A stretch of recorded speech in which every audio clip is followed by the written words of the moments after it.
under the authority of General Hux. You are here under the authority of me. Stand proud.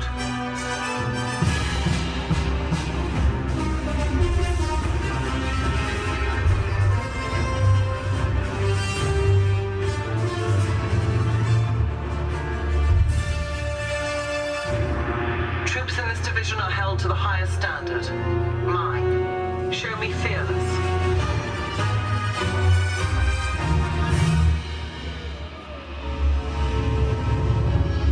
Under my command, you will be proud to wear the armor of a stormtrooper. You will learn discipline, loyalty, and what it means to be a stormtrooper. Battle stance.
We're almost back. We're almost back and we want to get from the trains to Montreal and keep the speed.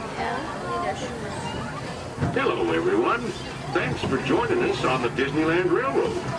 For a safe ride, remember to stay seated with your hands, feet, and legs inside the train. And please, watch your kids. ¿Qué tal, amigos? Y bienvenidos a bordo. Para su seguridad, permanezca sentado y mantenga las manos, brazos, pies y piernas dentro del tren y cuide a los pequeños. Gracias.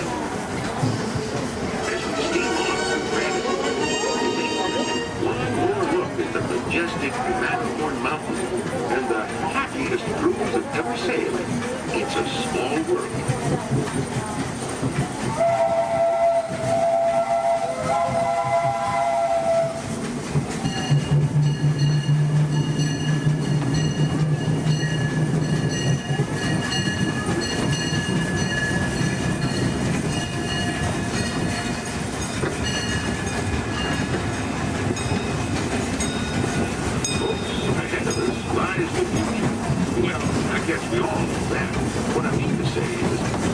to Tomorrowland, where everything is possible.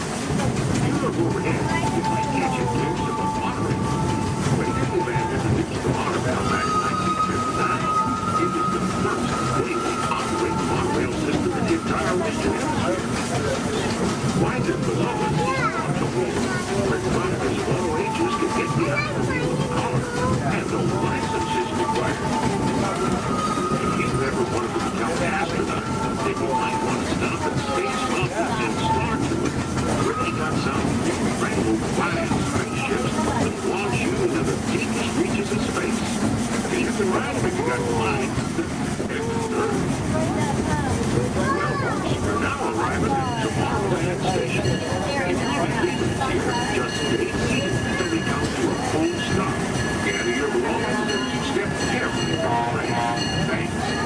Have fun in the future. For the rest of you, just sit tight. We'll be on our way again in just a minute. Good luck to you all. You might need it. Today's flight takes you to the planet Corellia. You will be intercepting a first-order train shipment of coaxium. Gunners, you clear the path. Pilots, line up behind the train. And engineers, you harpoon that precious cargo. Now get a move on and know that I have complete faith in you. But I am coming along with you just in case.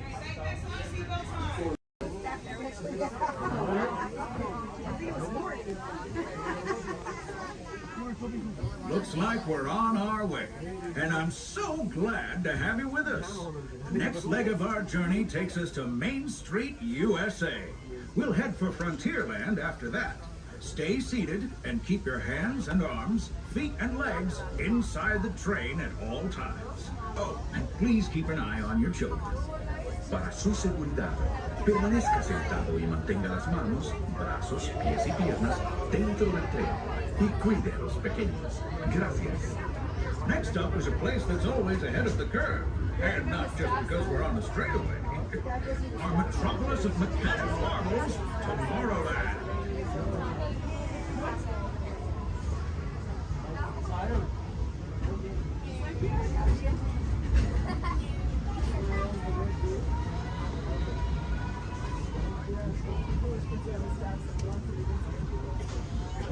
As you know, I love this railroad about as much as a songbird loves the morning.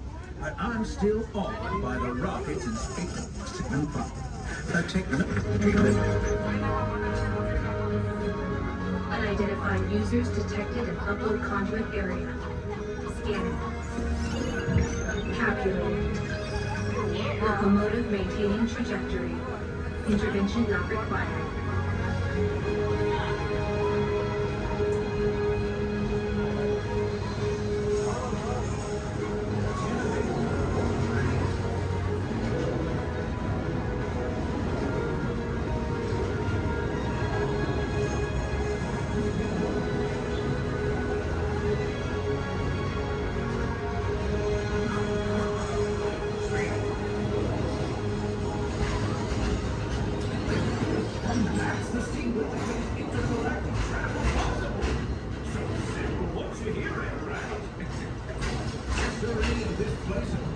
Optimism, the possibilities are endless. You might say the sky's the limit, but even that is no obstacle in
trip around the Magic Kingdom is almost complete. I can't thank you enough for spending part of your day with me. And I hope you've enjoyed your journey as much as I've appreciated being a part of it. We're now approaching our most charming destination, Main Street, USA. A place where the only thing sweeter than the townsfolk is the treats. After our stop, we'll be heading for Frontierland, followed by a visit to Fantasyland. For now, stay seated until our train comes to a complete stop. Then pick up your belongings and carefully disembark. If you have strollers to unfold, please take them all the way beyond the platform so new passengers can safely hop aboard. It'd be mighty kind of. And while we're being neighborly, what say we give our fellow travelers a friendly wave hello? This is Main Street Station. Welcome to Main Street, USA. As we come into Main Street Station, please remain seated until I give the all clear. Please remain seated.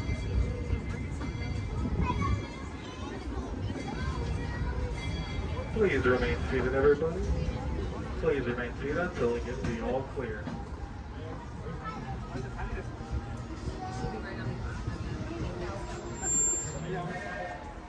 We are now all clear to enter Main Street Station.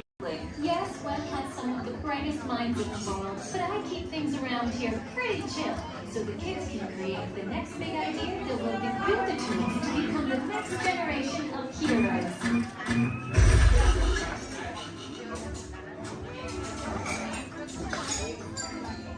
We hope you have a great time on your visit to the Worldwide Engineering Brigade Open House.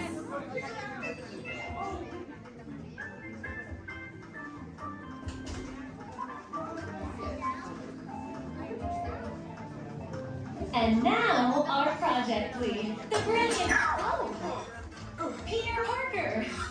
Hey, what's up? I'm Peter Parker. And here at Web, we get access to some pretty awesome tech, like vibranium from Wakanda, or this crazy alien juice stuff we have in Particles and Star Tech. It all helps us develop really cool stuff, like these spider bots, for example. Check it out. They have this really cool self-replicating feature. Because? This is awesome. Buddy, you can stop doing that now. But anyway, you guys are here today to help us test the Web Slayer vehicle. Using onboard tech, you will be able to sling webs just like my buddy Spider-Man. Peter, your presentation is getting away from you. Yeah, I'm aware of that, Sharon. If you could just initiate the safety protocols, it'd be great. Problem with that, So Peter. anyway, if you want to sling a web, all you gotta do is sling it along in the direction you want to shoot the web, and that's it. It's awesome. Peter, your spider bots are continuing to replicate, and they're consuming everything in their path. They seem to be stuck in self-replication mode. If you could just handle that for me, please. On it. Contacting Mr. Stark. Don't call Mr. Stark! Don't call Mr. Stark. Sorry, shout. Could you just call someone else? Ask them to do it. Okay. Contacting Spider-Man. Here.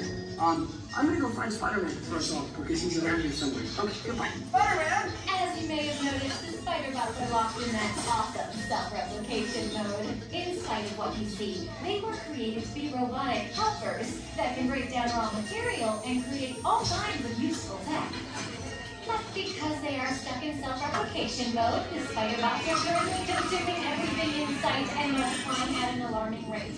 If left unchecked, my calculations predict this will lead to the devastation of the entire Avengers campus. It should be safe until Spider-Man gets here, as long as they don't get into the alien fluid. This is now a bigger problem. Activating threat level protocols. Hey guys, what's up? I hear you have a problem. I'm here to help. You made it. Great. Threat level is at exponential danger. You might need some help. Perhaps I'll call the Avengers? Don't worry, everyone. I got this. Okay, everybody. Open house is canceled. Wise idea. And I could use some help. Yes, you could. Sharon, prep the slinger vehicle. Already on. Everyone head to the slingers and we'll team up to stop the spider bots before they destroy the campus. It's easy.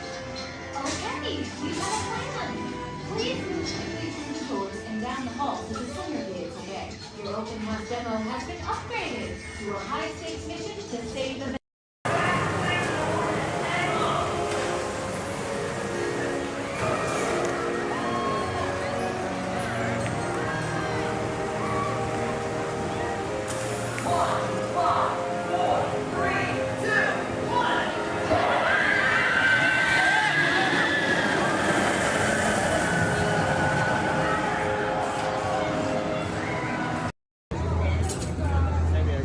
try to get her going, but I'm not going to get her going.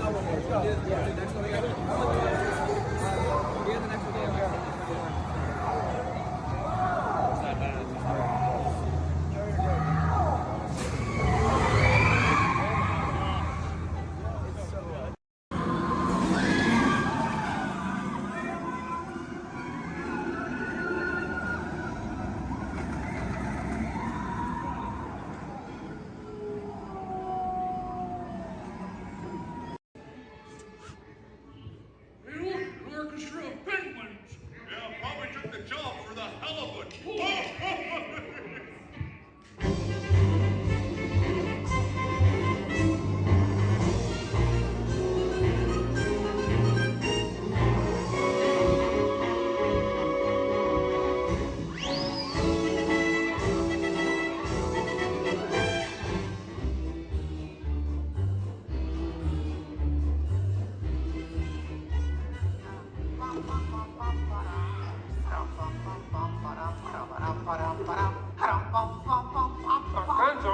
Gonzo? Oh. Sorry, boss. Hi-ho, Kermit the Frog here, and welcome to Muppet Vision 3D. Now, let me show you around our research center. See, here in this modern high-tech facility... Hey! Careful! Here in this modern high-tech facility, we have perfected Muppet Vision 3D, a new film process which we're about to demonstrate. Now, working the projector is an old friend of ours, the Swedish chef. Chef, everything okay? Exactly. And our demonstration includes a little song from Miss Piggy. Little? Did I say little? I meant to say it's a huge, show-stopping, major song from Miss Piggy. That's more like it. Good. And we've also got a big musical finale from Sam Eagle. Sam, what's it about? It's called A Salute to All Nations, but mostly America. Great. So it's going to be a swell demonstration, and at no time will we be stooping to any cheap 3D tricks. Did you say cheap 3D tricks?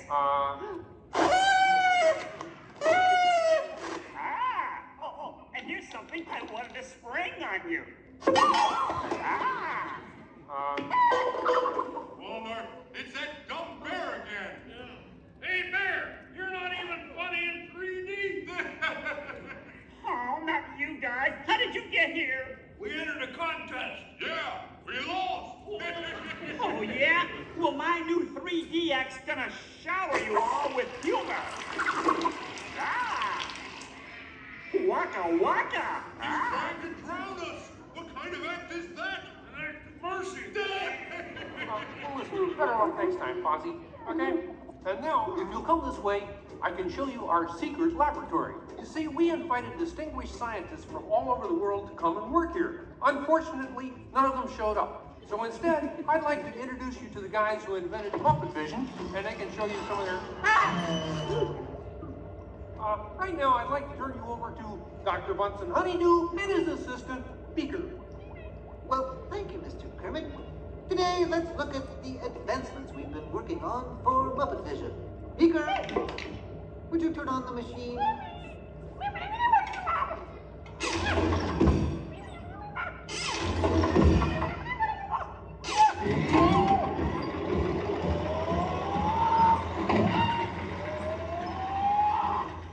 We at Muppet Labs have been able to grab hold of the future. The wheels of progress turn swiftly here as we strike upon ways to bring science safely to you. This user-friendly machine will now generate the first living 3D effect just by flicking a simple switch.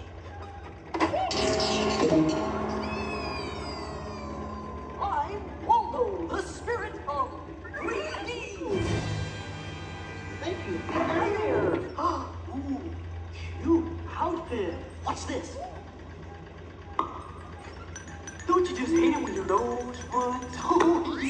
You know, all these other people think I'm talking to them, but I'm really just talking to you. Well, I think that would be just about enough of Waldo, Beaker. You may deactivate. What? What are you... Watch it. Oh dear, he won't deactivate.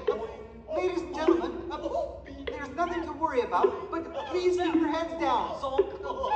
I'm bouncing on people's heads.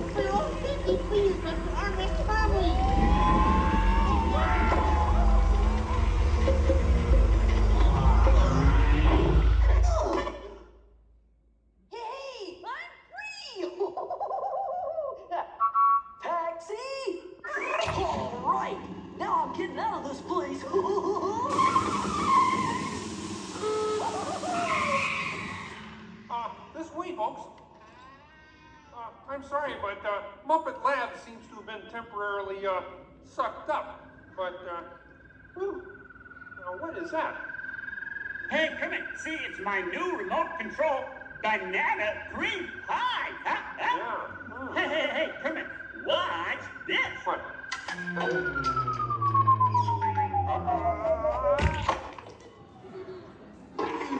Ozzy, that's terrible. You're right. Needs more sugar. And now, ladies and gentlemen, for the first musical portion of our demonstration, we have Miss Piggy in a wonderful 3D number. That's you, penguins.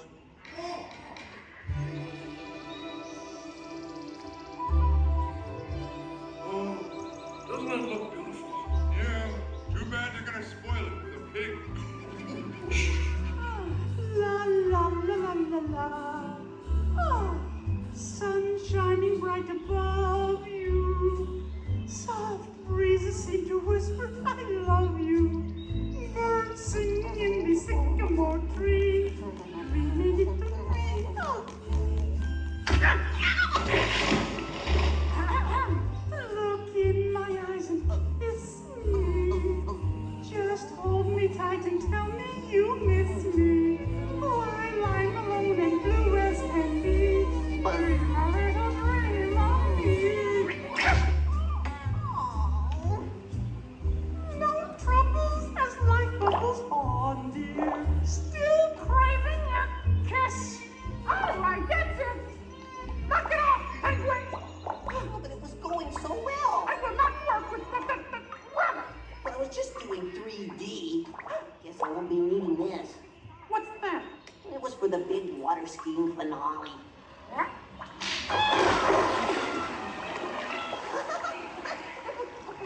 Peabody, what are you doing? What do you mean? You are ruining this film. Well, I was Get just out. trying to Get help. out. I didn't mean anything. Go away. Aw. Go away. Does anybody know the way out of this film? Hey, you got a map down there? Well, you come with me if you like. I just got fired and I'm running away. Terrific! Let's go. Okay. Hey, Bean, what's up? I'm going away. Forever. Oh, great. Could you get me a sandwich? Would any of you people like anything? I mean, since he's going out, he could forever? Bean? Bean? Oh, Kermit! Kermit!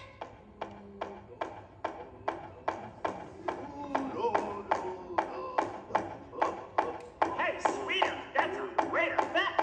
Hey, Fuzzy, Kermit! What is it? Bean Bunny ran away! Oh, no. Yes, our ribbons. We gotta find him. I know! All right, everybody spread out and look for me. Right. I'll go this way. Ladies and gentlemen, we'll continue the show in just a moment. But in the meantime, if you see a rabbit, holler. Bean. Bean? Oh, Bunny. Bunny. Bunny. Bean! Where are you? Bean? Bean? Bean?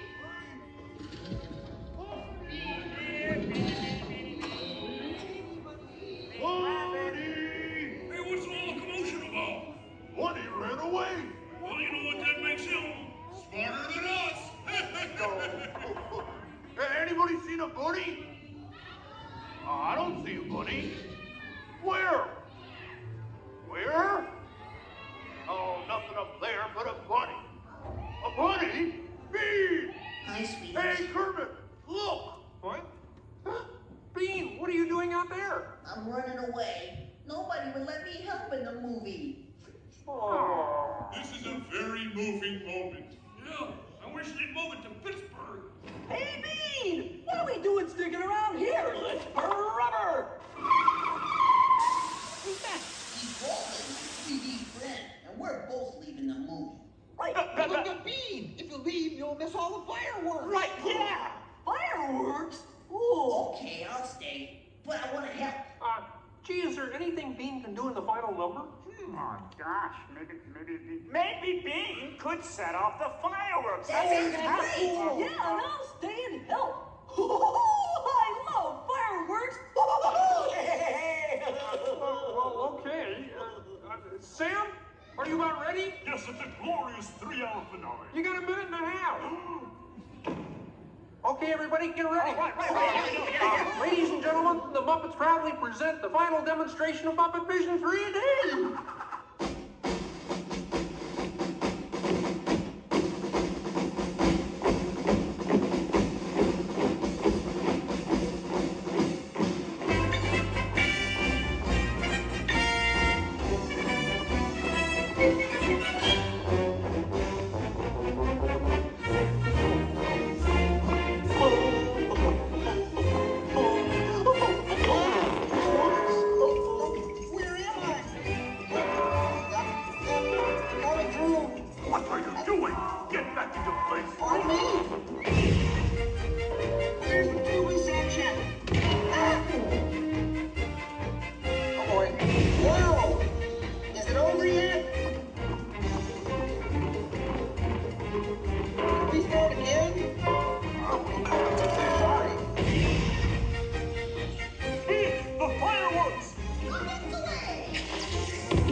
Well, ladies and gentlemen, I'd like to apologize for our slight technical difficulties, but I do wish to assure you that no one was hurt and this theater suffered only minor damage.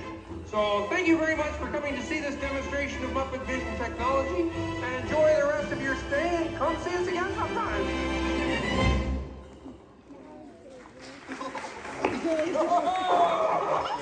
They'll never recognize me now. Forward!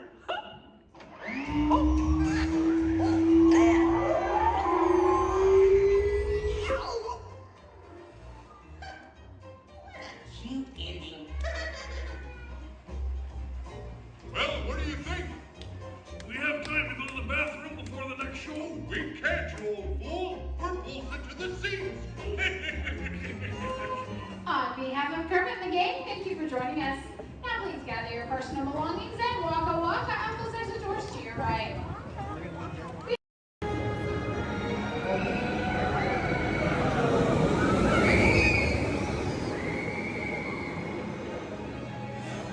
Too much last night, so bear with me. Tej left me alone today, so yeah, that's pretty much it, you guys. In just a moment, these doors will be closing, and moment. Oh, my God. Okay, so yeah, you guys want a tour of the war room? Okay, so basically, we've got some monitors over here. My name is Jamie, by the way, you guys. Oh, and there is Tej. Jamie, the buses are here. Okay, what do you want me to do with them? They're just staring at me. Should I send them now? Dom's calling. I got this, Jamie. Okay, great. Dom, what up? Tej, just got a heads up from Hobbs. The FBI is about to raid your location. Crazy. Man, they always ruining our fun. For real. It gets worse. They're leading Owen Shaw right to your door. Shaw? That cockroach we beat down in Spain? What's he got to do with this? Everything, right? Nothing yet. And let's keep it that way. Get those people on those buses. You need to start plugging out right now. And get that turbo truck ready. I'm sending Letty there to pick it up. I'll call Letty. I'm on it. Never mind then. Hobbs needs our help. He needs our team. Spread the word. Spread the word, you guys. But keep it in our family. Never mind. Don't listen to me. And keep it quiet. Just keep it in the room. Oh, the other bald guy's calling. Hobbs, my man. What up? Sorry, Brother Tej, no time for chit-chat. I just sent you a brief on FBI agent Novak. Has Toretto filled you in? Yeah. He wants us to get everybody over to the party at Sullivan's. Sounds like a plan. That party is a ready-made diversion. Keep it going. We need to discuss how you're going to get all those civilians out of there without tipping off the FBI. Crazy. Okay, hold on. Let me get everybody squared away, and we'll talk offline. Copy that, Tej, and let everybody know. Shut off your cell phones. Don't listen We to don't want him. Shaw tracking your locations. He's overreacting. Just put it on silent. Okay, Jamie. Yeah. You heard the man. I heard him. It's about to go to a whole nother level. Crazy. Send everybody to the loading dock. All right, you guys. We heard him. Have fun. If anything happens, my name isn't Jamie. Okay? Peace.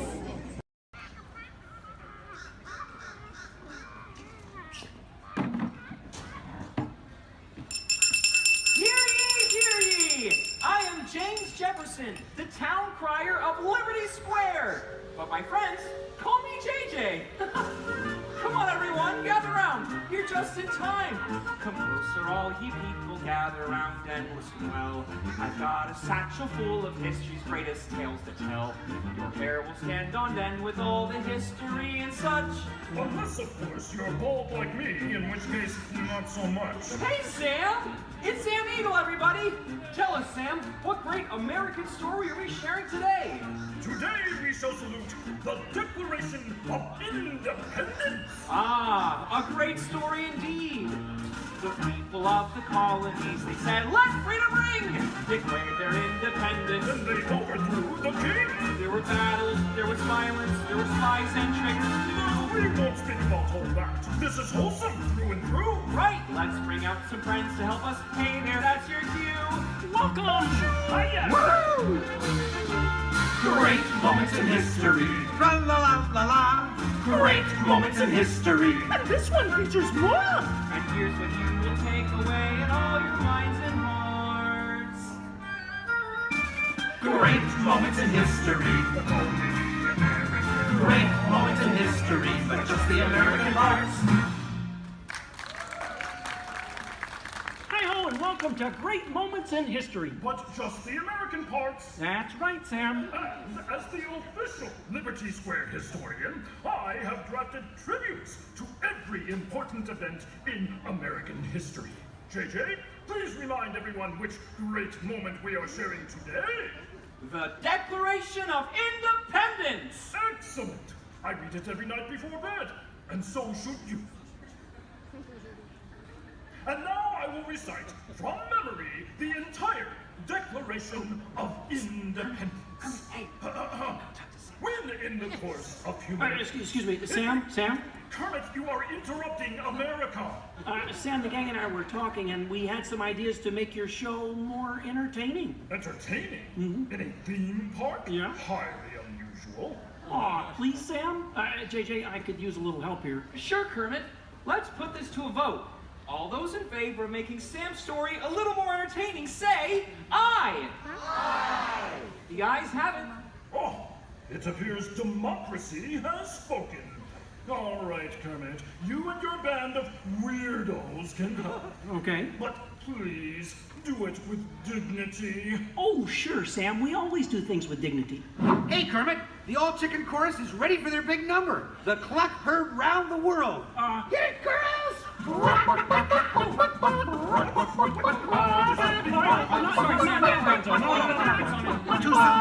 Back to the dressing room. Oh, Kermit! What part will Walt be playing in today's performance? Well, Piggy, this is a story about the Founding Fathers. There's no part for you. No part for moi? Oh, we'll see about that. Sheesh. Okay, places, everyone. Sam, JJ, take it away. All right, friends, what do you say? Want to help us make some history? To the patriotic music. The year is 1776. 1776. We are in Philadelphia. Philadelphia. JJ, why are you doing that? I'm the town crier. Well, cheer up and allow me to continue.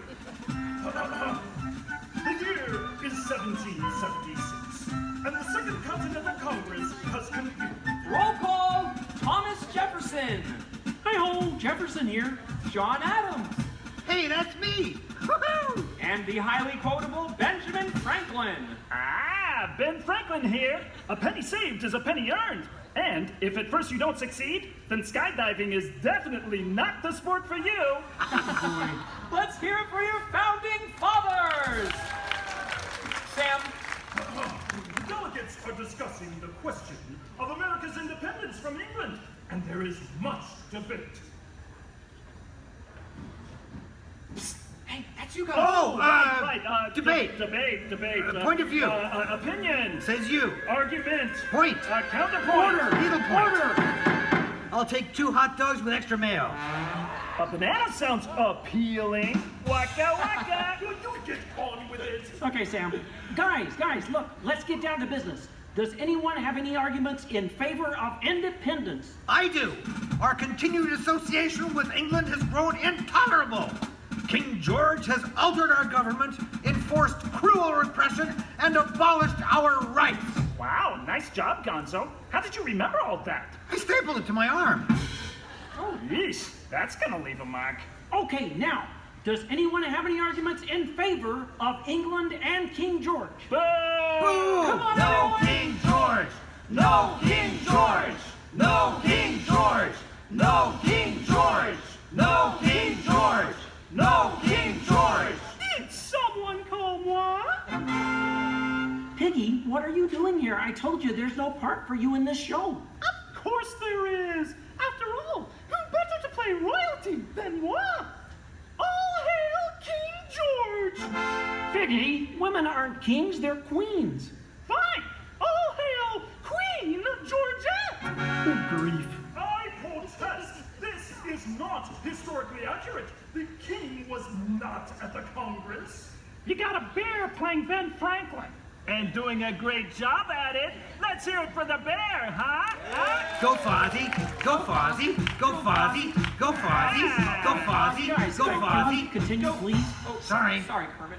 King George, Queen Georgette, you are not a good ruler. Who? What? Yes, you. You mistreat the colonists. You raise taxes. You are drunk with power. You might even say she's intoxicated. That was pretty good. Queen Georgette, can't you see? The colonists are angry. We are angry. The colonists are irate. We are irate. The colonists are revolting. We are revolting. And say that again. We are revolting. Sorry. Okay, it's time to vote. JJ, if you please. All right. All those in favor of declaring their independence from England and Queen Georgette say aye! Aye! The ayes have it. Let's declare our independence. Yeah! Queen Georgette, it appears you lose. Wait, what? I lose? Well, sure, Piggy. You see, in the American Revolution, England loses, which means the king, or the queen, loses. Excuse me? It is I, Georgette Washington, and I cannot tell a lie. I look fabulous. Piggy. This is a Oh boy, nice outfit. Enough of this nonsense. Can we please move on? Sure, Sam. Now, we need someone to write the declaration. We need someone with the brains, someone with the wit. Someone with a pen. Sheesh. Okay, I, Thomas Jefferson, will write the declaration. But I'm going to need everyone's help. Let's start with a list of demands, shall we? I demand a new cell phone, a bigger dressing room. I want a case of rubber chicken. Somebody say chicken. And a case Okay, of girls. hit it. A case of banana. A case of beer.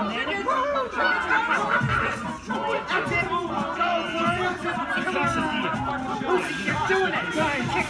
Guys, Guys, when Jefferson wrote the Declaration, it was more than a list of demands. What? Oh. What are you talking about? Yeah, it was about things we all believe in. Things worth fighting for. Things that inspired the birth of a new nation. Gee, Kermit, what do you mean? Well, like the Declaration says, we hold these truths to be self-evident, that all men are created equal, that they are endowed by their Creator with certain unalienable rights, that among these are All together! Life, liberty, and the pursuit of happiness.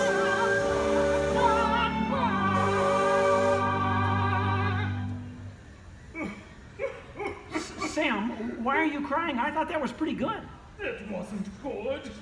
It was glorious. Yes! Way to go, everyone. Hey, Sam, looks like now you're the town crier. Just ring the bell. Let freedom ring! Great moments in history, the 4th day of July. Great moments in history, we said King George goodbye. And here's what you will take away in all your minds and hearts. Great moments in history, great moments in history, great moments in history. Great moments in history, but just the American hearts. Thanks, everyone. We couldn't have done it without you. And to England, no hard feelings. You're still one of our best friends. Thank you all for joining us for a great moment in American history. We hope you come by again soon and have a magical stay here at the Magic Kingdom. Bye-bye. Bye-bye. Bye-bye. Everybody. So long, everybody.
boss. Hi-ho, Kermit the Frog here, and welcome to Muppet Vision 3D. Now, let me show you around our research center. See, here in this modern high-tech facility... Hey, careful! Here in this modern high-tech facility, we have perfected Muppet Vision 3D, a new film process which we're about to demonstrate. Now, working the projector is an old friend of ours, the Swedish Chef. Chef, everything okay? Exactly. And our demonstration includes a little song from Miss Piggy. Little? Did I say little? I meant to say it's a huge, show-stopping, major song from Miss Piggy. That's more like it. Good.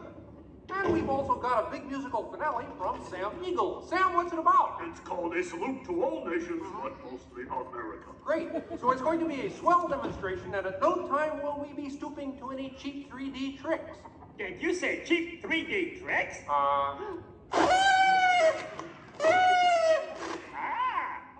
And here's something I wanted to spring on you. Walmart, it's that dumb bear again. Hey, Bear, you're not even funny in 3D. Oh, not you guys. How did you get here? We entered a contest. Yeah, we lost. Oh, yeah? Well, my new 3DX gonna shower you all with humor. Waka waka. He's trying to drown us. What kind of act is that? An act of mercy. Well, listen, better luck next time, Fozzie. Okay? And now, if you'll come this way, I can show you our secret laboratory. You see, we invited distinguished scientists from all over the world to come and work here. Unfortunately, none of them showed up. So instead, I'd like to introduce you to the guys who invented Muppet Vision, and they can show you some of their... right now, I'd like to turn you over to Dr. Bunsen Honeydew and his assistant, Beaker. Well, thank you, Mr. Kermit. Today, let's look at the advancements we've been working on for Muppet Vision.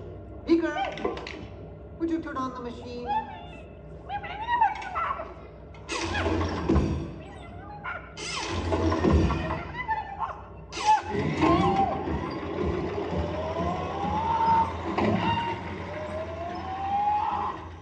We at Muppet Labs have been able to grab hold of the future. The wheels of progress turn swiftly here as we strike upon ways to bring science safely to you. This user-friendly machine will now generate the first living 3D effect just by flicking a simple switch. I'm Waldo, the spirit of 3D. Thank you. There. Ooh, cute outfit. What's this? Don't you just hate it when your nose runs? You know, all these other people think I'm talking to them, but I'm really just talking to you. Well, I think that would be just about enough of Waldo, Beaker. You may deactivate. What? What are you... Watch it. Oh dear, he won't deactivate. Ladies and gentlemen, there's nothing to worry about, but please keep your heads down. I'm bouncing on people's heads. Beaker, activate the inflatomatic. The what? You... Oh. Beaker, hurry. Great. Now I can start my own football team. Beaker, we'll have to try the vacuum Muppet. Yes.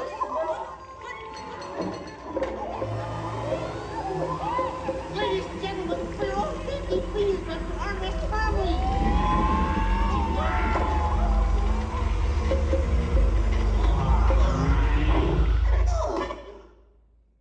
Hey, I'm free! Taxi! All right, now I'm getting out of this place.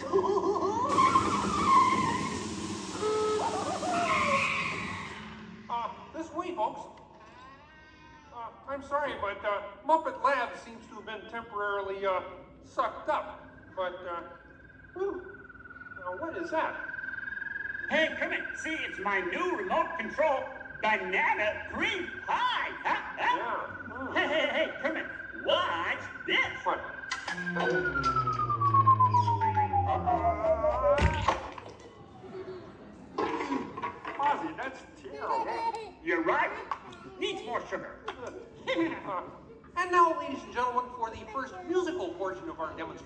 we have Miss Piggy in a wonderful 3D number. That's you, penguins.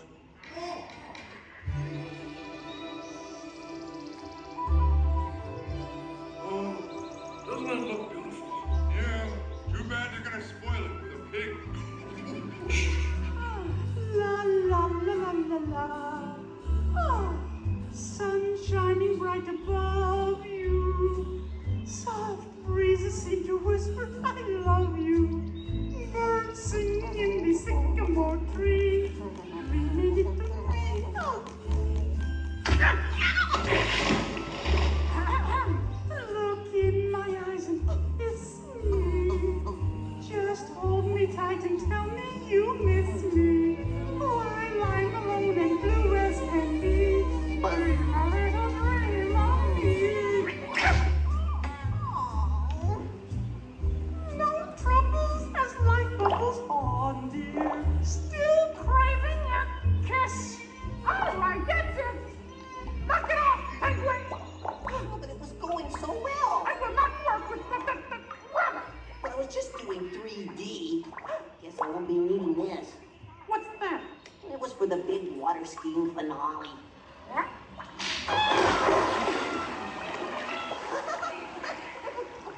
Peabody, what are you doing?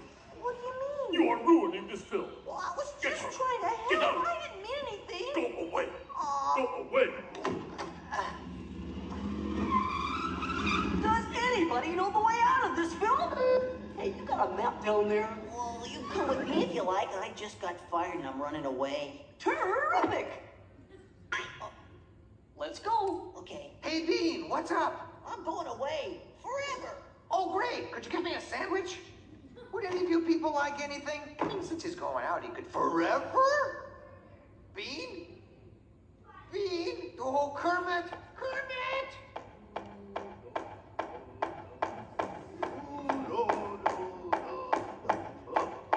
Hey, sweeter, that's a great effect. Hey, Fuzzy, Kermit!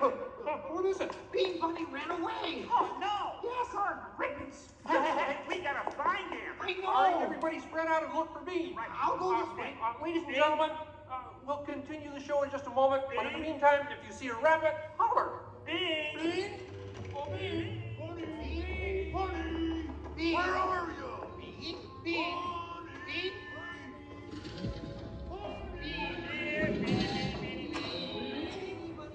Bunny!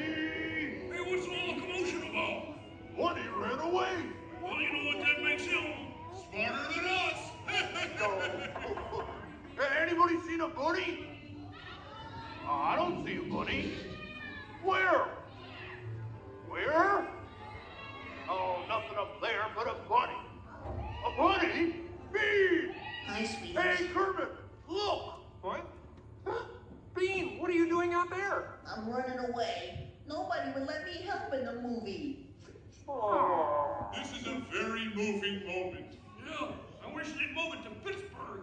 Hey, Bean! What are we doing sticking around here? Let's burn rubber! Who's that? He's Walt, 3D friend, and we're both leaving the movie. Right. Look at Bean! If you leave, you'll miss all the fireworks! Right, yeah! Fireworks? Ooh, okay, I'll stay. But I want to help. Gee, is there anything Bean can do in the final number? Oh, gosh, maybe Bean could set off the fireworks. That's great! Yeah, and I'll stay and help. I love fireworks! Well, okay. Sam, are you about ready? Yes, it's a glorious 3-hour finale. You got a minute and a half. Okay, everybody, get ready. Right. Ladies and gentlemen, the Muppets proudly present the final demonstration of Muppet Vision 3D.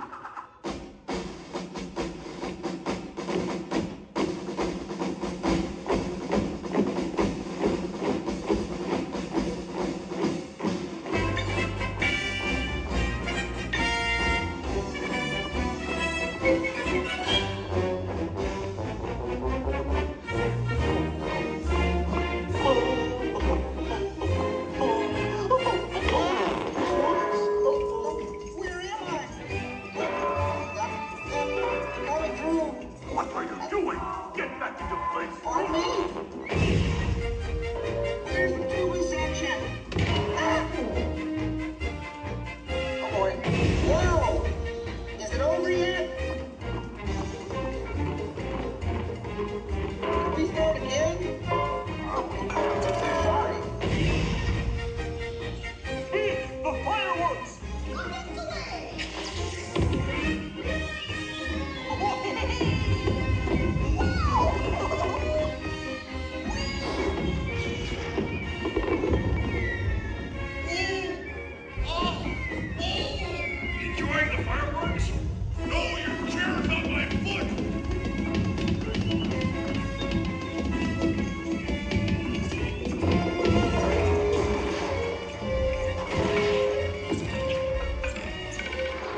Hey, watch it, will ya?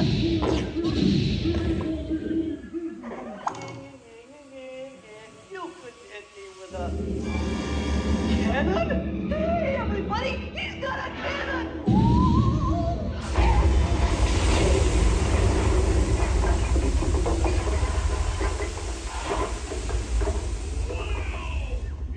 Everyone okay in here? We surrender! We surrender! What an explosion! Ladies and gentlemen, I'd like to apologize for our slight technical difficulties, but I do wish to assure you that no one was hurt and this theater suffered only minor damage. So thank you very much for coming to see this demonstration of Muppet Vision technology, and enjoy the rest of your stay, and come see us again sometime.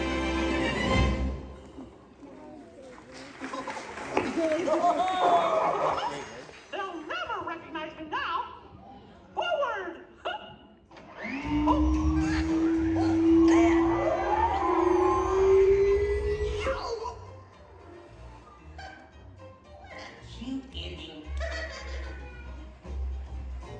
Well, what do you think?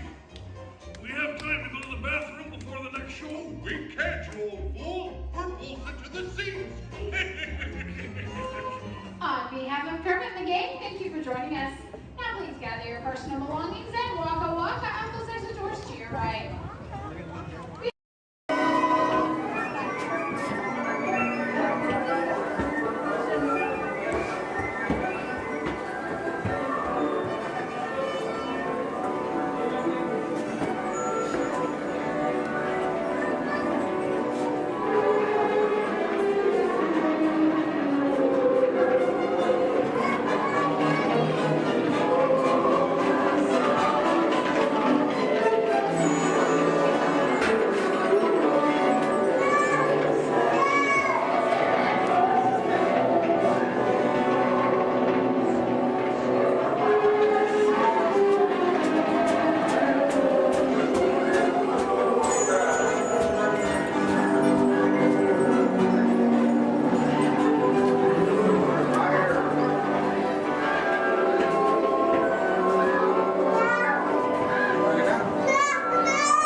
stop this unusually large man. You're likely doomed. You're gonna need it.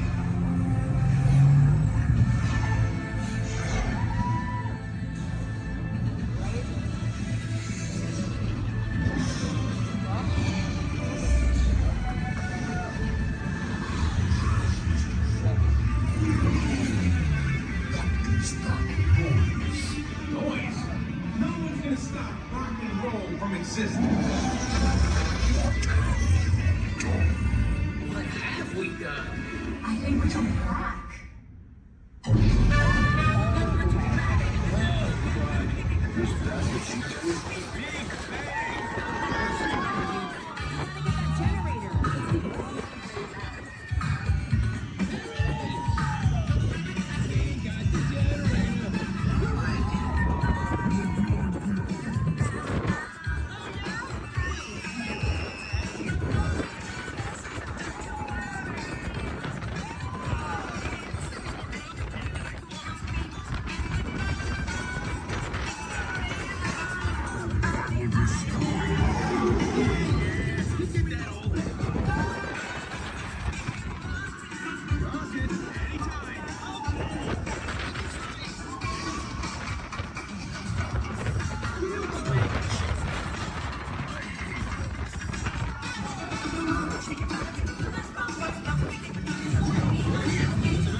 You really think they deserve to be called heroes? Do you see how they dress? It's just a figure of speech, Drax. You are lying to them. Now I understand.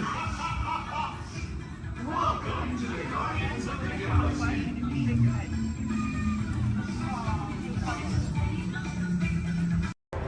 Speaking of glass, would you hand me that last window pane over there? Certainly.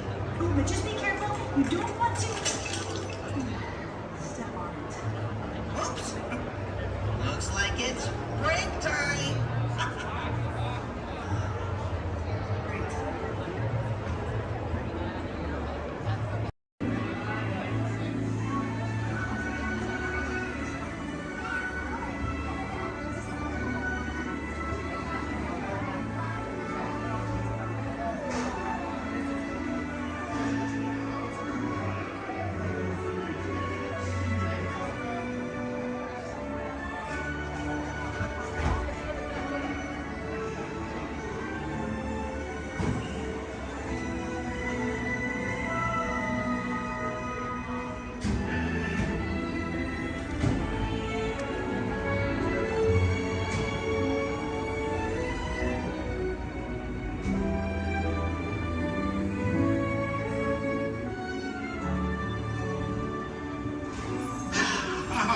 Voilà. Venez, venez, venez. Suivez-moi, je vous prie.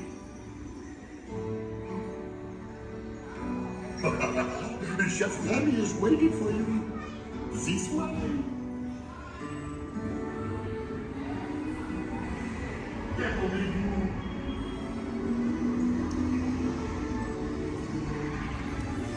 Ils et des invités pour le dîner. On n'aurait pas idée en commun? Non. C'est pour un oui. Tout simple. Voilà. Mais oui, that's it.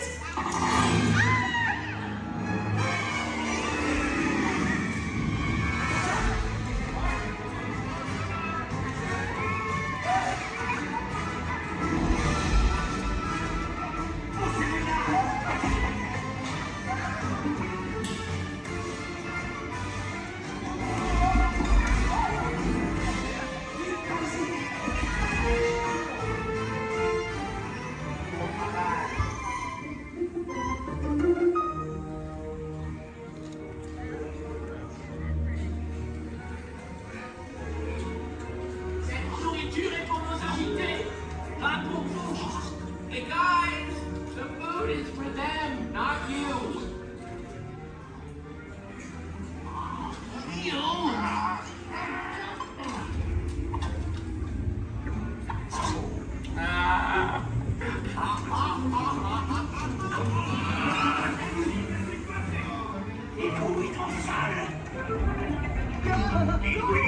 What are you doing? Que manigocez-vous? Out of my way!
Vous serez toujours les bienvenus, cher ami. À bientôt et bon appétit. Mino! Oh.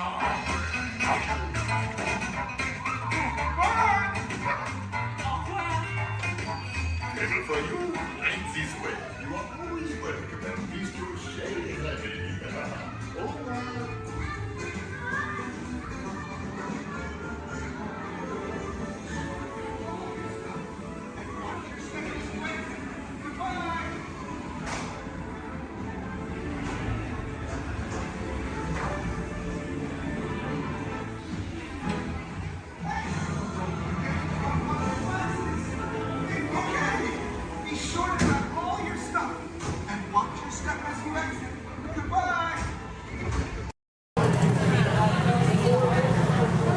Hello. If you are new to the area, the Monstropolis Chamber of Commerce would like to welcome you. While you're in town, be sure... We interrupt this program for a special report. A child is on the loose in Monstropolis. A human child! If witnesses are to be believed, there has been a child security breach for the first time in monster history. We can neither confirm nor deny the presence of a human child here tonight. I tried to run from it, but it picked me up with its mind powers and shook me like a dog. It's true! I saw the whole thing! Happy birthday, Schmoopsy Poo! Oh, googly bear!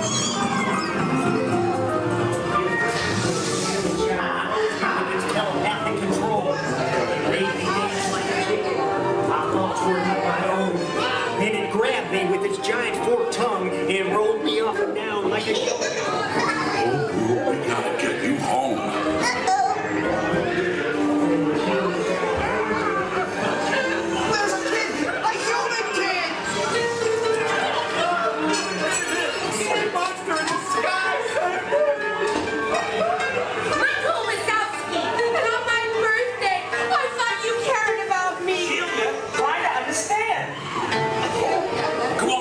This way!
there's your door. We're almost there, kiddo. Not so fast, Sullivan. They'll never get her home now.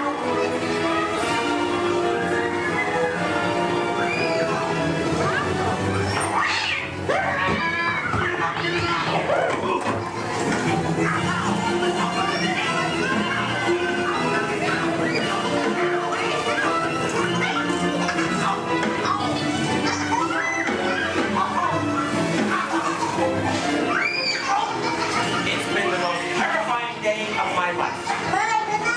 But I love you, kiddo. Good night. Kitty's gotta go now. Sleep tight.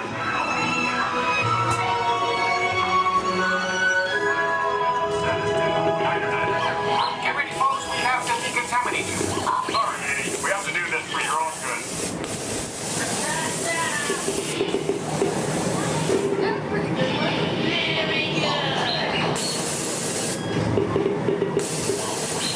Sorry, sir, you're not my type.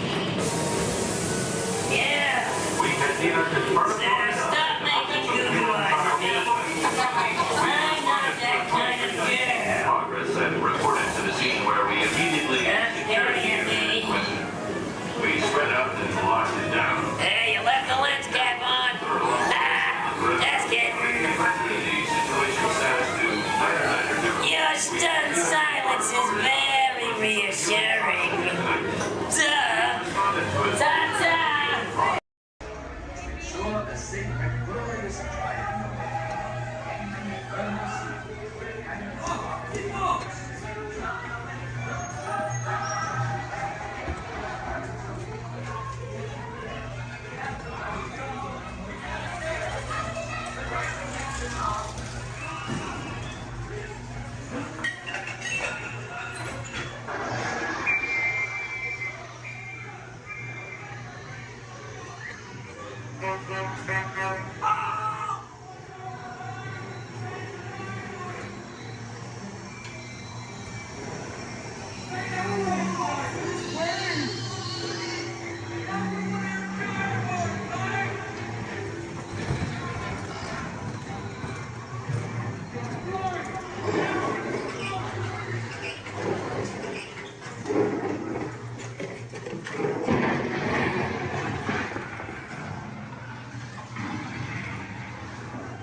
I see we have new visitors.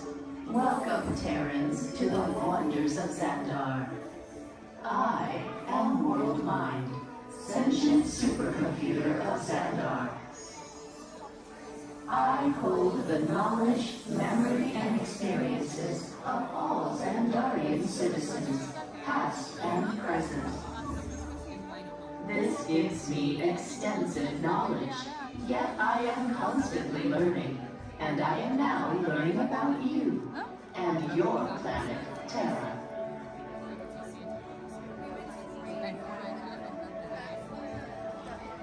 Much of my knowledge of your world came from your great scholar, Peter Quill. However, many of his facts have yet to be confirmed, such as the incredible importance of a legend called Footloose. Through my fellow Xandarians working here at the wonders of Xandar, I am discovering more about you Terrans. Such as your fascination with eating the turkey leg. Why only the leg? What about the rest of this creature? We are eager to learn the answers to these questions and so much more about your world. In return, we Xandarians hope to share with you more about ours. Although Xandar is 2.537 million light years away from your planet Terra, our worlds are actually quite similar and began at precisely the same moment. We refer to this as time zero, before the existence of anything.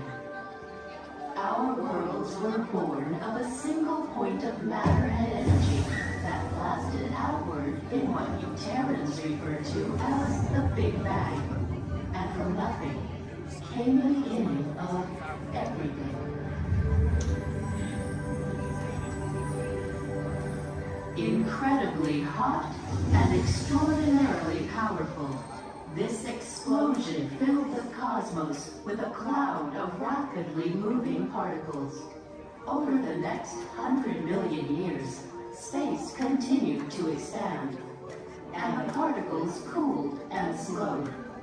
As they coalesced into huge swirling clouds, gravity pulled them into larger, denser clusters.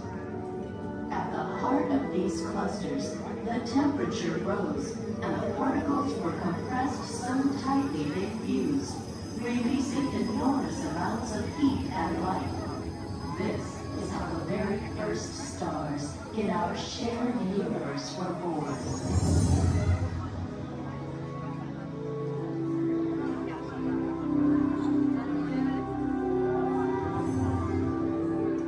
The singularity is just one of the commonalities between our two worlds that we will explore today.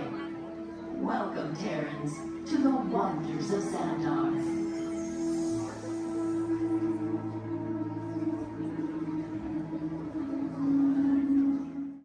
We recently learned that your Terran visionary, Walt Disney, had a similar goal in mind with his early concepts for the experimental prototype Community of Tomorrow.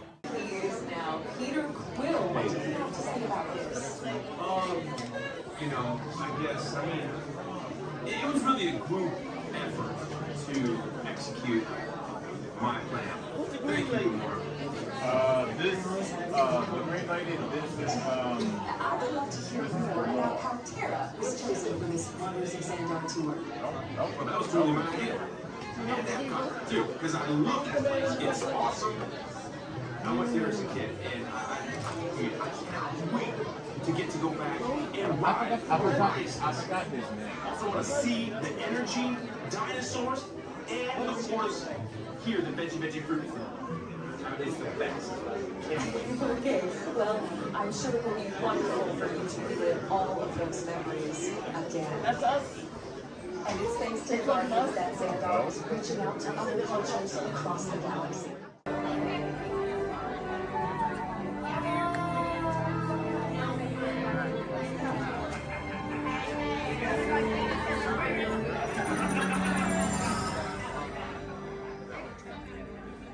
Greetings, Terrans.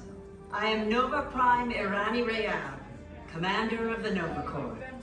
On behalf of all Xandarians, I hope you have enjoyed exploring the wonders of Xandar. As you have seen, your world and ours were born of the same moment, one which you refer to as the Big Bang. As such, we are all galactic neighbors in a vast universe which we and countless others share. For you to travel to Xandar would take 2.5 million years, assuming you had a ship that could fly at the speed of light. So we decided to come to you. But even we could not have reached you so easily were it not for the Cosmic Generator, an advanced piece of Xandarian technology that creates jump points, artificial tunnels that act as shortcuts linking distant points in space. It is our desire to share this wondrous technology with your people so that together we might explore new worlds and create a brighter tomorrow. And now, as the culmination of the wonders of Xandar, you will be teleported to a Nova ship above your planet for a demonstration of the cosmic generator. I trust you will find it an unforgettable experience.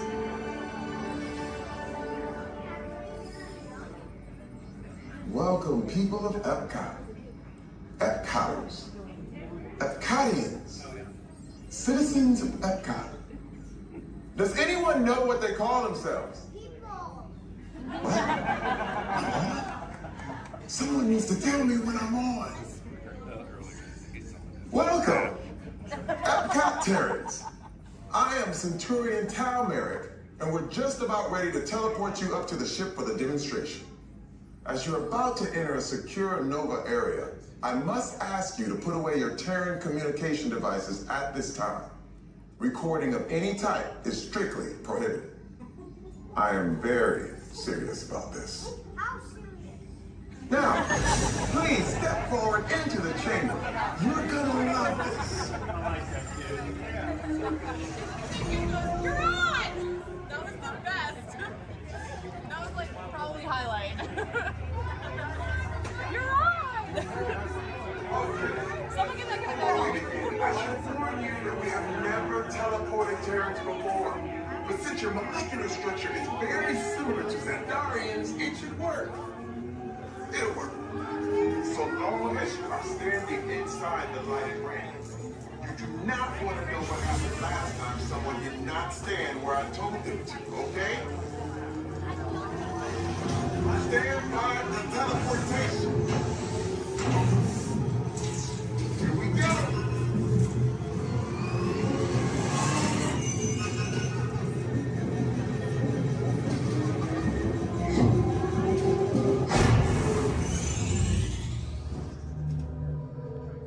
You made it. I mean, of course you did. Nova Prime, they're ready. Excellent. What you see before you is the cosmic generator. And in just a few moments, we'll be activating it so you can experience for yourselves what's happening. I'm not sure. Our power's out. And the cosmic generator is gone. Interior Mark, go to Code Red. Prepare the fleet. And call the Guardians. Now. There is no cause for alarm. Turn off that alarm. I've got an important transmission coming in. Hey, what's up, Nova Corps? Our cosmic generator has been stolen. What? How? Why didn't we think of that? That thing's gotta be worth a fortune. I am Groot. Good question. Yeah, who do you think took it? Perhaps that really big man outside your ship. That is a big man. I need to alert Nova Prime. Watching Terrans from beyond. That's not creepy at all. This species has failed. Wait, whoa. We didn't even know there was a test. He's got the cosmic generator. He's creating a new jump point. Jump point to where? Not where. When. It's some kind of mutant jump point. He's going back to the dawn of time. Dawn of time, why? To erase the error. Well, that doesn't sound good. Your time is over. Wait, what do you mean? What do you mean that's so vague? The jump point is closing. Hey, Nova Dude, you Nova Corps need to follow that whatever it is until we get there. We can. Our power is down, and I've got to get these Terrans onto evacuation shuttles. I got it.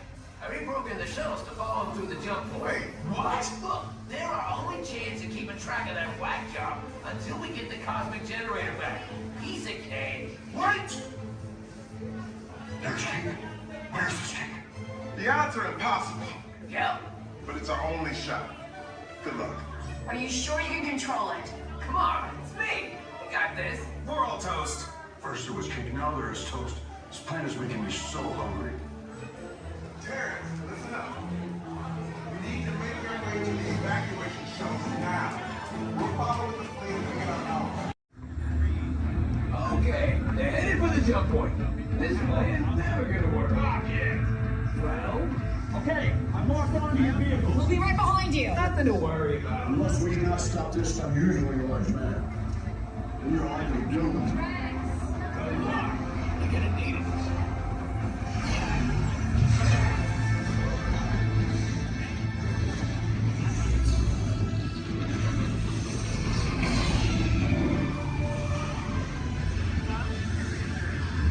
Supposed to follow me. What is that noise? Noise? No one's gonna stop rock and roll from existing. What have we done? What have we done? I think we jumped back.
Do you see how they dress?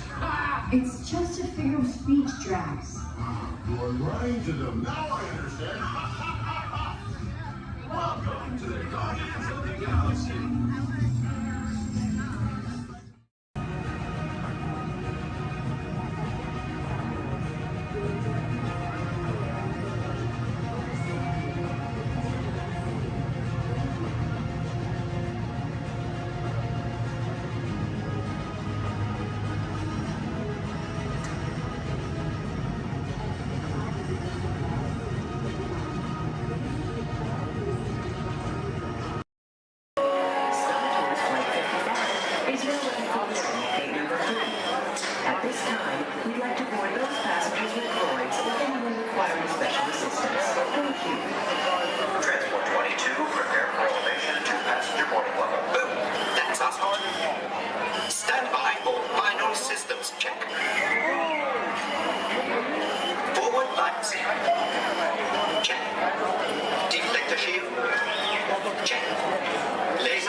Intrusion alert, level 2.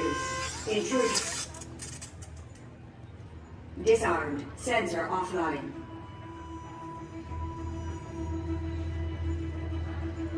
Nothing to see here.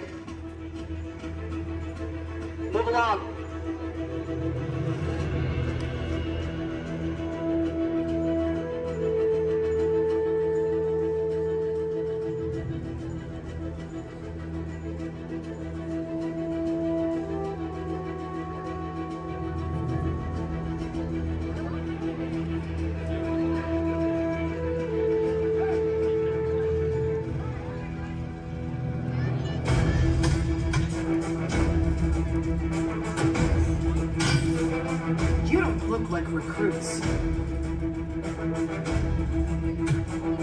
I've got this.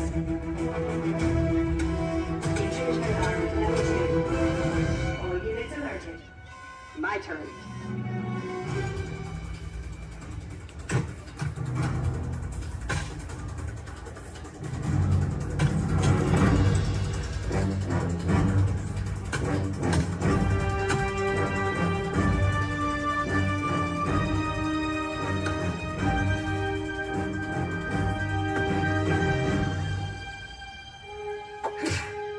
Let's try this again.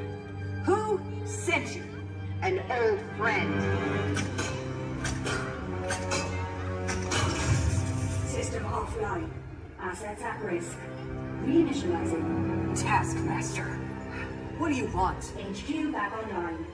Ms. Romanoff, the Wakandan cargo has been secured safely inside the Quinjet. It's in the jet. Let's go.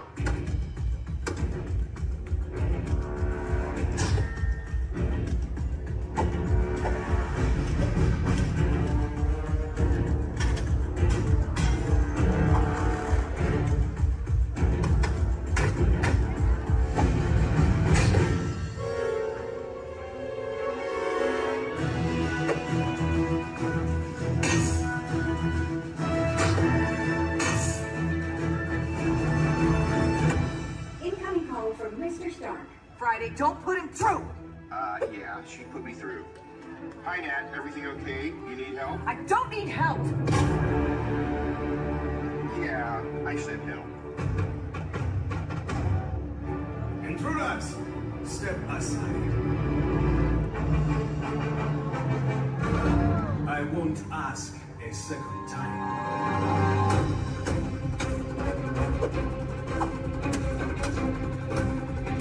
Friday, please introduce our guest. The Taskmaster. Origin unknown. Be ready. Taskmaster has the ability to master and replicate your fighting skills. It's annoying. This is a fight you cannot win.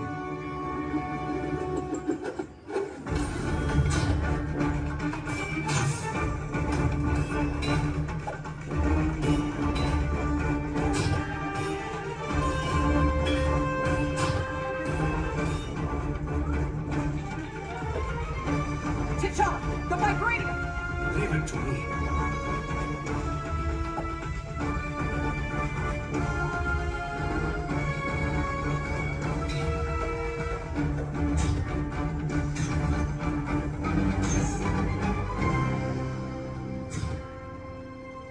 We got it. Let's go. Friday, seal off Bay 94. Yes, Ms. Romanoff. Bay 94 secured. This is not going to end well for you.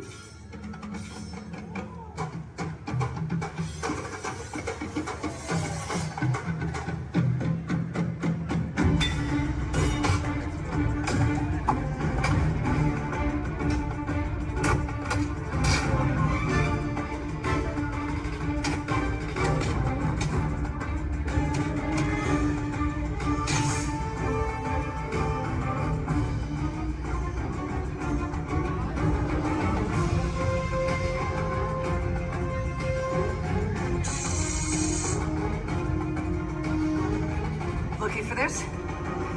Not today. You know how this ends.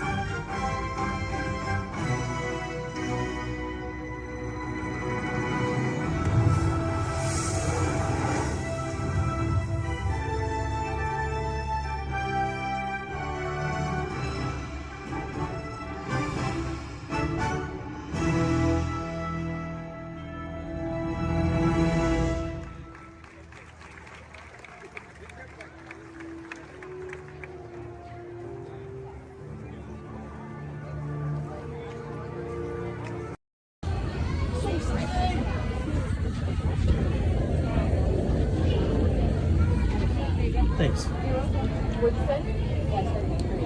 You did? Oh. So I said like no. I used to motion tracking, assigning individualized color profiles, web shooters calibrating. Woo! You there, Spider-Man? Yeah. Where are you? On our way. Okay. Please sit back and enjoy your ride until we reach the disaster. Wait, I thought you had a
green box explode. If we intentionally hit those green box, maybe we'll trigger a chain reaction. I think you're right. That should stop it.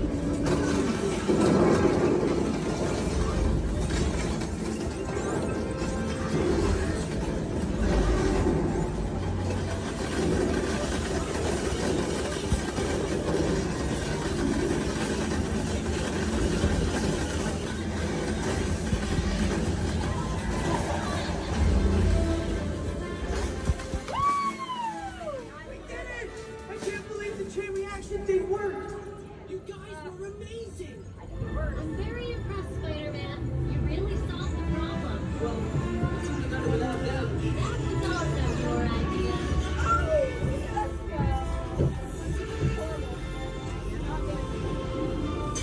Dang it!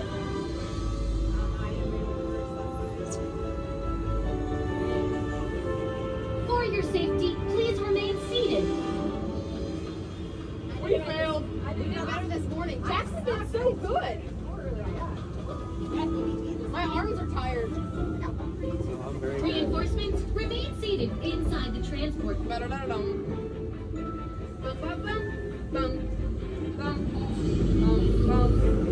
Hey, thanks for attending our open house presentation and preventing the destruction of the world as we know it. Please collect your wits and any personal belongings as you exit the vehicle. See you later. Those wonderful pictures to your My Disney Experience app, so just make sure to grab that card on your way out. Now for all on the same page, can I get a great big weep? Whee! Awesome. All right, now my friends in here, how many of us are familiar with the story Beauty and the Beast? Awesome, most of us. Are we all ready for a Beauty and the Beast pop quiz? Yes, awesome. Do not worry, my friends. This is not work and this is not school, so you don't have to worry about raising your hands. If you know any of the answers, just feel free to shout them out. My first question is, which princess grew up here? Belle. Belle, that's right. And does Belle still live here? Yes. No. No? Yes? Well, if Belle doesn't live here, then where does Belle live? The castle. The castle, that's right. Are we all ready to go visit Belle in the castle? Yes. Yes, awesome. Now right behind me is an enchanted mirror, and this was a gift given to Papa Maurice by the Beast. It lets him visit Belle in the castle at any time he wants, and I know the perfect time we can go back to. So everyone, please repeat after me. Take me back to the day Belle and Beast fell in love. Take me back to the day Belle and Beast fell in love.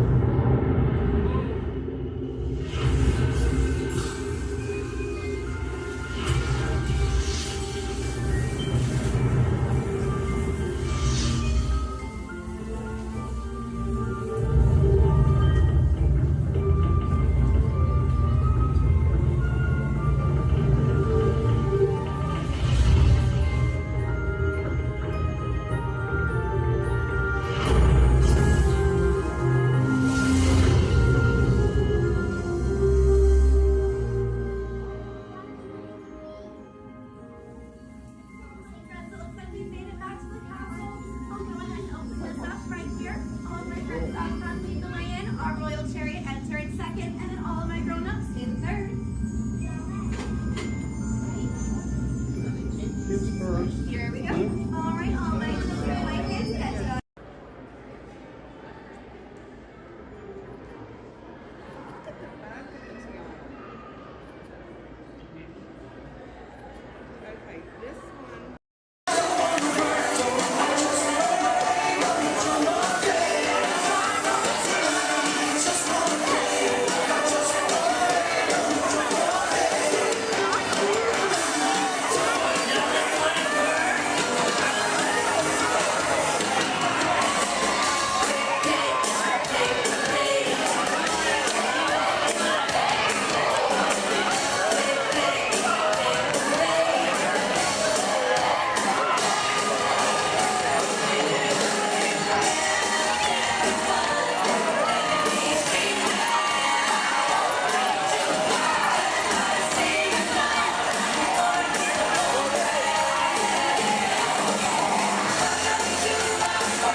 Jefferson, the town crier of Liberty Square. But my friends, call me JJ. Come on, everyone, gather round. You're just in time. Come closer, all ye people, gather round and listen well. I've got a satchel full of history's greatest tales to tell. Your hair will stand on end with all the history and such. Unless, of course, you're bald like me, in which case, not so much. Hey, Sam! It's Sam Eagle, everybody! Tell us, Sam, what great American story are we sharing today? Today we shall salute the Declaration of Independence. Ah, a great story indeed. The people of the colonies, they said, let freedom ring! Declared their independence. Then they overthrew the king. There were battles, there was violence, there were spies and triggers too.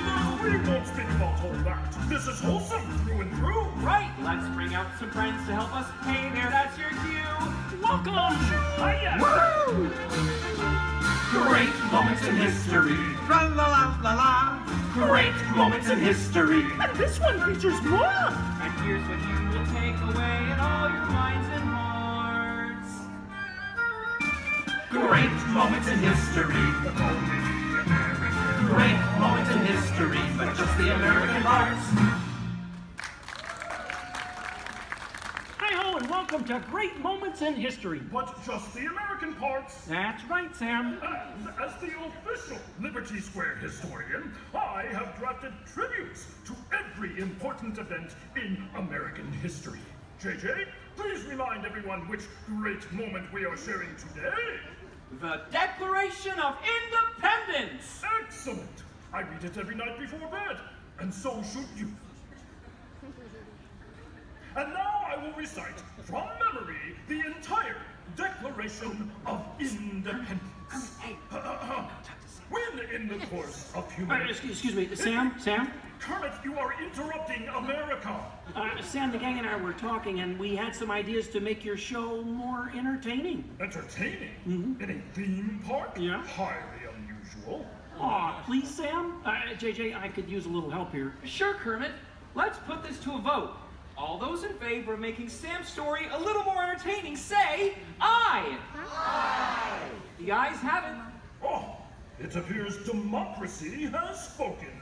All right, Kermit, you and your band of weirdos can go. Okay. But please, do it with dignity. Oh, sure, Sam. We always do things with dignity. Hey, Kermit, the all-chicken chorus is ready for their big number. The cluck heard round the world. Hit it, girls! Too soon.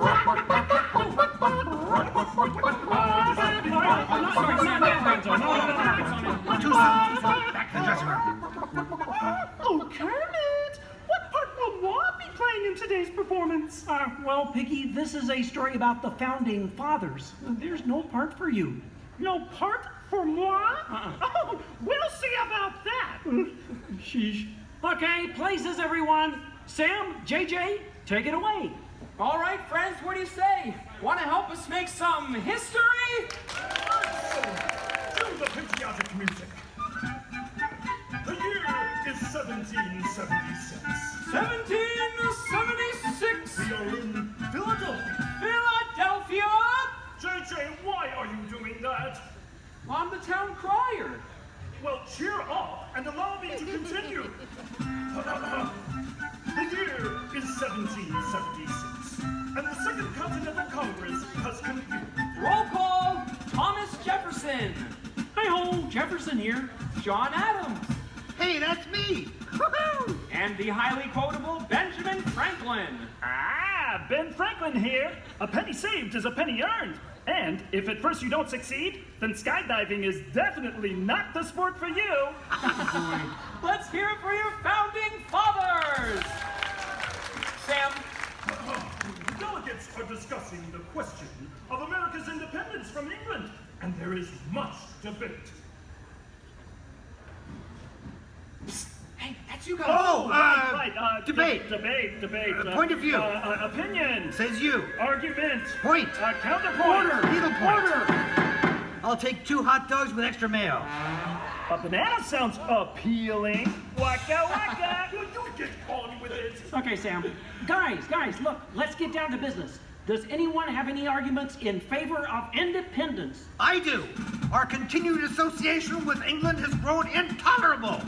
King George has altered our government, enforced cruel repression, and abolished our rights.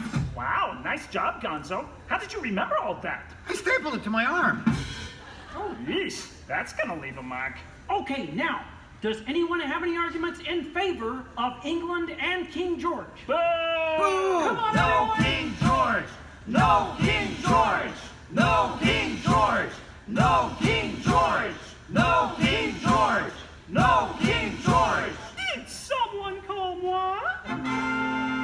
Piggy, what are you doing here? I told you there's no part for you in this show. Of course there is. After all, who better to play royalty than moi? All hail King George! Piggy, women aren't kings, they're queens. Fine. All hail Queen Georgette! Good grief. I protest! This is not historically accurate. The king was not at the Congress. You got a bear playing Ben Franklin. And doing a great job at it. Let's hear it for the bear, huh?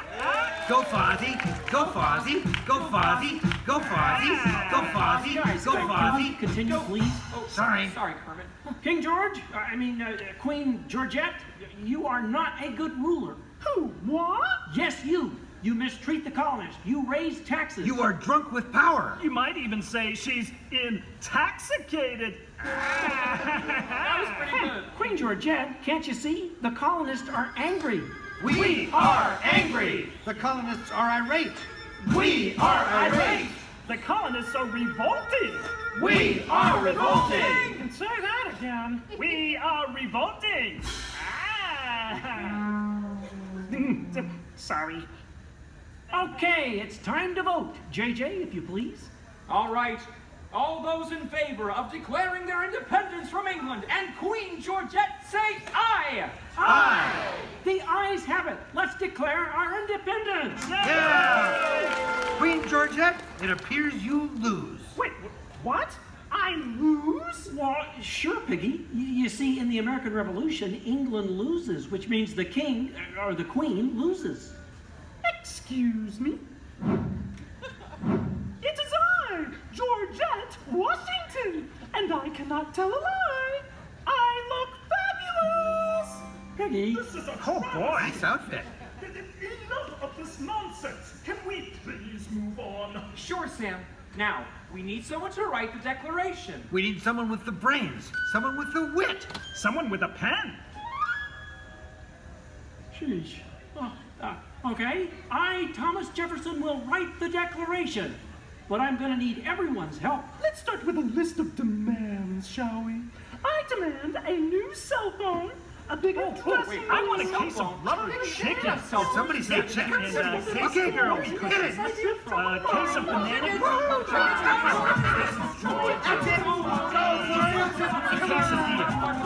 You're doing it!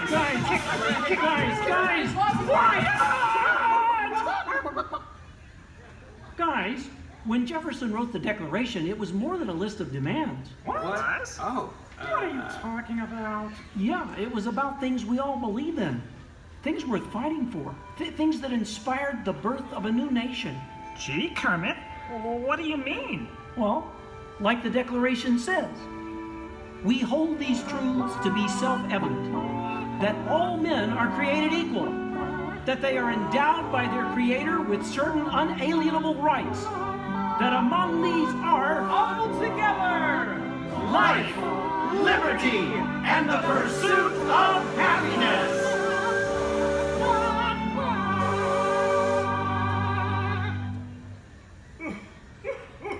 Sam, why are you crying? I thought that was pretty good. It wasn't good. It was glorious. Yes! Way to go, everyone. Hey, Sam, looks like now you're the town crier. Just ring the bell. Let freedom ring! Great moments in history, the 4th day of July. Great moments in history, we said King George goodbye. And here's what you will take away in all your minds and hearts. Great moments in history, great moments in history, great moments in history. Great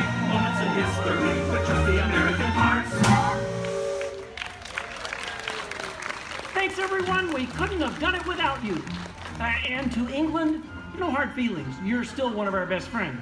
Thank you all for joining us for a great moment in American history. We hope you come by again soon and have a magical stay here at the Magic Kingdom.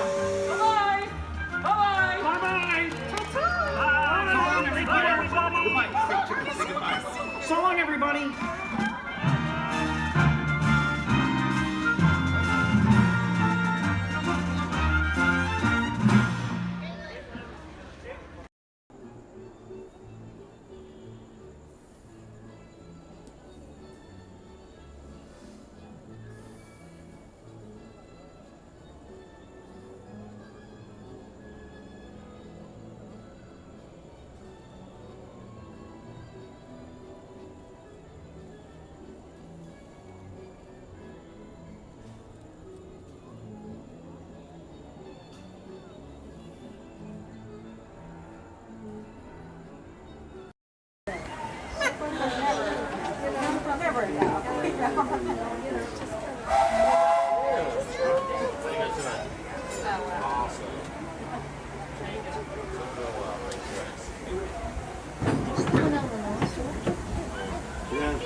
Burgers, chickens, and salad.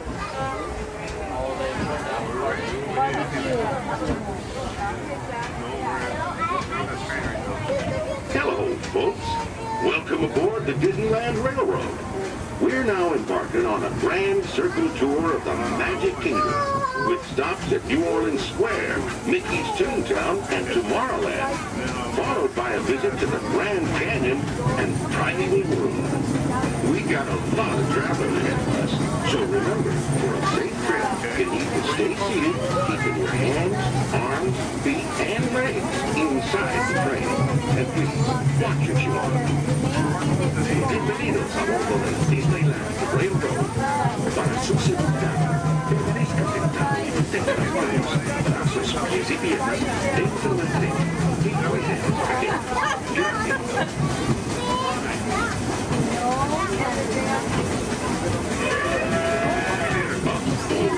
Did you folks hear that? Sounds to me like we've reached the wilds of Adventureland. You just might run into a lot of savage critters out there, including lions and tigers and tiki birds. Everybody best be on the lookout. You never know just what could show up. We're approaching our first stop.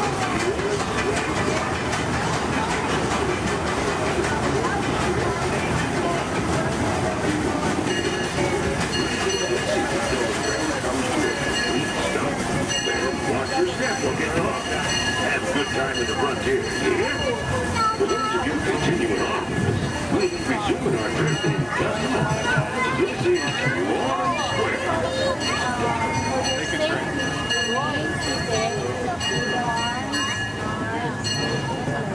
Your attention, please. Our pilots get ready for takeoff in 3, 2, 1, blast off.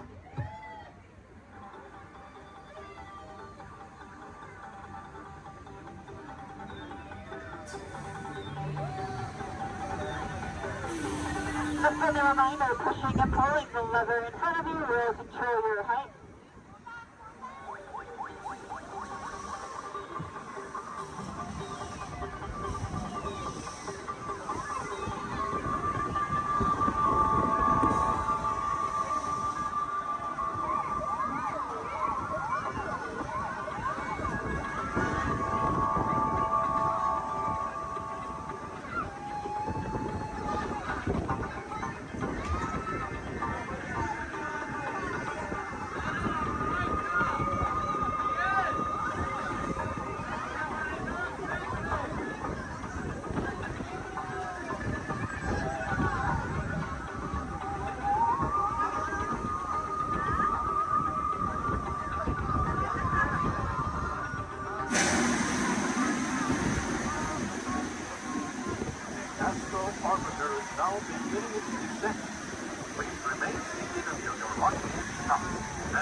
Gather our belongings, proceeding to the left and only.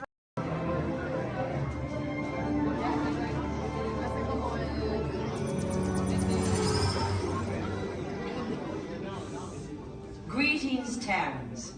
I am Nova Prime Irani Rayan, commander of the Nova Corps. On behalf of all Xandarians, I hope you have enjoyed exploring the wonders of Xandar.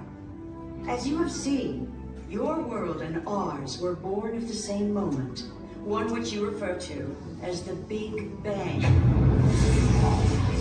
As such, we are all galactic neighbors in a vast universe which we and countless others share.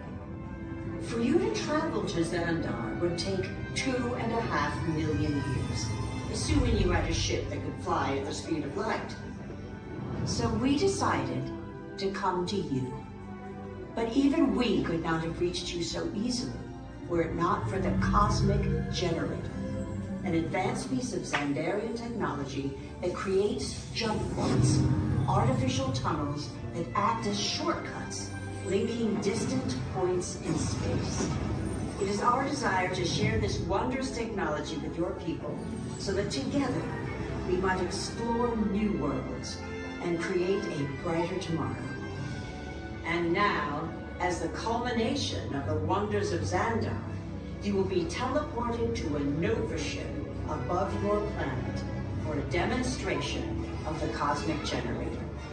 I trust you will find it an unforgettable experience.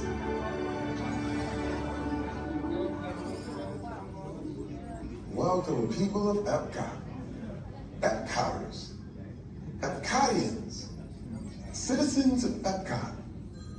Does anyone know what they call themselves? What? I'm on? Someone needs to tell me when I'm on. Welcome, Epcot Terrans. I am Centurion Tal Merrick, and we're just about ready to teleport you up to the ship for the demonstration. As you're about to enter a secure Nova area, I must ask you to put away your Terran communication devices at this time.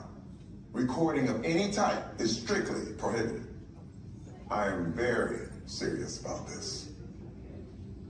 Now, please step forward into the chamber. You're gonna love this.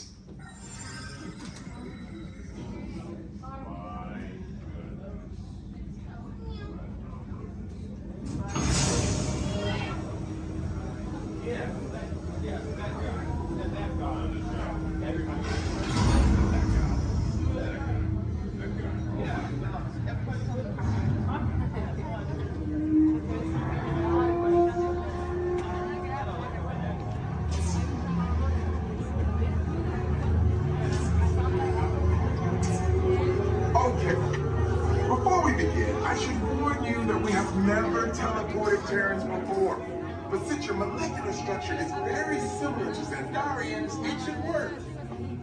It'll work. So long as you are standing inside the lighted ring. You do not want to know what happened last time someone did not stand where I told them to, okay?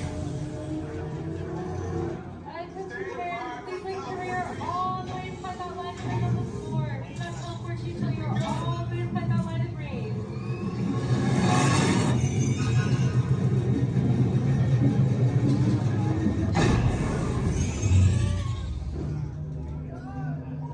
You made it! I mean, of course you did. Nova Prime, they're ready. Excellent. What you see before you is the Cosmic Generator. And in just a few moments, we'll be activating it so you can experience for yourself what's happening. I'm not sure. Our power's out. And the Cosmic Generator is gone. Superior Monarch, go to Code Red. Prepare the fleet. And call the Guardians. Now!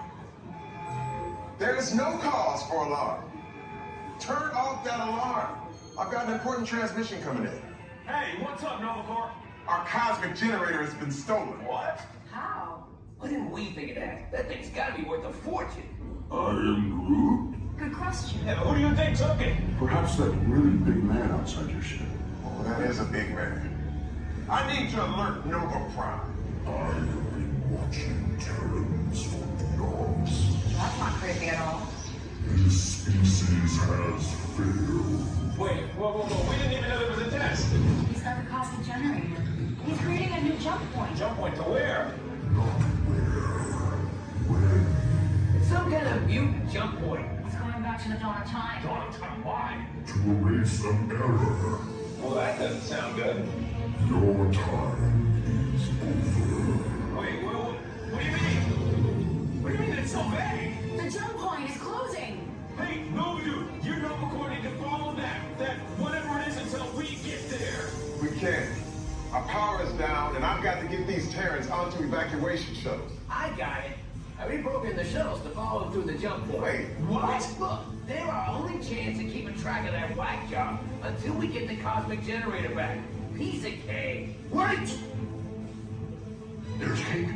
Where's this cake? The odds are impossible, Yeah. but it's our only shot. Good luck. Are you sure you can control it? Come on, it's me. I got this. We're all toast. First it was cake, now there's toast. This plan is making me so hungry. Terrans, listen up. Enemy of the Galactic Alliance. Send reinforcements immediately. Calling Star Command. Calling Star Command. New reads. Sanders has had no trouble in Sector 9. No doubt it's the work of that nefarious coup, the sworn enemy of the Galactic Alliance, the evil Emperor Zurg. His robotic army is stealing crystallic fusion power cells. Without those cells, will all be powerless and at the mercy of Zurg. Scarper may have picked a fine time to send the new piece. All right, you junior space rangers, listen up. Zurg is using the stolen battery cells to energize his secret weapon. Our mission is to find his robots and his secret weapon and blast them. Green Squadron will retrieve the power cells, while the rest of you concentrate on those robots. You'll rendezvous at Planet Z. I will remain here at Star Command to coordinate the mission. Battle stations, report to the flight deck for immediate launch. To infinity and beyond.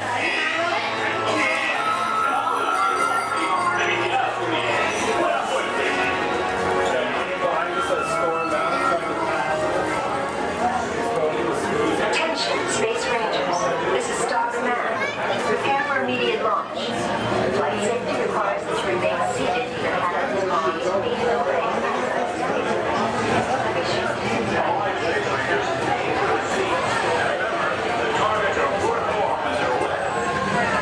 Please face forward and back to your seat. Joystick spin control is now activated. You are now in command of the Space Cruiser. Joystick spin control is now activated.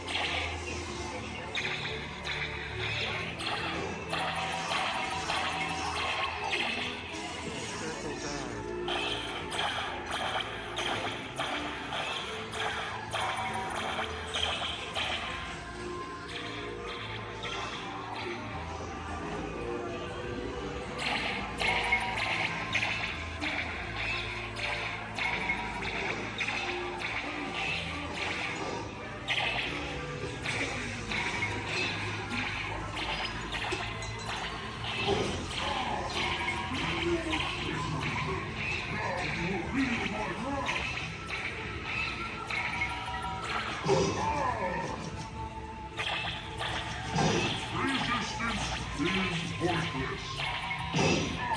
You interfered for the last time. Now you must be punished. You give me no choice. I must destroy you. Hold still. You Space Rangers. Now you will feel my wrath.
you everything you got.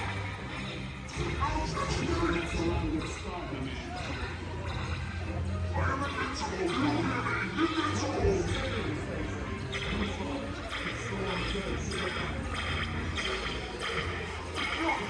I should be ruling your platform.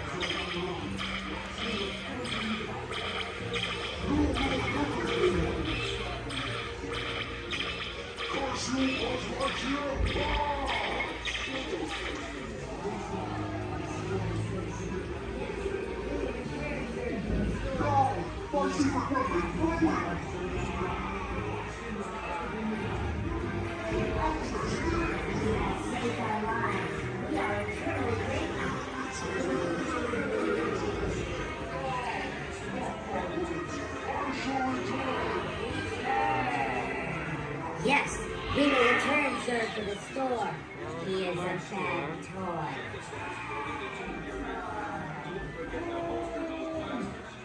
You have saved our lives. We are eternally grateful. It's been an honor serving with you.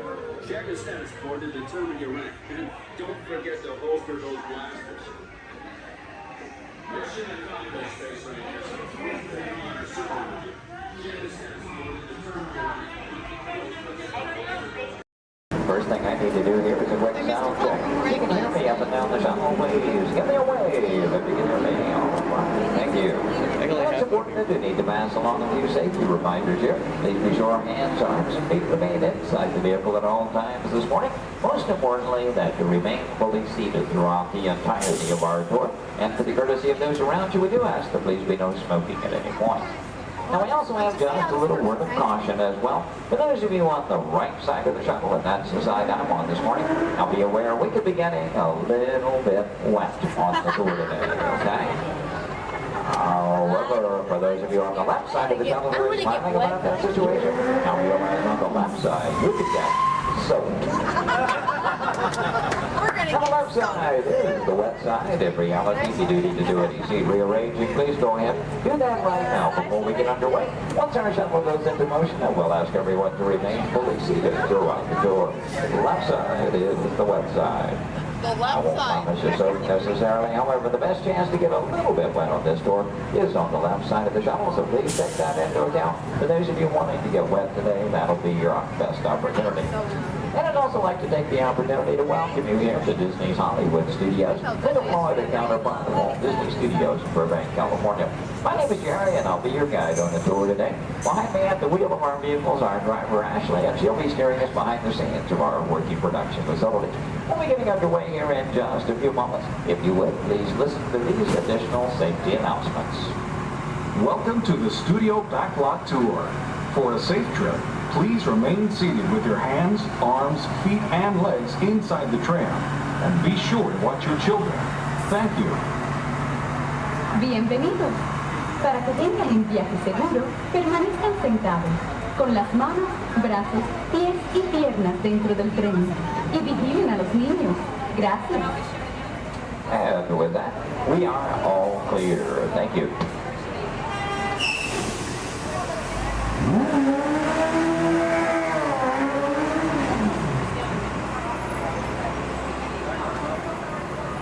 Once again, a very good morning, ladies and gentlemen. Welcome to the second portion of the studio's backlot tour. Might also mention there are no photo restrictions of any type on the tour, so please feel free to shoot as much film and video as you like. Go ahead and get those cameras out and ready. Matter of fact, that first photo opportunity is coming high in the sky. Take a look up toward the front of the shuttle. As you round the corner toward the front to your left, you'll see the symbol and the landmark of our studios, our award-winning Year-Full Tower.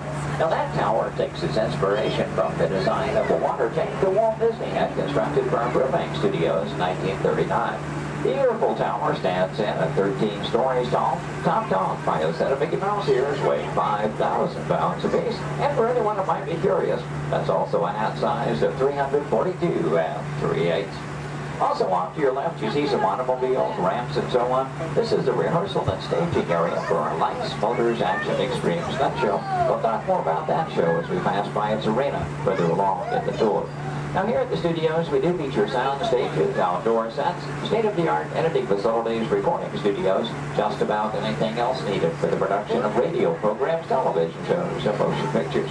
And over the years, we've had quite a lot of activity taking place. Now, for example, Anthony Hopkins and Cuba Gooding Jr. made use of our sound stages filming Instinct. And Tom Hanks was here, producing, directing, and starring in the 13 episodes of the HBO Emmy Award-winning miniseries From the Earth to the Moon.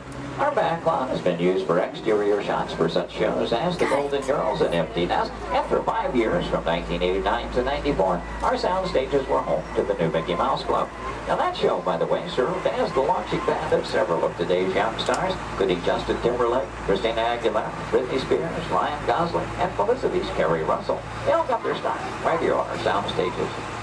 Now, as you make your way around this turn off to the right, you'll see 2 surviving P-40 aircraft from Touchstone Pictures Pearl Harbor, starring Ben Affleck and Josh Hartnett. Taken from the mold of a real P-40 Warhawk, these full-scale replicas are produced in fiberglass over a steel frame. You might be interested to know there were actually only 16 of those full-scale replicas produced for the filming of Pearl Harbor. If you've seen that movie, you know there were a lot more P-40s than that on the screen. The remainder were all computer-generated. We're now entering one of our most glamorous departments. This is the world of creative costuming, and notice the window displays on the left. Now here in costuming, the process begins with artist designs. From there, our seamstresses and tailors take over. They may use as much as 1 1/2 million yards of fabric each year to produce more than 25,000 garments. In the display cases, you see original costumes from such films as National Treasure, Book of Secrets, Disney Channel's High School Musical 2, costumes from Step Up to the Streets, and in Real Life, and from Enchanted with Amy Adams and Patrick Dempsey. Also coming up ahead on the left, a special display of both costumes and props from Walt Disney Pictures, Pirates of the Caribbean at World's End. We have more than 250 artists involved in the design and manufacture of costumes for motion picture, television, and live entertainment needs. And I'm proud to say that here in Florida, we have the largest working wardrobe in the world. Now, when an art director needs to create a specific look for production, they may begin with the props department. Here, scenic designers buy and in some cases build everything they need to create the exotic world in which their stories take place. On either side of the channel, we're passing through a series of prop storage areas, but also to the left, the final large room we pass by is the scenic shop. Now that's where carpenters construct to maintain the sets to be used on the sound stages or out on location.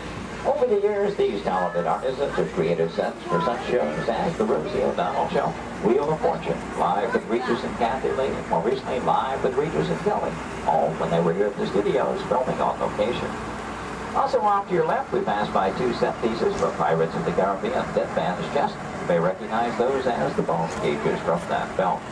And as you make your way a bit deeper into the back lot, oddly enough, the next area we approach is known as the studio boneyard. Now, most studios have boneyards, simply areas where we can store oversized props such as vehicles, aircraft, anything we may need to reuse or refurbish for another production. The large steamroller, for example, appeared in the film Who Framed Roger Rabbit, starring Bob Hoskins and Christopher Lloyd. We also passed by a Venetian gondola here from the film Casanova with Heath Ledger and Sienna Miller.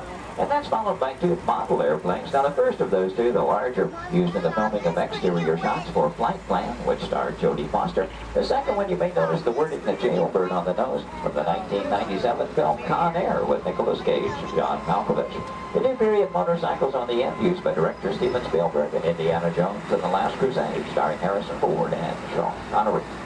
Now, anytime a production team has to travel to a city or town to film on location, they have to deal with a lot of problems they have little or no control over. Things like crowds, traffic, and noise. To avoid that, they often prefer to film on a studio backlot. Now, normally we have quite a lot of activity taking place, and well, this week is really no exception. One of the things we have been doing some special effects testing this morning in this large standing set off to the right. Now, when the tests are underway, the set becomes off limits to our tours, but see, we have been given green light here at the moment.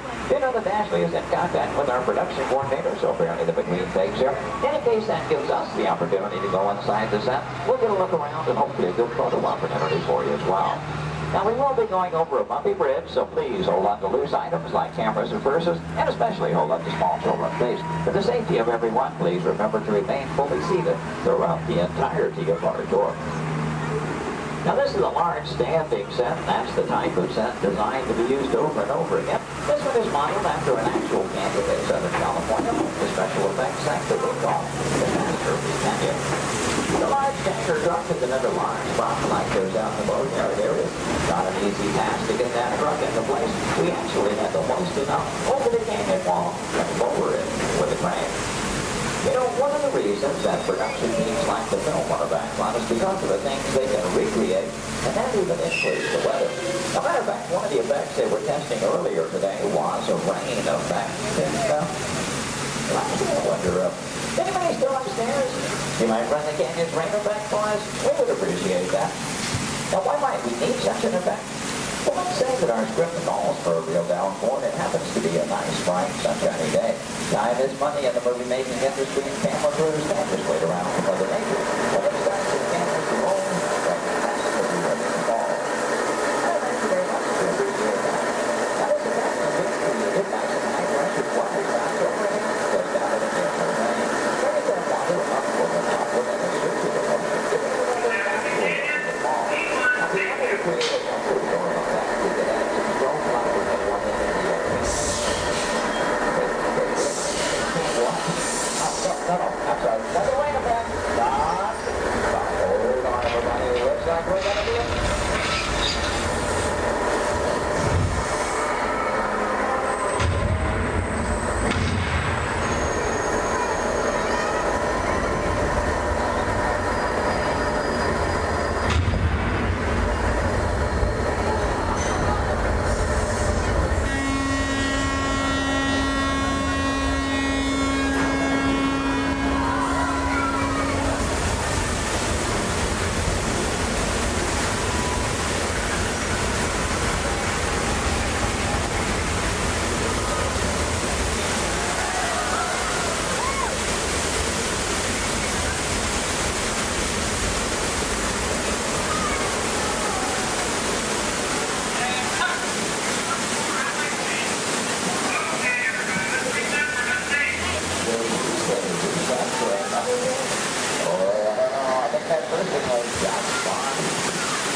From behind, you'll see the canyon is really a steel structure covered in wire mesh and adjoined by a layer of textured cement and tar to create the natural rock formations up in the canyon. The small yellow pipes carry the gas to the fires up above. The large gray pipes the water to the flying block. Now, to start that flood in motion, you'll see 3 large holding tanks up at the top of the canyon. When we open the gates to those tanks, that allows 70,000 gallons of water to come running down toward our tunnel. Even more dramatic impact. Some of that water was blown into by airplanes. The earthquake effect created by large hydraulic shiver cables under the bridge. The Astro-Key Canyon was originally put together with the help of a Hollywood special effects team, so that what seemed to be an out-of-control disaster was really a very safe, computerized sequence of events. The entire sequence can reset in just 3.5 minutes. During that amount of time, the 70,000 gallons of water gets recycled to begin our show all over again. Now, as you make your way out to the canyon, take a look ahead and off to the right. You'll see a special aircraft too, is here in a bit of Disney history as well. This one is not a prop, it was an actual aircraft, known in airports throughout the country simply as the 234 of Mickey Mouse. Among some of its earliest assignments were to shuttle Walt Disney and his Imagineers from Los Angeles to New York for the final planning stages of the 1964 World's Fair. That's where we premiered It's a Small World. Great moments with Mr. Lincoln and the Carousel of Progress. Then during the mid-60s, Walt made use of that aircraft on scouting missions over Central Florida, seeking the ideal location for our Walt Disney World resort. Now with a little movie magic here, we'll make our way from the canyons of California to the streets of New York City just by crossing our backlot area. As we do so, we'll also be passing by our newest attraction here on the backlot. You saw some warm-ups going on earlier. Now up ahead, the Mediterranean Village set in the large grandstand is the site of Lights, Motors, Action Extreme Stunt Show. That show is based on one of our most popular attractions in Walt Disney Studios Park in Paris, France. Lights, Motors, Action takes you behind the scenes. We show you how we create vehicle action stunts for the movies. Now you feel like you're right here on our set as the film crew shoots a series of highly orchestrated stunts using custom-designed vehicles and carefully controlled pyrotechnics. The resulting footage has been edited, mixed with visual effects and audio effects. We show you how we create a dramatic action sequence on film. To make that all possible, we worked with some of the world's top stunt directors and designed some high-performance vehicles capable of some pretty evasive maneuvers. Now this show involves automobiles, motorcycles, and jet skis, all in all a very exciting adventure here. Do check your showtime guides. There are 3 performances scheduled today. The first one is at 11:50 this morning, just a little over 30 minutes from now. One at 2:45 this afternoon, and the final show of the day at 5:30 this afternoon. So if you've ever wondered how they create vehicular stunts for the movies, try to work one of those shows into your schedule today. Now they will start loading that show a good 30 minutes before those scheduled showtimes. Off to the left, we'll pass by another series of props. Miniature cattle cars, small jeep, both unique props from the filming of Mighty Joe Yacht. The Acme Waste Disposal truck from the live-action version of 101 Dalmatians, and the large silver space pod from the 1986 Disney film, Flight of the Navigator. Star Wars fans may recognize the sand skip from Return of the Jedi. The bright yellow submersible and mini helicopter both appeared in the Life Aquatic with Steve Zissou, which starred Bill Murray. This version of the Love Bug is Demolition Derby Herbie, currently appearing in Herbie Fully Loaded. And at the end of the grouping of vehicles, the large red space pod made its appearance in The Hitchhiker's Guide to the Galaxy. Now from the opposite side, you may notice that we're still circling around our Lights Motors action set. It does in fact take up about 8 acres here on our back lot, premiered here on May 5th, 2005. Might also notice it looks very different from this side. From the opposite view, you were seeing all of the detailing of that Mediterranean village. That, of course, was the audience or the camera's point of view. From this side, simply the steel structures that keep our backbone standing. We're only going to build what that camera needs to see. I might also take the opportunity here to mention our Fantasmic show tonight. That's our nighttime spectacular here at the studios. Fantasmic will be presented twice tonight. That will be at 9 p.m. and again at 10:30 p.m. this evening. Now, Fantasmic is an excellent and a very popular show, also a limited capacity show. So I do recommend, especially for that 9 o'clock show, want to be there a good 45 minutes to an hour prior to showtime, proceeding in the amphitheater area. Once it fills up, it's all the folks who can see the show for any given performance. And as you make your way on around the turn, off to the right, see the entrance to Lights Motors action. Looks like they're beginning to preload for that 11:50 show at the present time. You can work that one in your schedule. That'll be the easiest show to get into here today. And as you make your way on around the turn, take a look down the street. Get a view of our very own New York skyline right here in Central Florida. And this illusion is created by an old movie trick known as forced perspective. The skyscrapers at the end of the screen are actually just painted plastic. The tallest of which are about 4 stories tall, a block and a half away.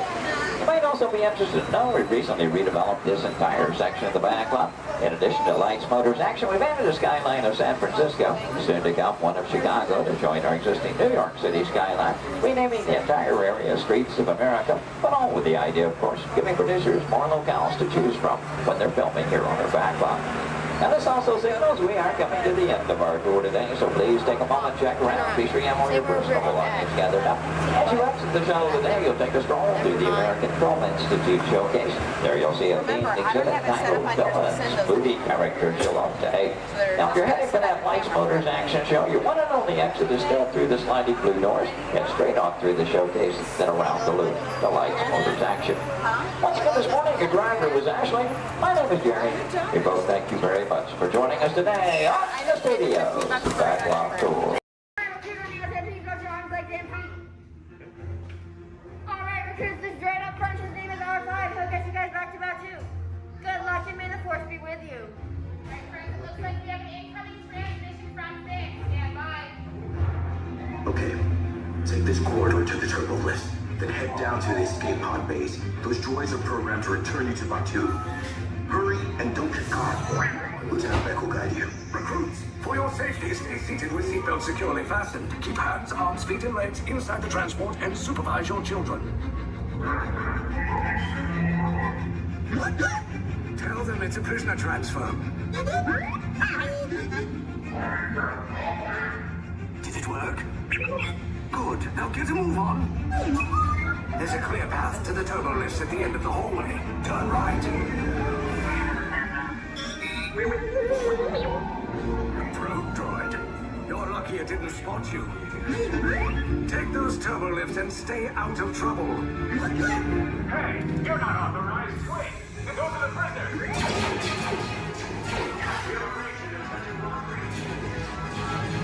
Cover is blown. Find an alternate route. Who picked these two droids anyway? Detention corporation. Prisoners not seen and never seen.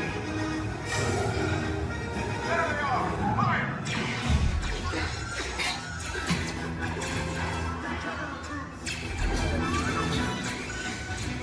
These safe bots just below us. Take the lights down. I'll cover you. Hurry! No, not up! I said down!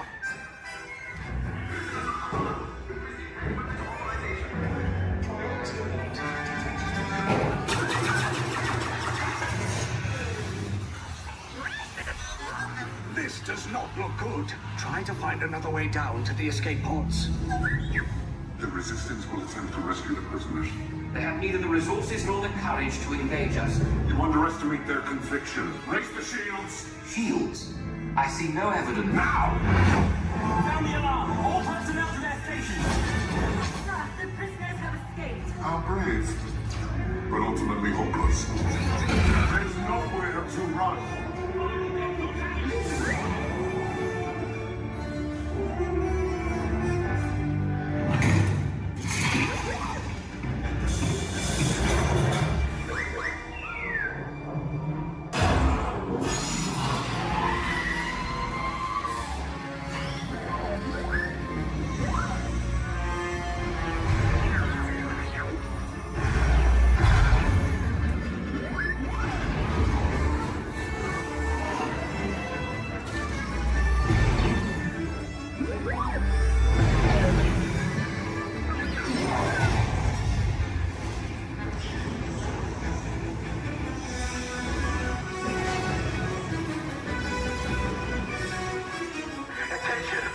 Resistance personnel, abandoned ship.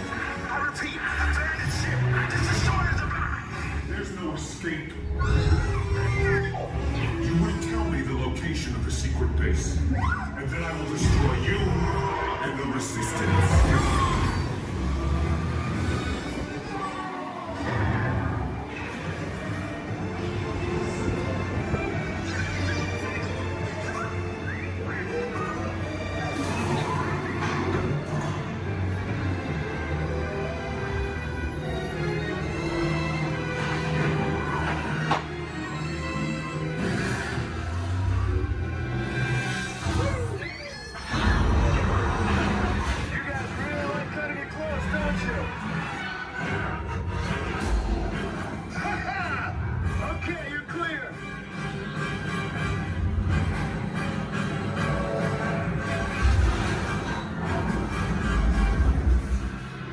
Your escape pods came in a little off target. Ground crews will meet you outside the wreck. All right, nice job, recruits. Not what you signed on for, but hey, you're Resistance now. I think I have that authority. Right, Beck? Where's the lieutenant? I need eyes on Beck. Rhino, scan his pod beacon. 4 escape pods down in Sector 4. Verification pending. Lieutenant Beck here. Beck! You're alive! I should hope so. Great job, recruits. Thanks to your heroism, the location of the Resistance base is secure. Bravo! Yes, R5, you too.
Land of Tomorrow.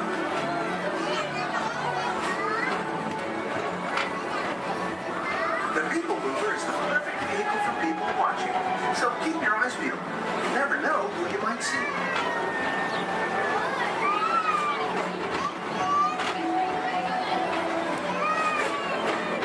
Coming up, Stitch's Great Escape, where you can report your duty as a security agent for the Galactic Federation.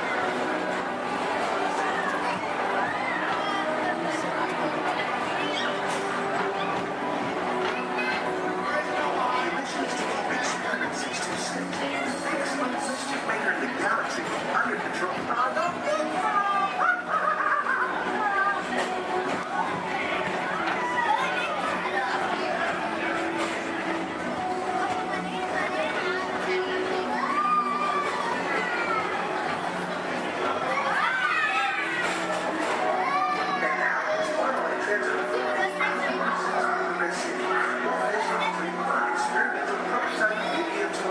Progress was the inspiration for epcot and many of its forward-thinking ideas have been brought throughout Walt Disneyland.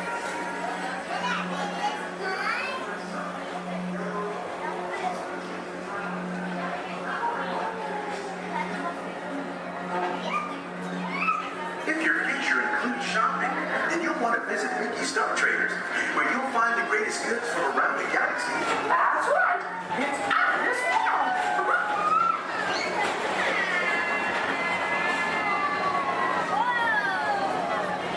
At the Disneyland Speedway, put the pedal to the metal and speed towards the checkered flag in your very own race car. Young or old, this is your chance to drive in the fast lane without worrying about getting a speeding ticket.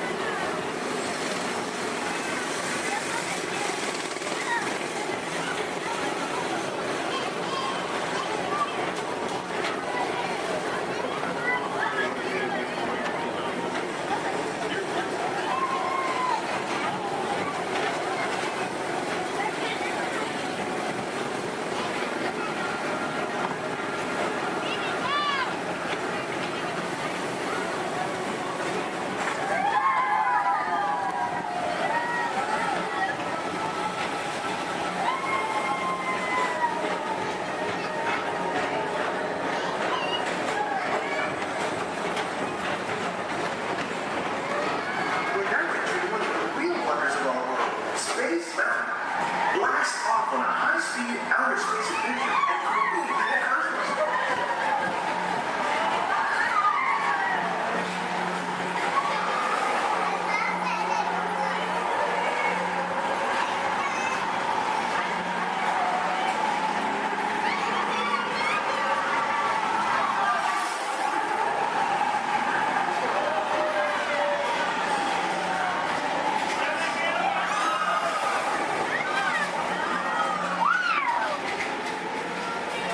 Paging Mr. Morrow. Mr. Tom Morrow. Please contact Mr. Johnson in the control tower to confirm flight to the moon.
Space Mountain while you're here for an adventure that's out of this world.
subtle progress. Inside this rotating theater, whole families welcome you into their homes of yesterday and today, starting way back at the turn of the 20th century. First presented at the New York World's Fair, this legendary circular theater celebrates the progress that has made our lives better. It's a perfect reminder that there's always a great, big, beautiful tomorrow shining at the end of every day.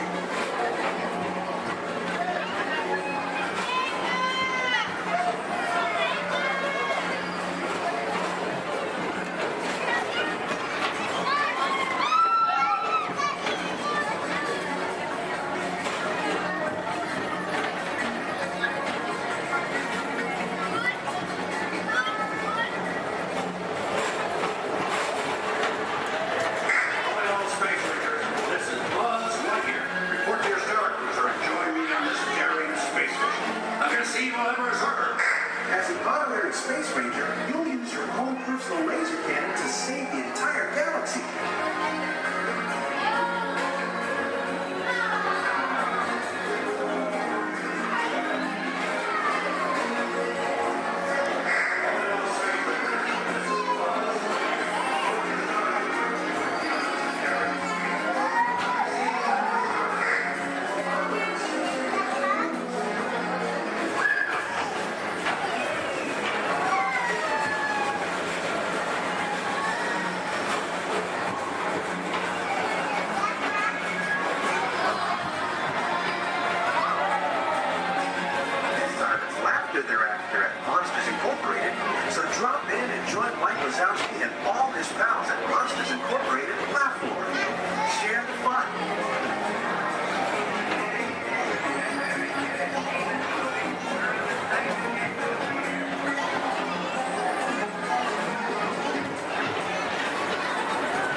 Enjoy the rest of your day and have a great, big, beautiful tomorrow.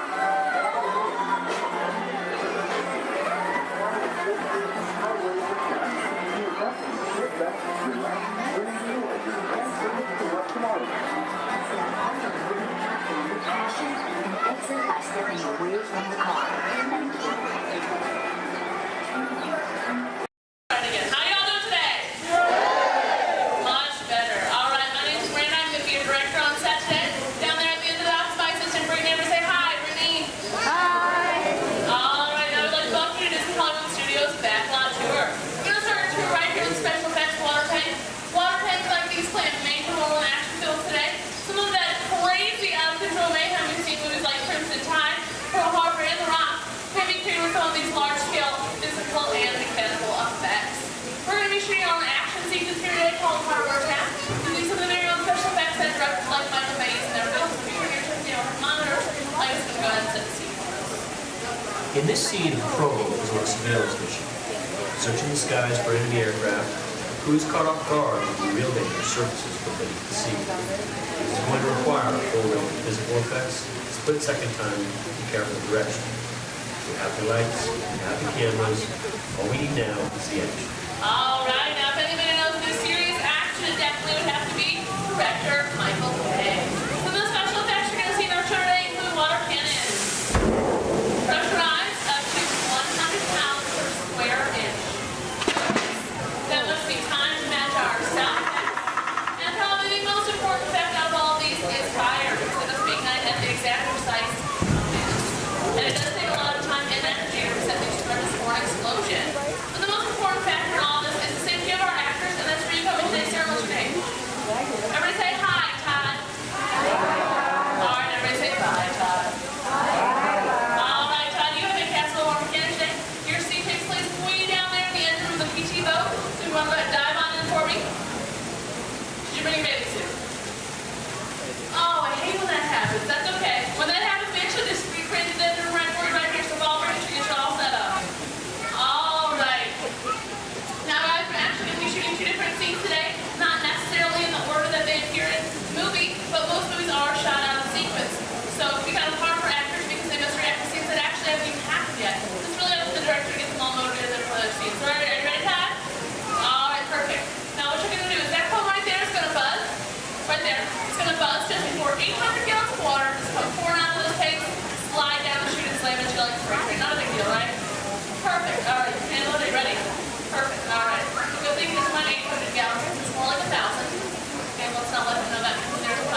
I think he's doing a pretty good job. Give him another nice round of applause. All right.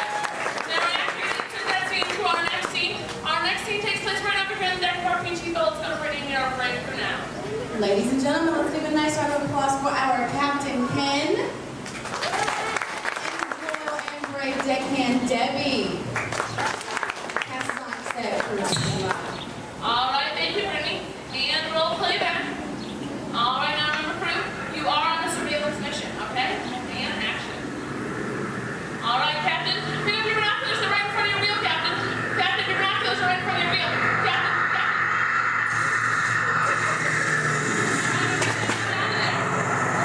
All right, Captain, spin your mouth, hurry. He's coming back for another round. Get your boat out of there.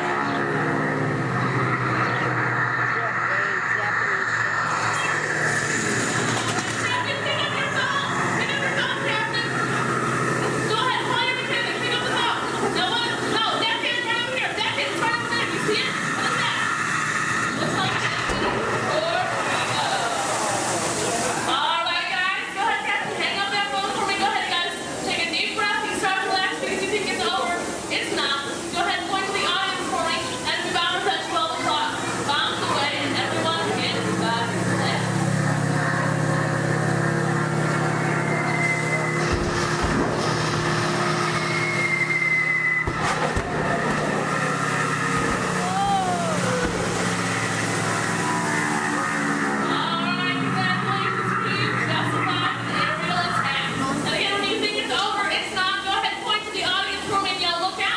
Two torpedoes have just headed their way. And we're giving them another nice round of applause. Let's put those two things together. Add some computer-generated images, pre-recorded dialogue, and a rousing musical score. Turn your attention to the overhead monitors as we proudly present Harbor Attack.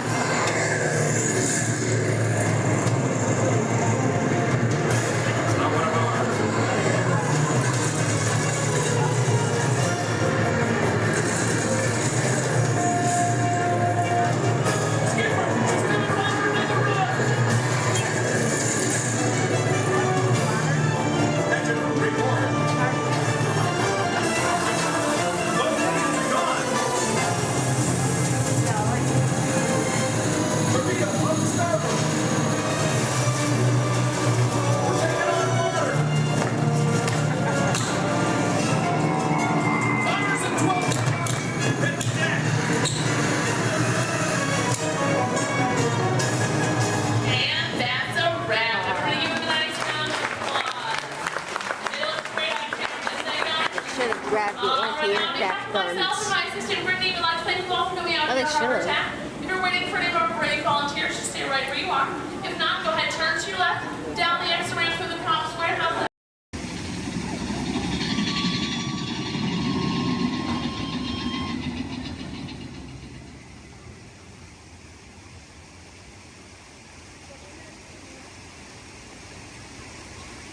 For those of you standing, please hold on to the handrails throughout our journey and stay clear of the doors. For the comfort of others, no smoking, please. Thank you. As we turn south, you can catch a glimpse of the spires of Space Mountain in the Magic Kingdom. Nearby is Disney's 8th-ranked contemporary resort.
While your group is together, now is a great opportunity to pick a time and place to meet and become separated in the park.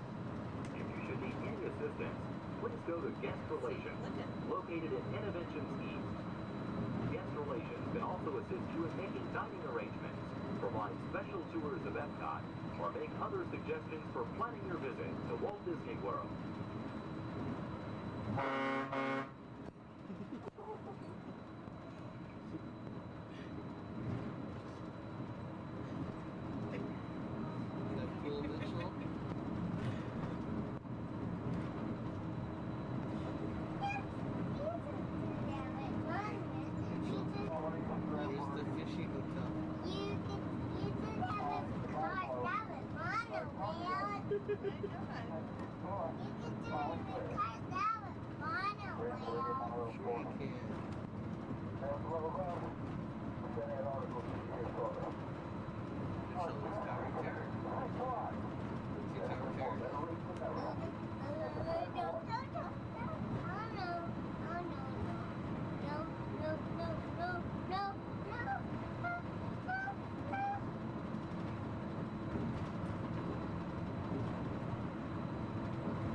Traveling to Epcot, where nations celebrate human achievement and potential. Its 300 acres are divided into two worlds, Future World and World Showcase. Future World offers fascinating explorations into realms of energy, transportation, and imagination. You'll also find adventures in communications, sea exploration, food production, and other vital topics. World Showcase is a community of nations, highlighting the accomplishments and cultures of people around the world.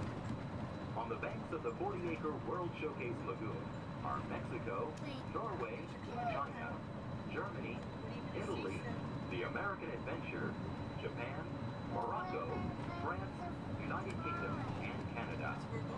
Young adults from each nation represented in World Showcase are among your hosts, making this a true international exchange.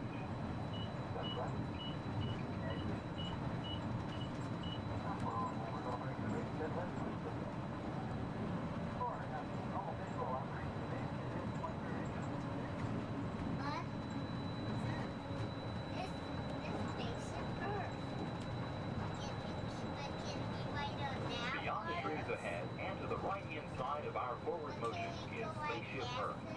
This 18-story geosphere marks the entrance to Epcot. Inside Spaceship Earth, time machine vehicles take you through the evolution of human communication, from a distant yesterday to the dawn of tomorrow.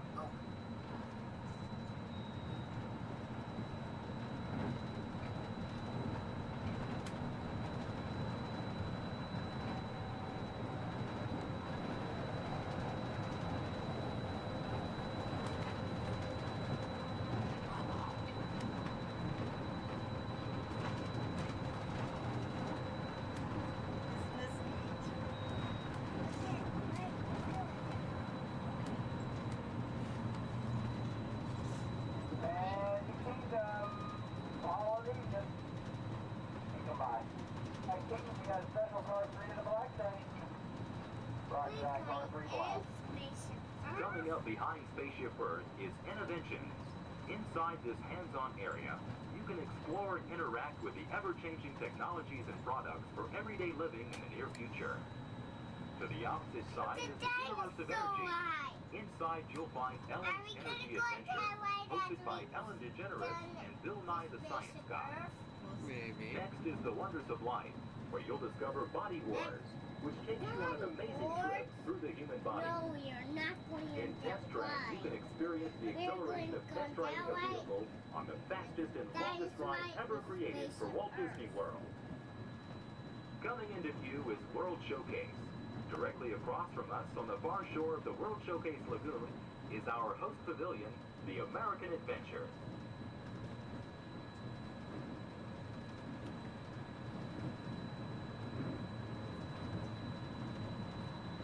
I'm still thirsty. Well, I'm sure we can find something for you to drink.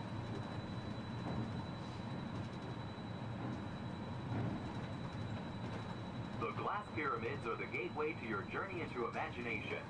Inside, you can find the 3D adventure, Honey, I Shrunk the Audience. Join Professor Wayne Solinsky as he receives the Inventor of the Year award for his incredible shrinking machine. Next is the land, where you'll discover creative partnerships between people and the land around the world.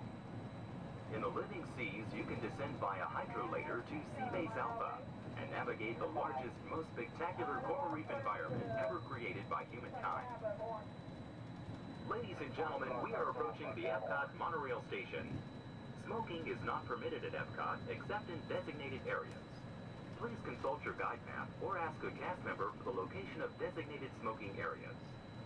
Please hold on to the handrails and stay clear of the doors until the monorail stops completely and the doors open. On behalf of the cast of the Walt Disney World Resort, we'd like to welcome you to Epcot. And ladies and gentlemen, this is the Epcot monorail station. If I can please have everybody's attention once again, I do need everyone's attention. As you're walking up the platform this morning to the Transportation and Ticket Center, you might have noticed our signs, and if you did not, that is why I'm here.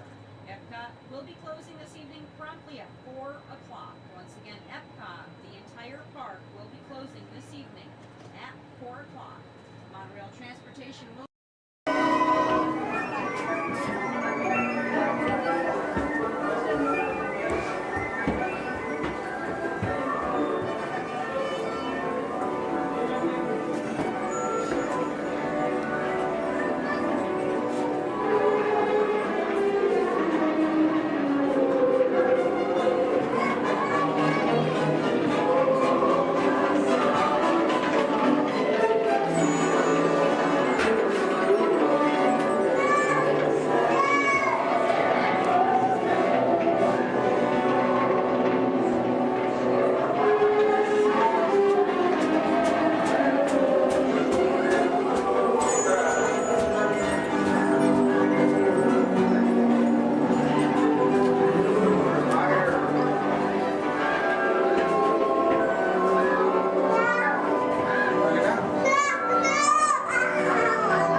conversation with the coolest sea turtle in the entire ocean. Do you know his name? That's right, it's Crush. Let me show you how it's going to work. Right here is our window to the Pacific. It allows us to see all of the undersea life that swim by. Up there in the corner is our hydrophone that allows us to communicate with all the undersea life. So it's going to be very conversational, meaning Crush will talk to you. You'll be able to talk to Crush. He's got questions for you.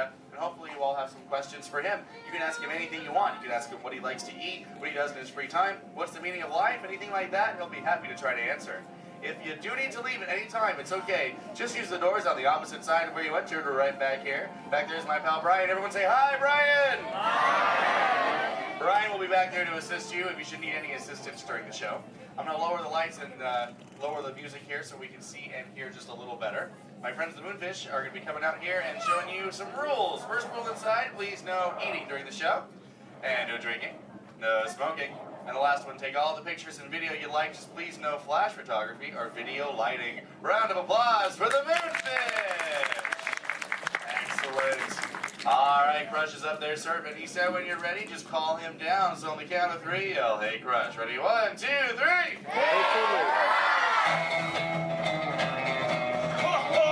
Righteous! Righteous!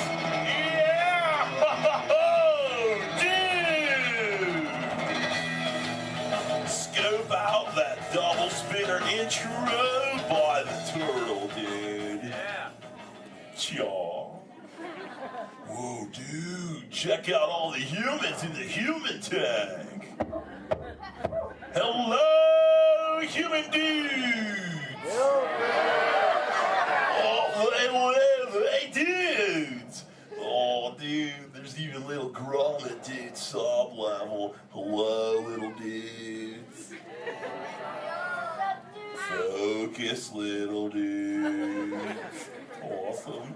Dude, it's John. What's going on, dude? Hey, dude. Hey, do you think you can help me talk to a grommet right over here? Right down front, kind of in the middle, wearing like a greeny color shell, dude. Brown moss on the dog, dude. Hey, what's your name, dude? Rudy. Nice to meet you, Rockin' Rudy, dude. Hey, do you know how to talk like a turtle?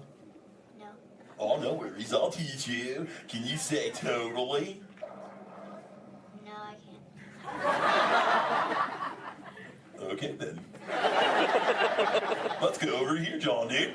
Yeah, let's talk to the dudette right here in the pinky shell, dude. Let's see if she can say totally. Hey, what's your name, dude? Gabby. Nice to meet you, Groovy Gabby, dude. So can you say totally? Totally. Whoa, you're good. Okay, now can you say sweet? Sweet. Okay, put both those words together, Groovy Gabby, and say totally sweet. Totally sweet. Whoa, dude, human dude, put your fins together for Groovy Gabby for totally talking turtle, dude. Dude, you're like bilingual. Hey, so like, where do you come from, Gabby, dude? Where do you live? Canada. Ooh, dude, you come from Canada, dude. That's excellent. I have no idea where that is. So how's the surf in the Canada, dude? Why are we whispering? Well, no worries, dude. Hey, so like, who brought you here on this fine day from the Canada, dude? Who'd you come with? With my family. Oh, excellent, dude. You brought the whole familia. Wouldn't it be cool if I talked to, like, your parental units? Totally say, chaw. Chaw. Awesome. Okay, let's find out where they are. Parental units of Groovy Gabby, where are you at? Raise your fin. I want to talk to you. Over here, dude. Oh, dude, excellent, dude. They're, like, way over there. They're, like, taking a mini vacay from the little one over there, dude. Hey, what's your name, dude? Walt. Nice to meet you. What relationship are you to the Groovy Gabby, dude? Father. Oh, you're the Papa Bear. Excellent. Hey, so how many little ones do you have? 2. Oh, you're just getting started. Excellent. Dude, the Crush Man's got 65. You should totally try that.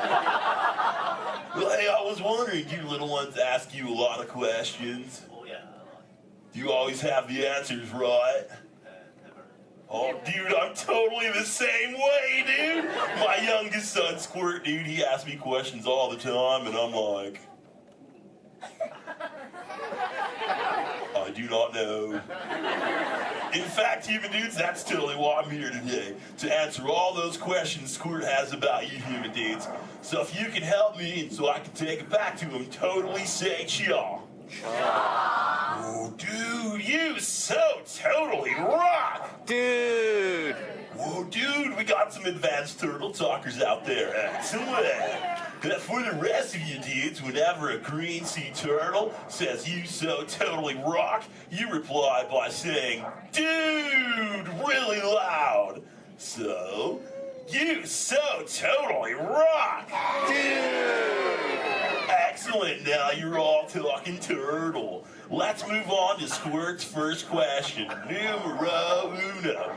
Squirt saw you human dudes at the beach the other day, and he wanted to know what you dudes do when you go to the beach. So shout it out, human dudes. What do you do when you go to the beach? Dude, kill the motor, dude. I heard some surfers, swimming, tanning. One little dude over here was like, boogie board. That was awesome. Well, let's see you swimmers out there. Raise your fin if you know how to swim. Oh, not many adults know how to swim. Okay, this is muy importante, human dudes. Raise your fin if you've ever swam or swummed or swam it in your entire life, dude.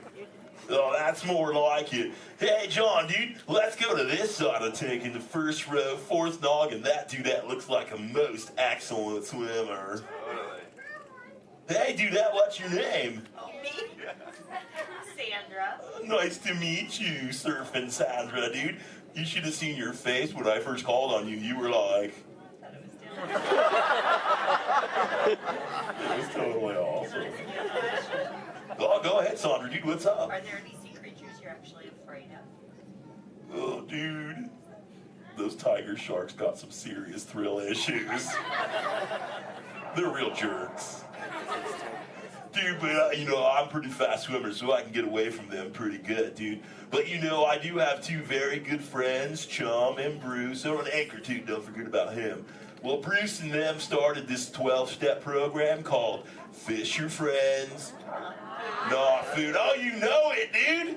You took it too. That's excellent. It's spreading onto the land. Very cool. Well, hey, I was wondering, dude, do you ever go swimming and do you like to go fast or slow? I like to slow down my path. Oh, dude. I like your style, Sandra, dude. There you go. Just kind of like sit back and close your lids and be like, dude, I'm Sandra. I hope there's no tiger sharks around.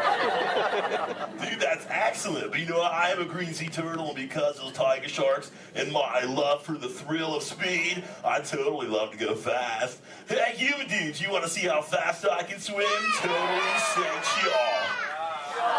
Excellent. I'm going to go get my motor running, and human dudes, I need you to time me. So start counting when I say go, and count nice and loud so I can hear you, okay, dudes? Ready, set, go. 1, 2. Back, dudes. Dude, I just swam all the way around the world. I did, dude. Right through Canada.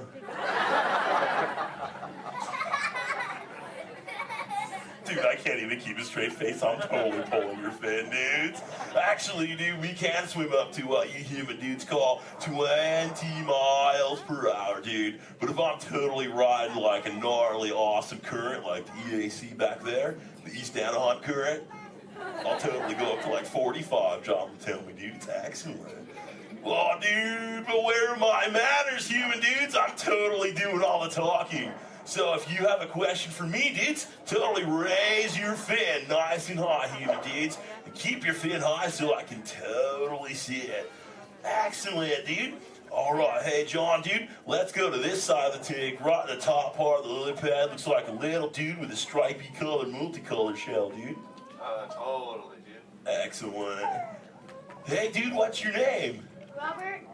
Nice to meet you, Rockin' Robert, dude. So what's your question? Do you have a favorite toy? A toy? Dude, what's a toy? A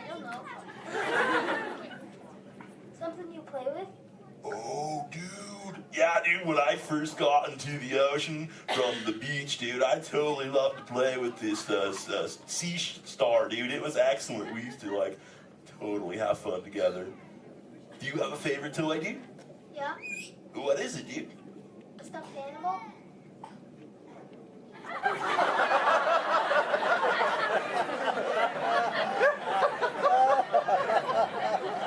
What kind of animal? One from Disneyland. What's Disney? You know what, dude? You got some serious thrill issues, dude. We're just gonna stop it right there before I go any further. Dude, that's excellent. Hey, actually, dude, do you think you can help me with something? Say chomp. Chomp. Okay, the other day I found this thing. I don't know what it is. It's hoping you can tell me, dude. What is this, dude? A Buzz Lightyear toy.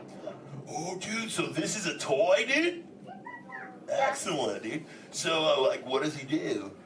He flies. No way. Let's see if I can make him fly. Dude, that was awesome! Dude, the other day when I found this little mini man, he started talking to me, dude. He was like, I don't know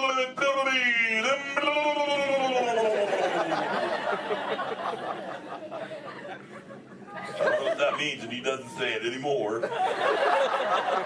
So do you think Squirt will like this for his next hatch day, dude? Say chaw.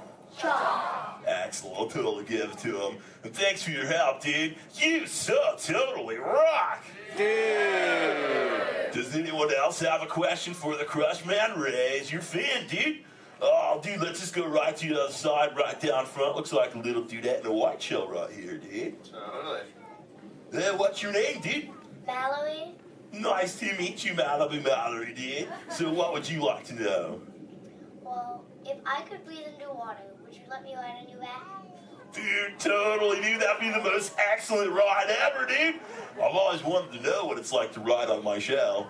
Because I'm always riding in my shell.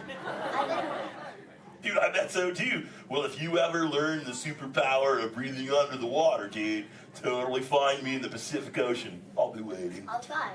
Excellent, dude. You're awesome.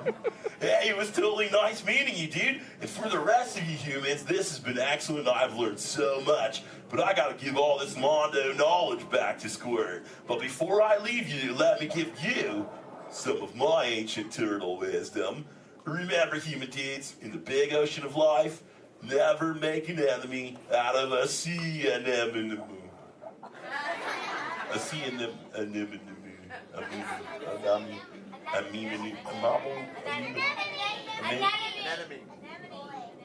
Stay in schools, dude! And remember, you so totally rock! Give it up for the Crush Man!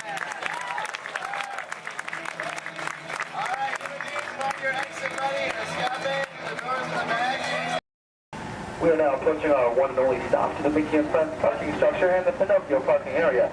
For your safety, we ask you please remain seated until the champ has come to a full and a complete stop. As soon as that happens, I'll instruct you to lower your head, watch your step, and exit to the driver's left-hand side, and the driver's left-hand side only. But until then, please do... Personal. It's in the media. It's not my department. Can't touch it. Just saying. Anyway, let's get this game going. You ready, contestants? Our first question from a show called Dancing with the Stars. Here we go, everyone. This is Dancing with the Stars.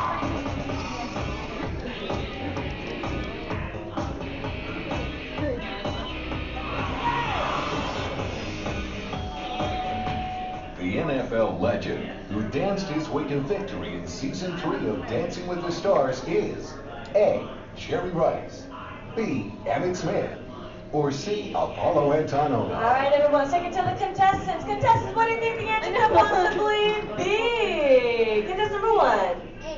You sure they're going to be a better answer? Like maybe like change it B? Maybe like to change it to something different? Like maybe you see something. B, Emmett Smith. Okay, how about you, Team 2? What do we think? You sure you don't want to change it to what contestant 1 said? Like, because I think there could be a better answer. Like maybe if you change it. B. Okay, you sure? Last chance. You're sure? All right, contestant 3, what do you think then? B. Emmett Smith. Well, let's find out what we've got. Emmett and Sharon! Sharon, it's gonna be Emmett Smith. Good job, contestant 1 and 3 getting a shine started up on your board. Don't worry, still 2 questions left to go. And this one's from a long-time running show. It's called America's Funniest Home Videos. Here we go.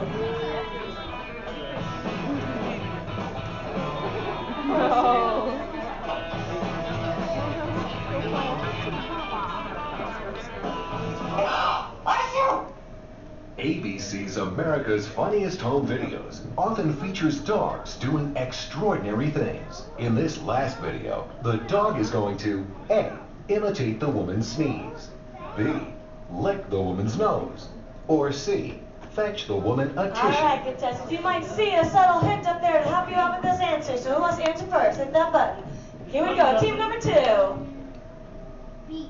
B? Lick the woman's nose? You don't see something up there that might change your answer? C. Fetch a woman a tissue. Okay, here we go. Contestant 3, what do you think? C. And contestant number 1? C as well. Let's find out, everyone. We've got a sneeze. And we got a tissue. Good job giving all of you a shining star. Anyway, folks, commercial break time. Here we go. If any of you missed your favorite ABC shows or just want to start watching new one, log on to the website. It's abc.com. Up there you can see their motto is Start Here, and that's because they're a multi-platform network, which means you can watch your shows not only on your big screen, but your computers and now even your handheld devices. Anyway, everybody, take the focus off me. I'm back up here on the screen because we're moving on to our final question. Are you ready, contestants? It's from Extreme Makeover Home Edition.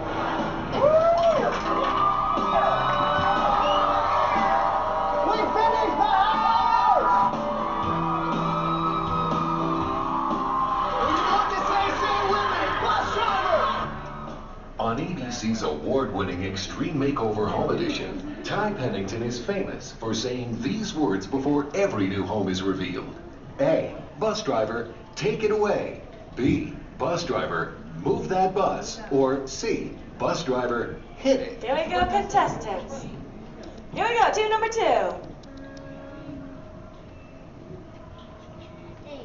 A, take it away. B, move that bus. All right, guess number 3. And guess number 1. B as well. Audience, if you know the answer, say it with us then. Bus driver, move that bus. Yeah. And then you want to show?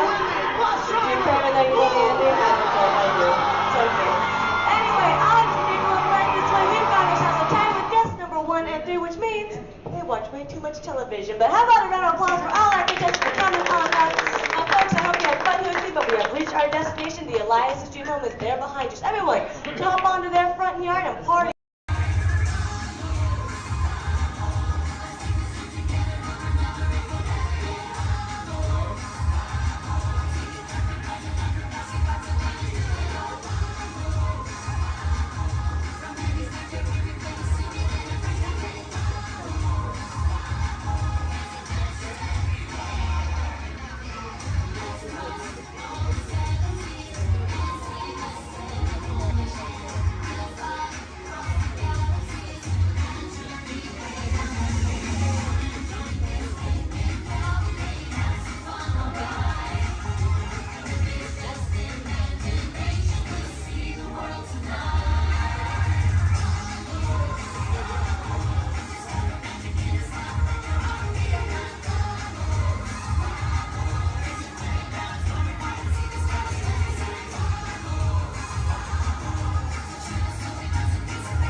so.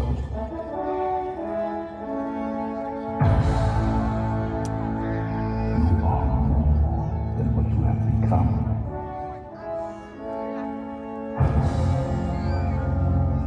Remember who you are.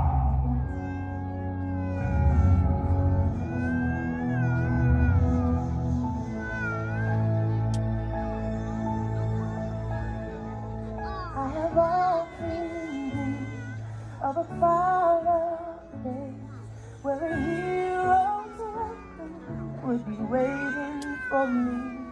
Where the crowds would cheer when they see my face, And a voice keeps saying, this is where I'm meant to be.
And so our journey comes to an end, but yours continues on.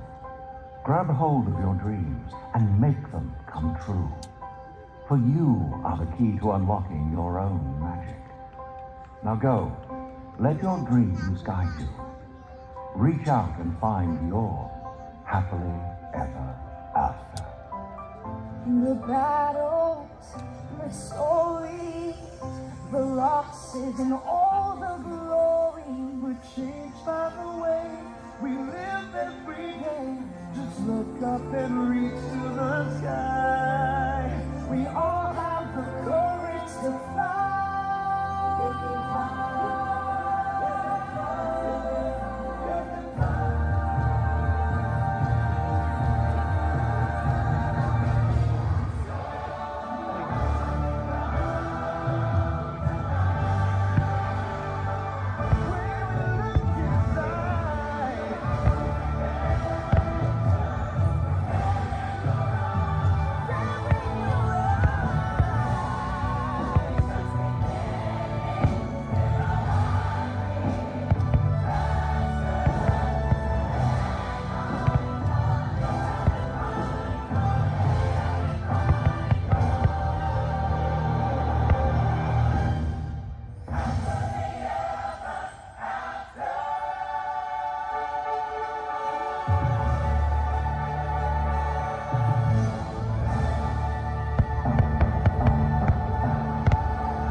No.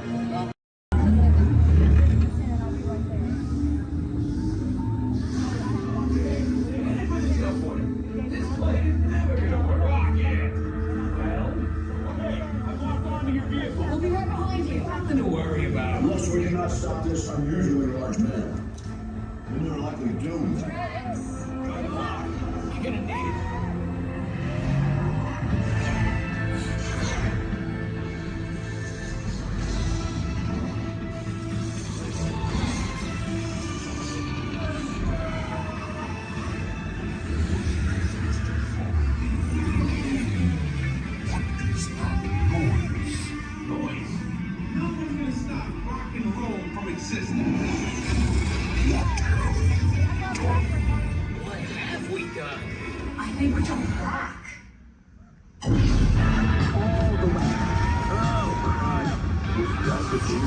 The Big Bang.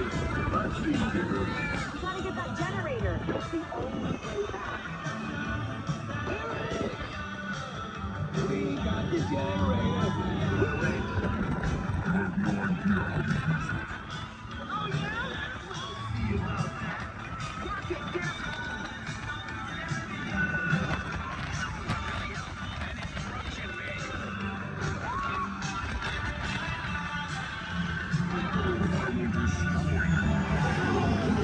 You get that all the time.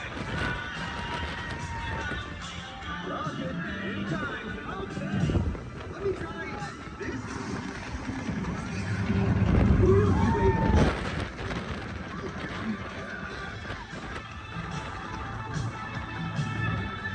Well, we're here. It's about time. Of course it is about time.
child, please remain seated at all times. Please keep your hands, arms, feet, legs, and elbows inside the vehicle, and please supervise your children.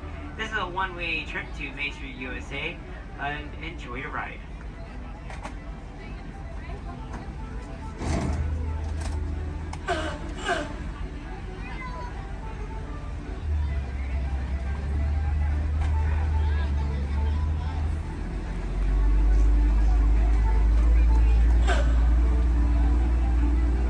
On your right-hand side is Sleeping Beauty Castle, your gateway to Fantasyland.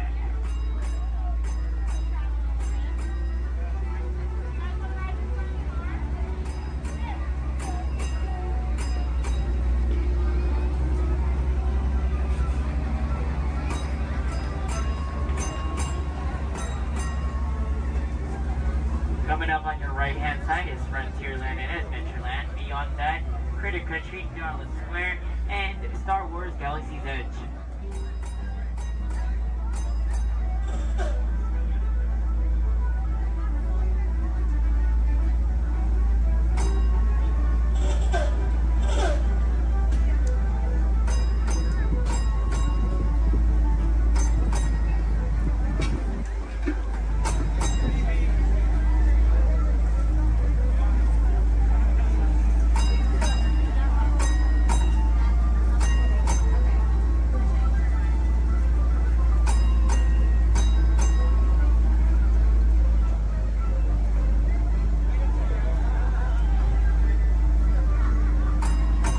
Coming up on your left-hand side, there's our first aid center, our baby care center, and our lost child center.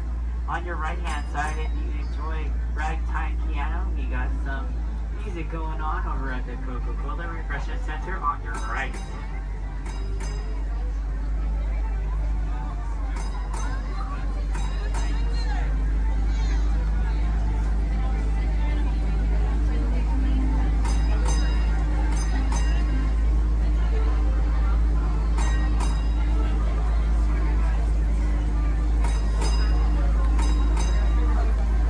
If you get hot later, on your right-hand side is our Dips and Grill ice cream parlor. And on your left is Market House, where you can find our Starbucks coffee and tea. Beyond that is our locker station.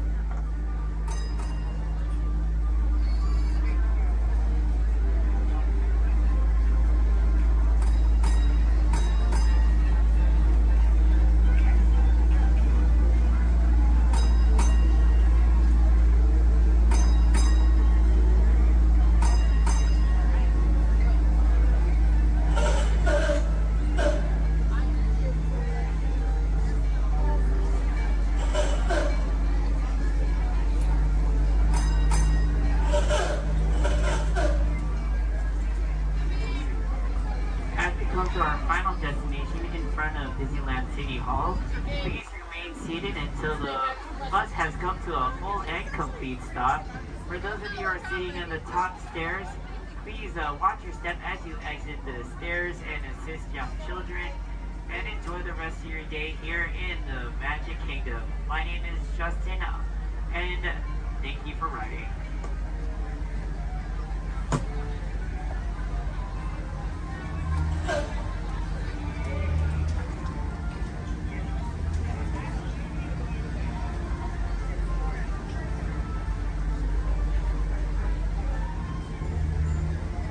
Thank you. Please remain seated, folks. I do need a park deck right over there. Yeah. Please remain seated, folks.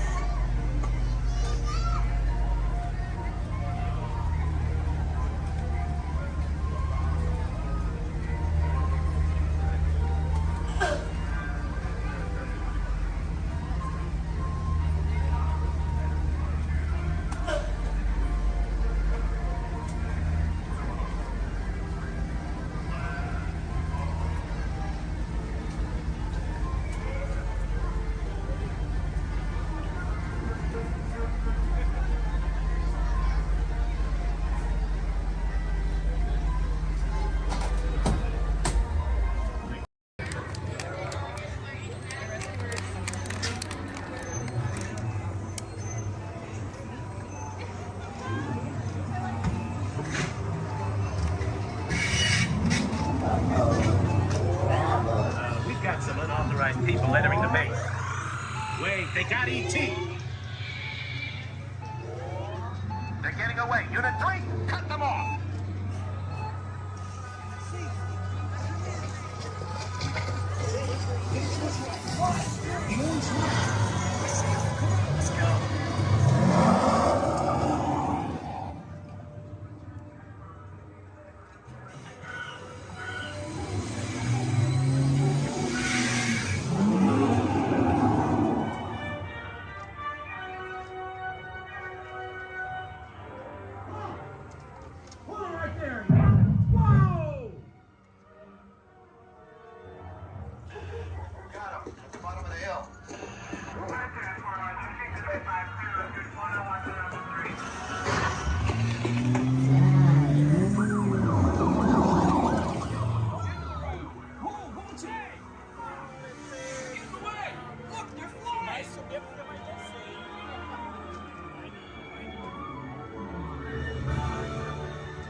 E.T.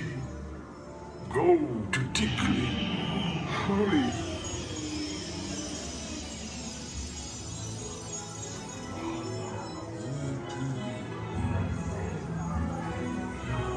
Dickley. Ouch. Welcome home. You deserve it. Orb God. Welcome home.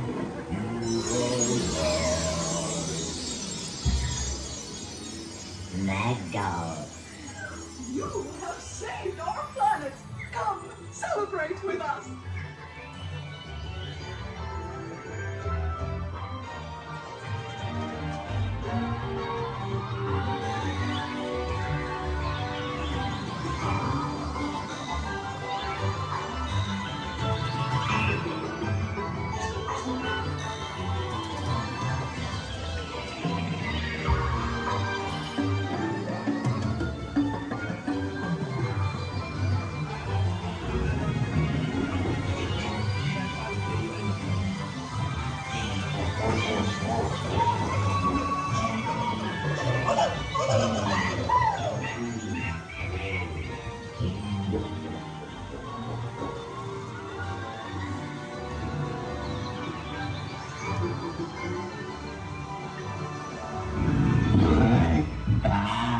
Naruto, Riley, Clan, Luffy, Key, Tara, Brandon, Amanda.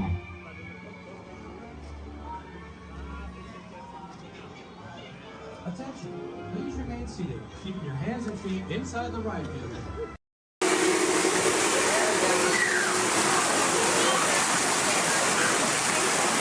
Hey, what are you doing here, William?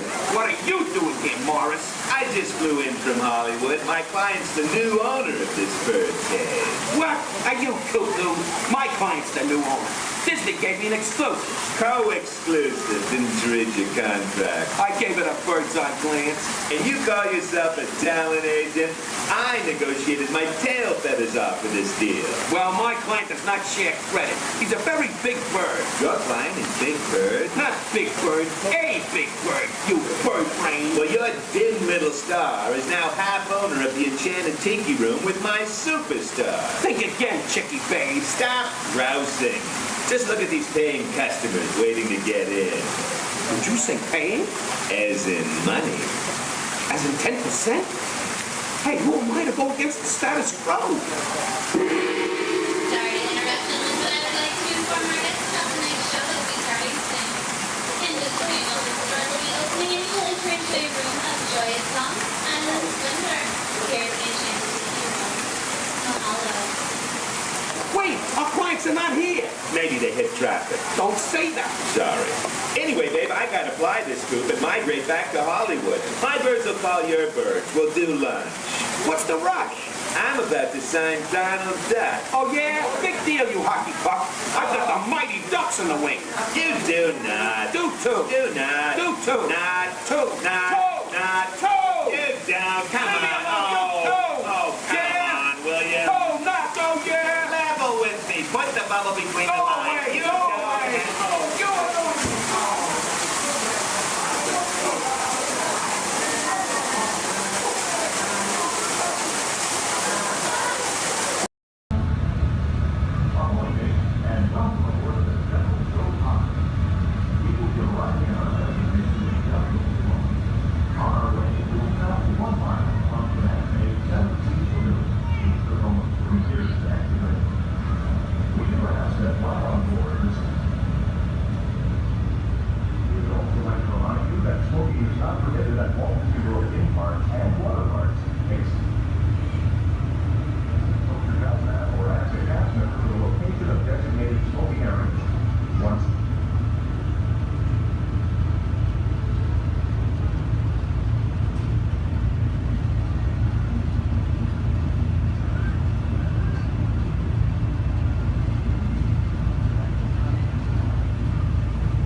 If you are standing or sitting on the stairs, we ask that you please clear the stairway.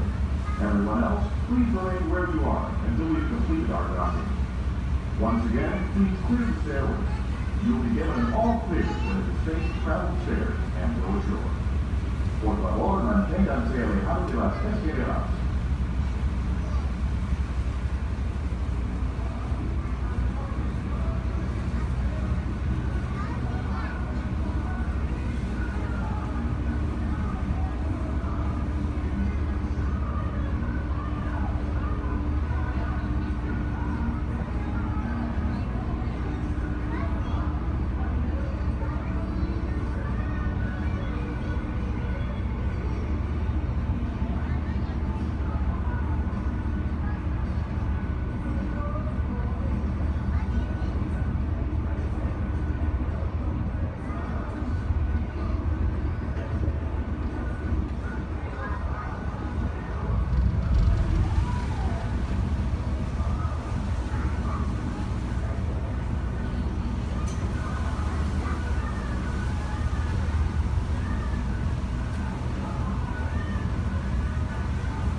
one on board monorail. Look around on red.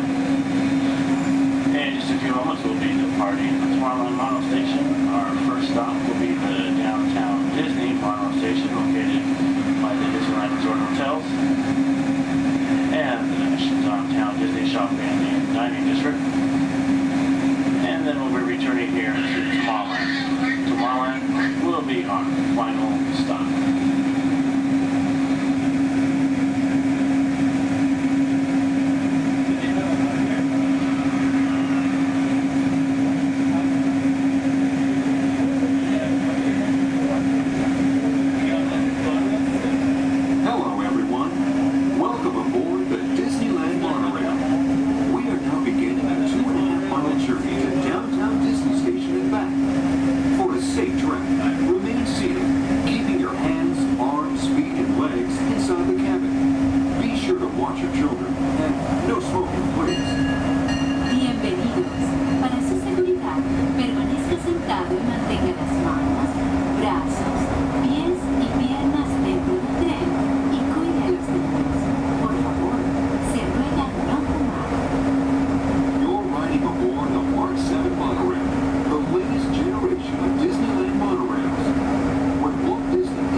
Experiences and music that has become the soundtrack of our lives. That young man was Walt Disney, a master storyteller whose imagination knew no bounds and who delighted in making the impossible possible. Disney 100, the exhibition, is a journey through 100 years of Disney magic, presented in themed galleries based on Walt Disney's creative concepts and philosophies. These include storytelling, creating believable characters, the spirit of adventure and discovery, the magic of sound and music, the world around us, real and imagined, curiosity, imagination, and technological innovation, the worldwide wonder of the Disney parks, and an everlasting sense of optimism about the future. Walt Disney famously said that it was all started by a mouse, but it really was all started by Walt himself. His philosophies became the foundation of the Walt Disney Company. They still inspire Disney's artists, filmmakers, Imagineers, and the storytellers of today. Oh boy! Oh, steady! Whoa! Hi, Mouseketeers! Well, here we go again, so hang on. Anything goes. You ready? And let the show begin! Here's my pal Walt to tell you how the magic is made. There's a lot of satisfaction in developing ideas into reality when we consider a new project we really studied. Not just the surface idea, but everything about it. And when we go into that new project, we believe in it all the way. We have confidence in our ability to do it right, and we work hard to do the best possible job. There's really no secret about our approach. We keep moving forward, opening up new doors, doing new things, because we're curious. And curiosity keeps leading us down new paths. We're always exploring and experimenting. Everybody ready?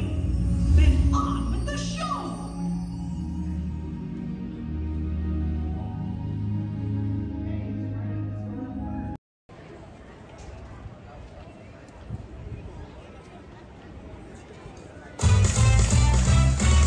Good morning, everybody! Welcome to the Magic Kingdom! In just a few moments,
now. See for yourself. Oh, Mr. Rabbit! Wait! Please! He went this way. No, no, that way. Okay, just say hello. Goodbye. Okay.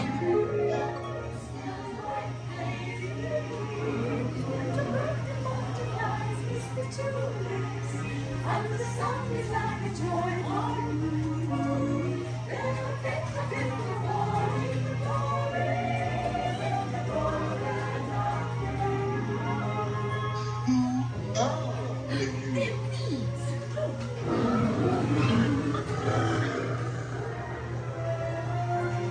Now this is curious. I wonder if the rabbit came in here. Yes, Sharon. I'm not sure. Where I am, you do. Wait! Don't go, please!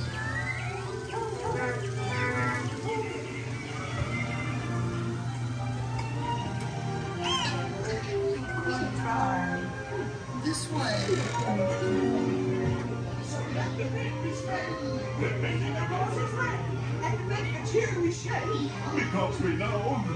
They'll cease to grow. In fact, they'll soon be dead. No, and yet we go ahead, making the roses red. You can't prevent us by Royal Majesty, the Queen of Hearts, and the King. Shall we play croquet? And Rule 42, the Queen always wins.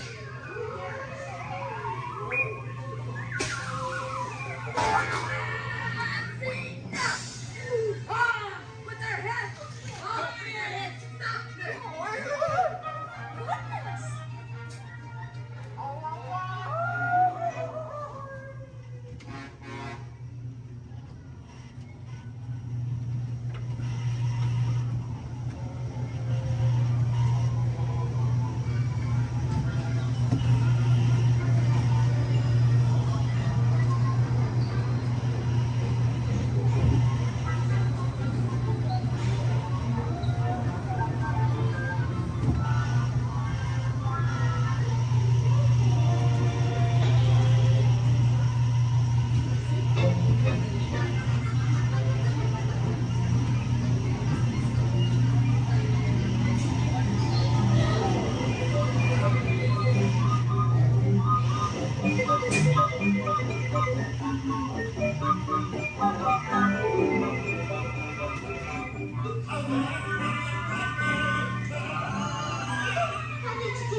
seguridad. Permanezca sentado y mantenga sus manos, brazos, pies y piernas dentro del vehículo. Y cuida a sus niños. Gracias. Please step carefully onto the moving platform. Then step into the car. For your safety, remain seated at all times, keeping hands, arms, feet, legs, and other appendages inside your car. And please stay by the other movement. Stay clear of the door. Please keep on and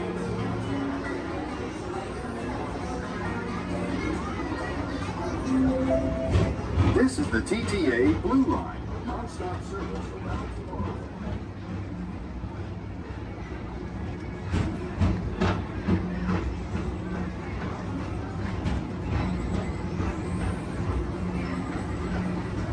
Greetings, intergalactic travelers. Welcome aboard the People Mover, presented by Enterprise. I'm Borak 5, your guide aboard this highway in the sky, the absolute best way to see Tomorrowland. And my stars, is there ever lots to see? From spacecraft to monster labs, there's really nothing like today in Tomorrowland. For your safety, if you have wings, jetpacks, or gravity polarizers, please do not take flight while on board. Thank you.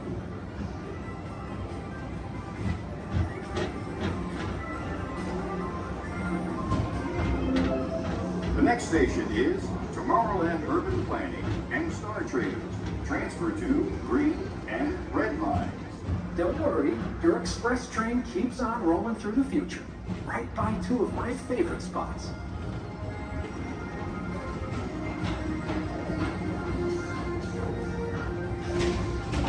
First up, Progress City, Walt Disney's amazing dream for a community of tomorrow. Did you know Progress City inspired Epcot? And a lot of the visionary ideas throughout Walt Disney World. Look, there's even a tiny people mover. I wonder if there's a tiny mover in there.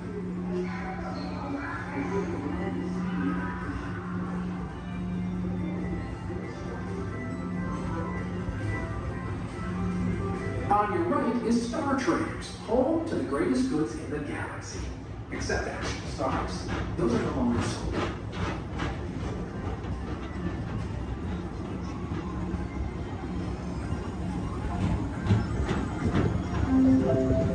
Now approaching Tomorrowland Speedway and Tron Light Cycle Run. I love a good circuit, and these are two of the best tracks of the cosmos for a bit of light, speedy competition.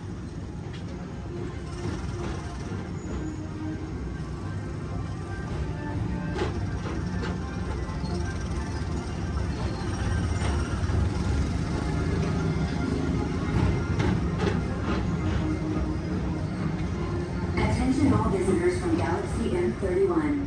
Please keep forward-facing tentacles clear of oncoming vehicles. Thank you.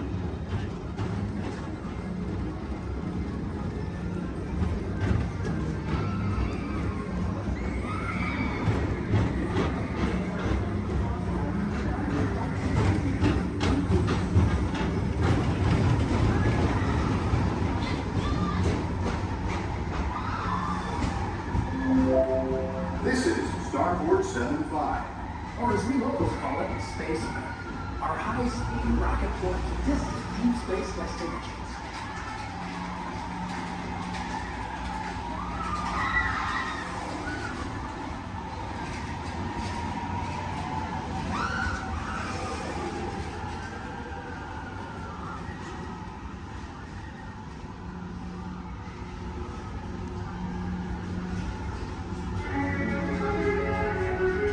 Let relaxation wash over you at the most refreshing retreat in the galaxy, the Coral Rooms of Pisces 7.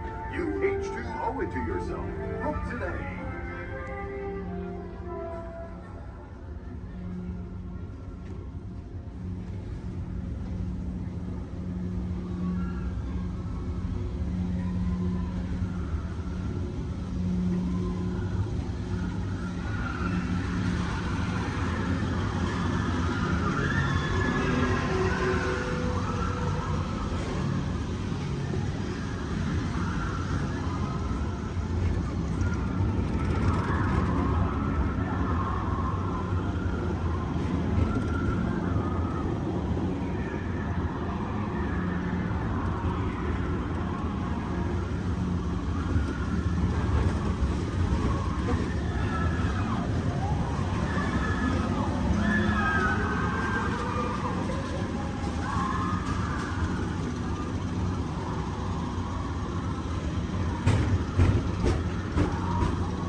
Mr. Tom Morrow, please contact Mr. Johnson at the control tower to confirm your flight to the moon. Thank you.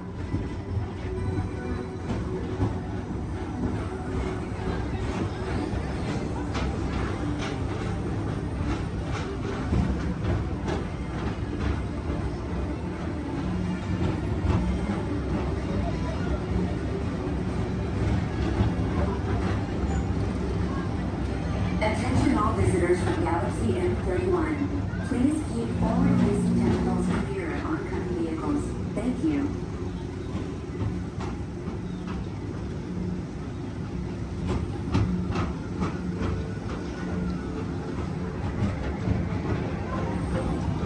To your right is the Astro Orbiter, our celestial symbol of interplanetary harmony and fellowship. Hop aboard and launch high above Tomorrowland for a spin amongst the planets.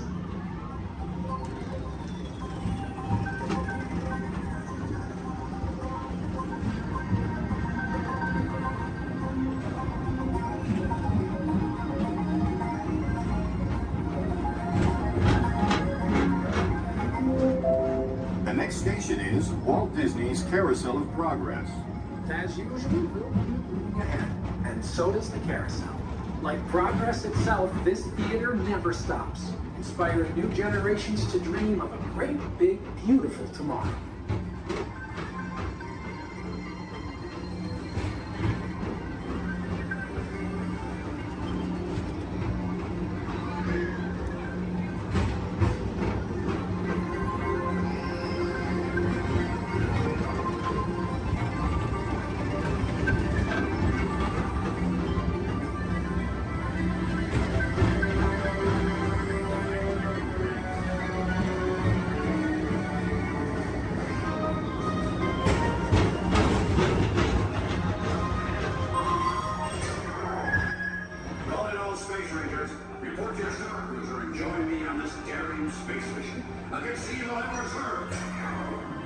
Affirmative.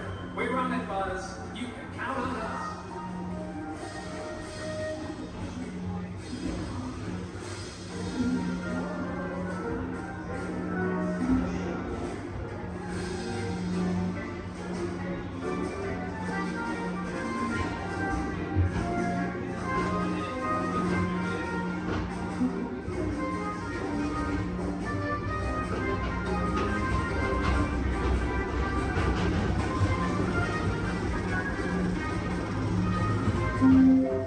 Now approaching Monsters Incorporated Laugh Floor. Mike Wazowski has brought in some real monsters of comedy. Whether you have one eye or nine, take the time to see this show. Now approaching Tomorrowland Transit Authority Station. My fellow sentient life forms, our people mover journey has nearly come full orbit. Thanks for riding with us. It's been a pleasure to have you aboard. And even though we're concluding, this is always my favorite part. Because now is the time. Now is the best time to go out and explore tomorrow, today. See you in the future.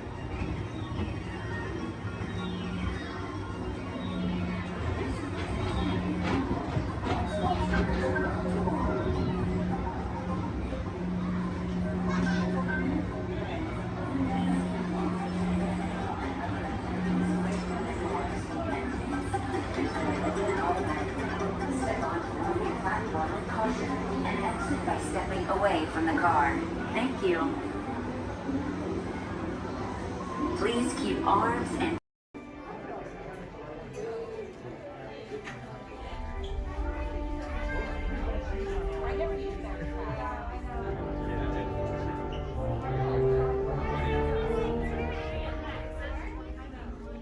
Hello and welcome to Soarin'. My name is Patrick and I'll be your chief flight attendant today. We'll be getting boarding in a few minutes, but first I'd like to acquaint you with some important safety information. When the doors to your flight open, please take a seat and store all carry-on items in the underseat compartment. This includes cameras, purses, hats, and of course, these little dudes. Next, fasten your seatbelts, inserting them into the buckle on your right. The smaller aviators don't measure up to the height indicator on the seat.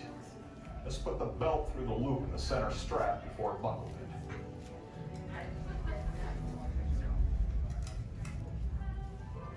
Nice work, pal.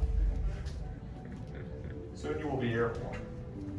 So if you or your little aviators have a fear of flying or of heights, you might want to wait for your party if you like it.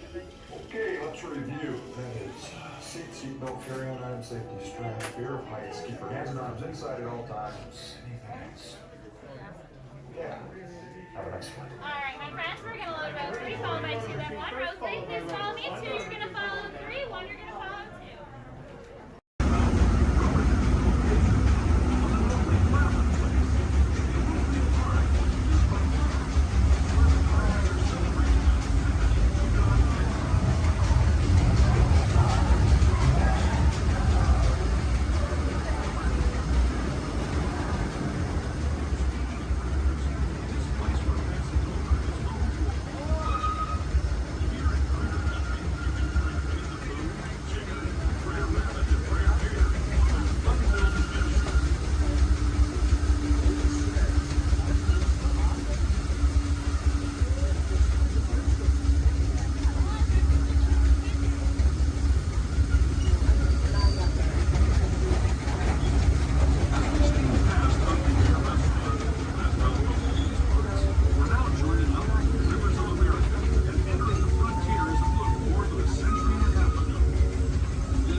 It's actual and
unexpected company is a snap. But getting them to leave is still a nightmare. We're still working on that. Yes, sir, we've got all the latest things. And I'm not talking Mr. Coffee, whose work I admire, by the way. I'm talking smart relatives of mine. Genius gadgets that take the hard work out of housework. You want digital, analog, interactive, hyperactive, radioactive. Can you believe it? It's all here. You're gonna love it.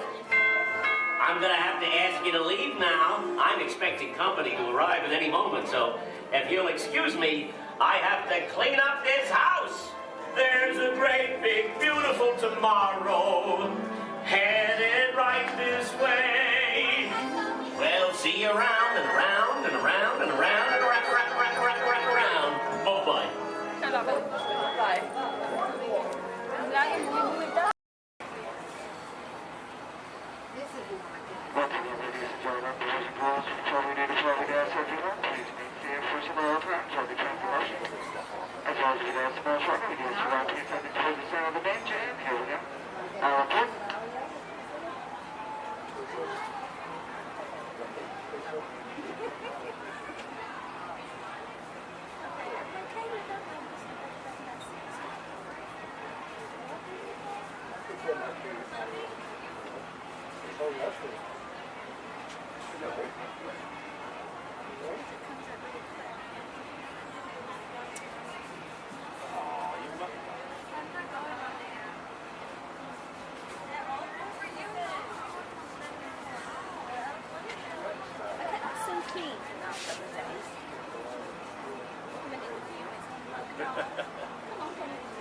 To those who just joined us, welcome aboard the Disneyland Railroad. To ensure a safe ride, remember to stay seated with your hands, arms, feet, and legs inside the train. And please, watch your kids. Para su seguridad, permanezca sentado y mantenga las manos, brazos, pies y piernas dentro del tren.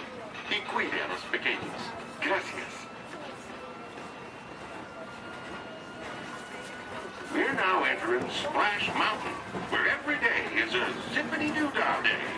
If you look real hard, you might just find your laughing place.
many of your favorite Disney animated characters and stories.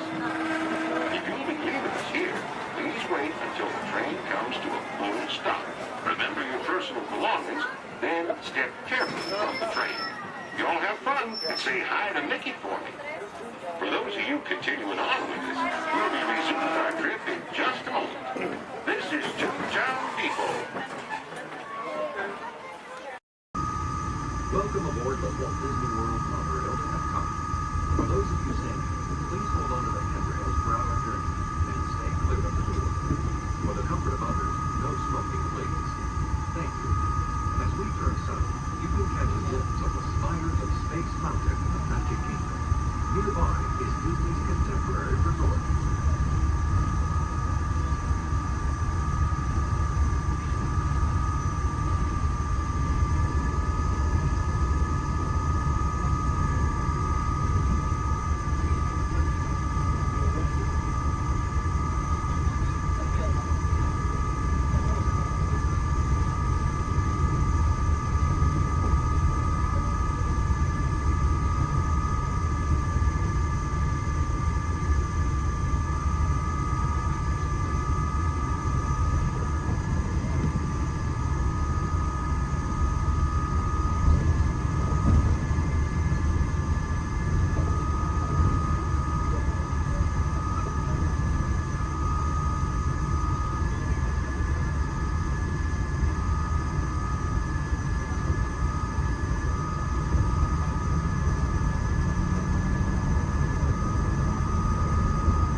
Experience the exhilaration of test driving a vehicle all on the fastest ride ever created for Walt Disney. Across the river and during the showcase, you'll find representatives from the postcard, making this a truly international experience. Some exciting new adventures from around the world are coming to France, Canada, China, and the United Kingdom. Join us tonight on Blue to celebrate together during the nighttime spectacular. There's even more that you can explore, and you come around with a bunch of attractive attractions. Inside the Bus Pyramids, unleash your spark and journey into imagination with pictures, and experience your favorite short films like never before at the Disney Pixar Short Film Festival. Next is the Land, where you can celebrate Earth's rich diversity. The Land is also home to Soar, a free flying adventure across the wonders around the world. Here at the sea, you'll be able to meet some of your favorite undersea pals from Disney Pixar's Finding Nemo. We're approaching the Epcot monorail station. For our smoking guests, there are designated smoking areas just outside the park. Please hold on to the handrail and stay clear of the doors until the monorail stops completely and the doors open. On behalf of the cast of the Walt Disney World Resort, welcome to Epcot.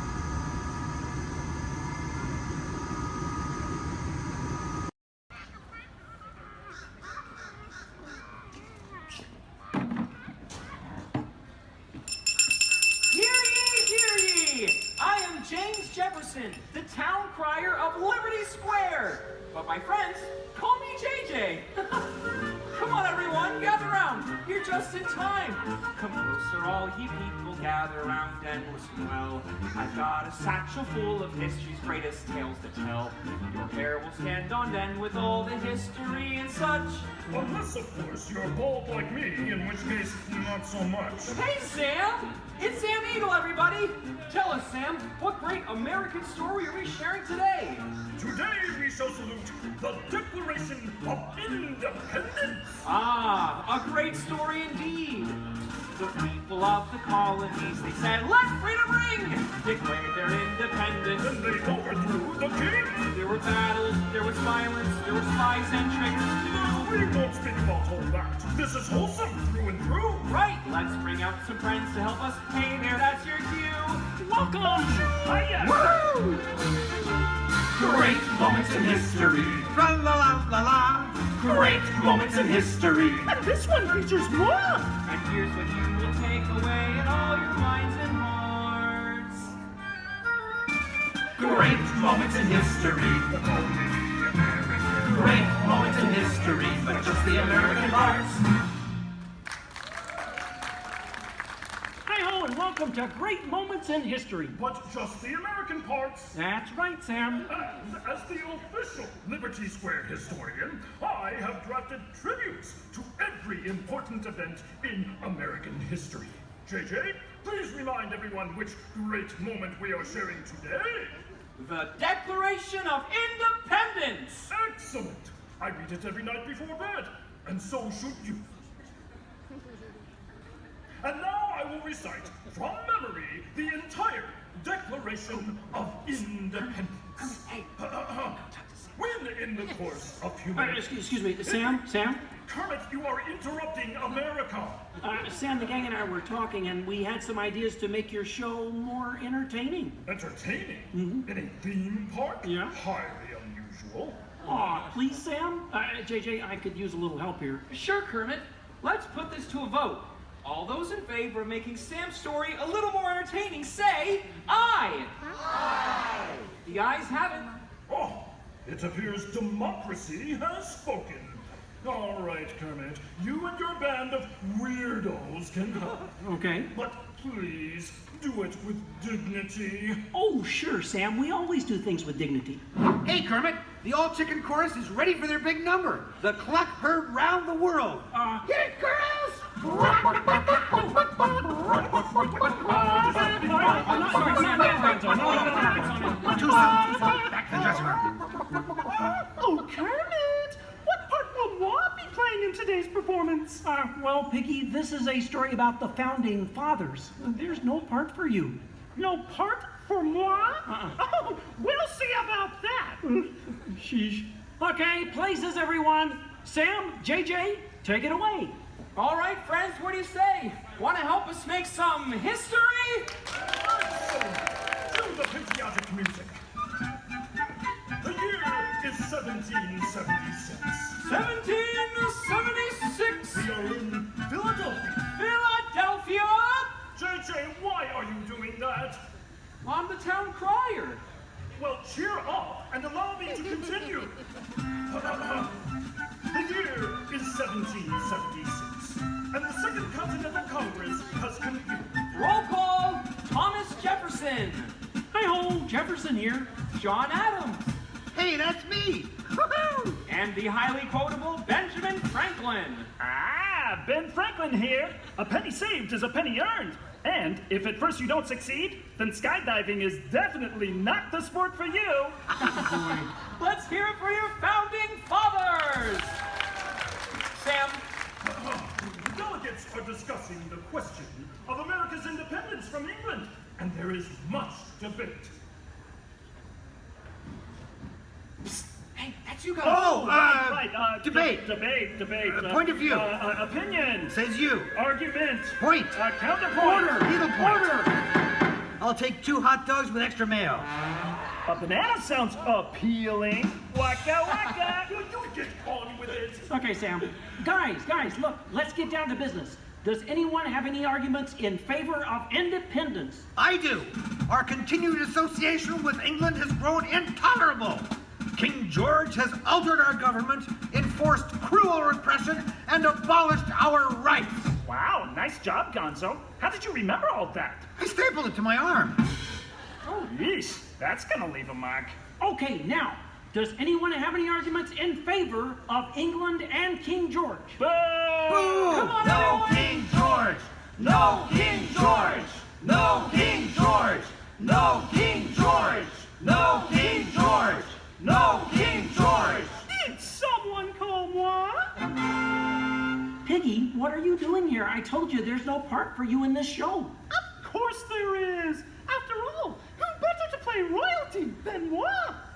All hail King George! Piggy, women aren't kings, they're queens. Fine. All hail Queen Georgette! Good grief. I protest. This is not historically accurate. The king was not at the Congress. You got a bear playing Ben Franklin. And doing a great job at it. Let's hear it for the bear, huh? Go Fozzie! Go Fozzie! Go Fozzie! Go Fozzie! Go Fozzie! Go Fozzie! Continue, please. Oh, sorry. Sorry, Kermit. King George, Queen Georgette, you are not a good ruler. Who? What? Yes, you. You mistreat the colonists. You raise taxes. You are drunk with power. You might even say she's intoxicated. That was pretty good. Queen Georgette, can't you see? The colonists are angry. We are angry. The colonists are irate. We are irate. The colonists are revolted. We are revolting. And say that again. We are revolting. Sorry. Okay, it's time to vote. JJ, if you please. All right. All those in favor of declaring their independence from England and Queen Georgette say aye. Aye. The ayes have it. Let's declare our independence. Yeah.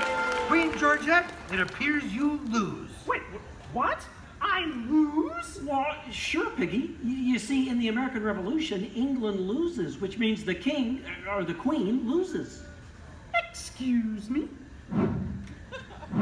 It is I, Georgette Washington, and I cannot tell a lie. I look fabulous! Piggy. This is a Oh boy, nice outfit.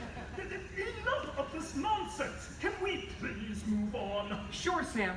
Now, we need someone to write the declaration. We need someone with the brains, someone with the wit. Someone with a pen. Sheesh. Okay, I, Thomas Jefferson, will write the declaration. But I'm going to need everyone's help. Let's start with a list of demands, shall we? I demand a new cell phone, A big old wait, I want a case of rubber chicken. Did somebody say chicken? Okay, girls, hit it. A case of bananas. That's it. A case of beer. Lucy, you're doing it.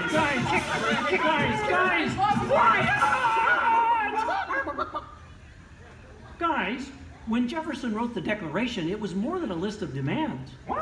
Oh. What are you talking about? Yeah, it was about things we all believe in. Things worth fighting for. Things that inspired the birth of a new nation. Gee, Kermit, what do you mean? Well, like the Declaration says, we hold these truths to be self-evident, that all men are created equal, that they are endowed by their Creator with certain unalienable rights, that among these are all together life, liberty, and the pursuit of happiness.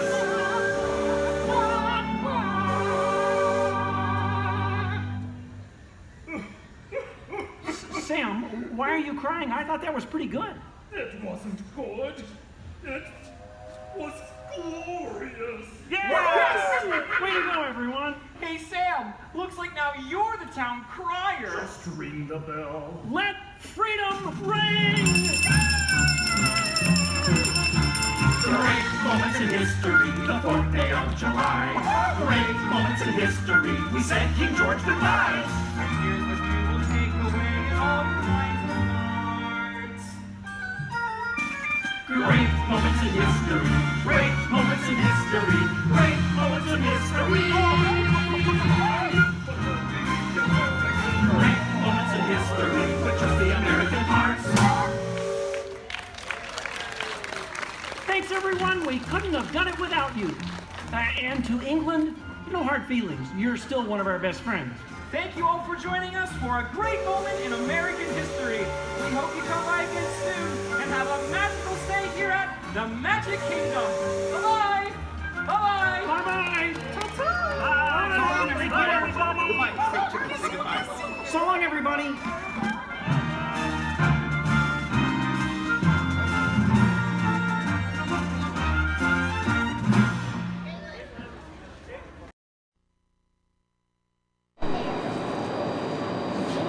Please stand clear of the doors. Por favor, manténganse alejados de las puertas.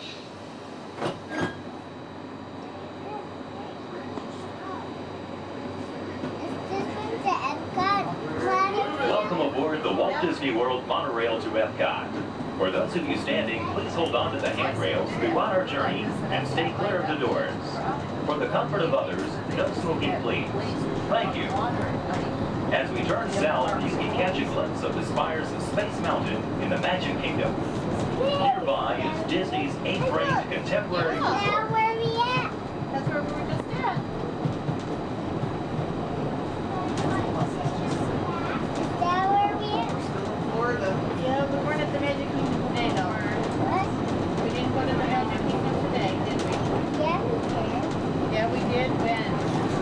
We were in Animal Kingdom. Right now, we're kind of taking a little break.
this together, now is a great opportunity to pick a time and place to meet should you become separated in the park. If you should need any assistance, please go to Guest Relations, located in Interventions East. Guest Relations can also assist you in making dining arrangements, provide special tours of epcot, or make other suggestions for planning your visit to Walt Disney World.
Traveling to epcot, where nations celebrate human achievement and potential.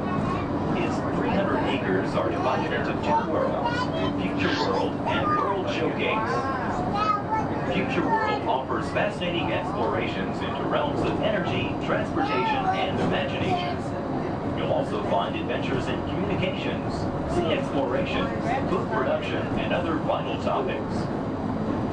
World Showcase is a community of nations, highlighting the accomplishments and cultures of people around the world. On the banks of the 40-acre World Showcase Lagoon are Mexico, Norway, China, Germany, Italy, the American Adventure, Japan, Morocco, France, United Kingdom, and Canada. Young adults from each nation represented in World Showcase are among your hosts, making this a true international exchange.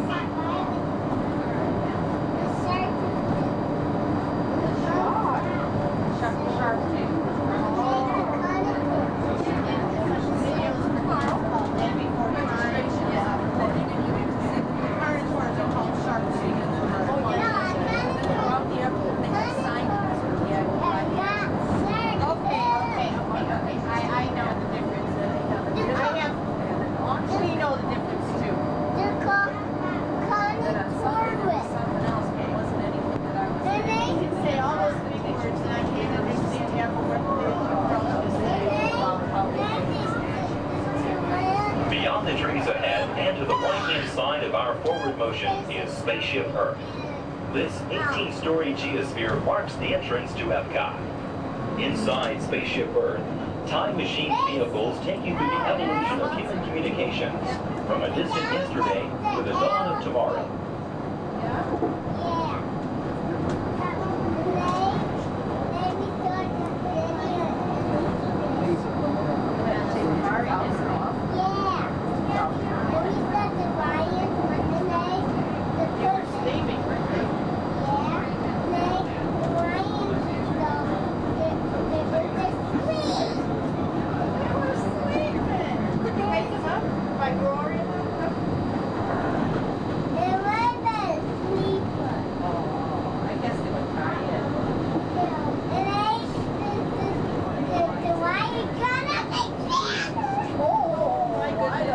Coming up behind Spaceship Earth is Interventions.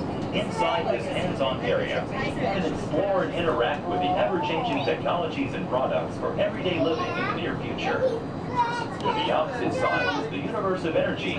Inside, you'll find Ellen's Energy Adventure, hosted by Ellen DeGeneres and Bill Nye the Science Guy. Next is The Wonders of Life, where you'll discover Body Wars, which takes you on an amazing trip through the human body.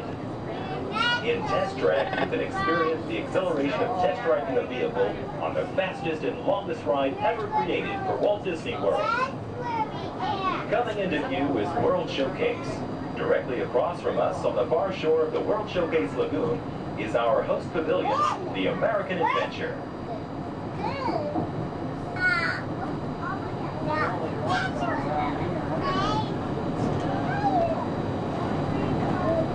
Pyramids are the gateway to your journey into imagination. Inside, you can find the 3D adventure, Honey, I Shrunk the Audience. Join Professor Wayne Zelinsky as he receives the Inventor of the Year award for his incredible shrinking machine. Next is The Land, where you'll discover creative partnerships between people and the land around the world.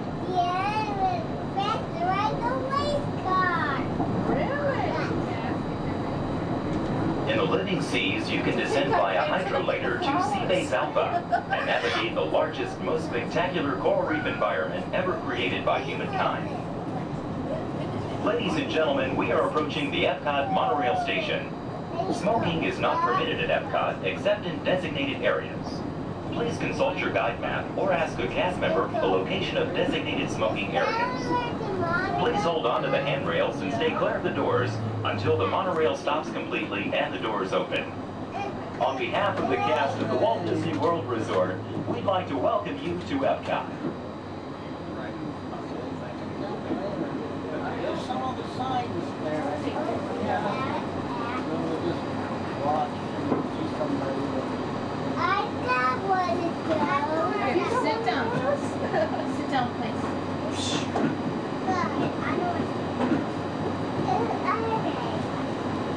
Ladies and gentlemen, please remember to collect your belongings and take young children by the hand. As you exit, please lower your head and watch your step. Thank you. Come in. I have an opportunity for you all that is very dangerous. I was going to say profitable. You think I'm so heartless I would send my friends into danger? You insult my honor. And believe me, I have very little honor to insult.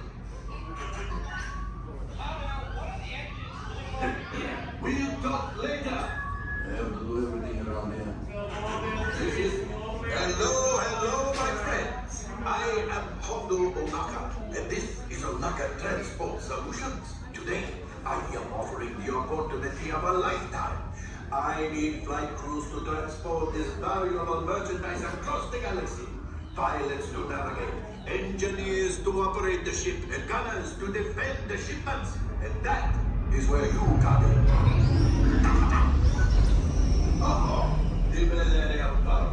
On loan for some very fast and very profitable expeditions.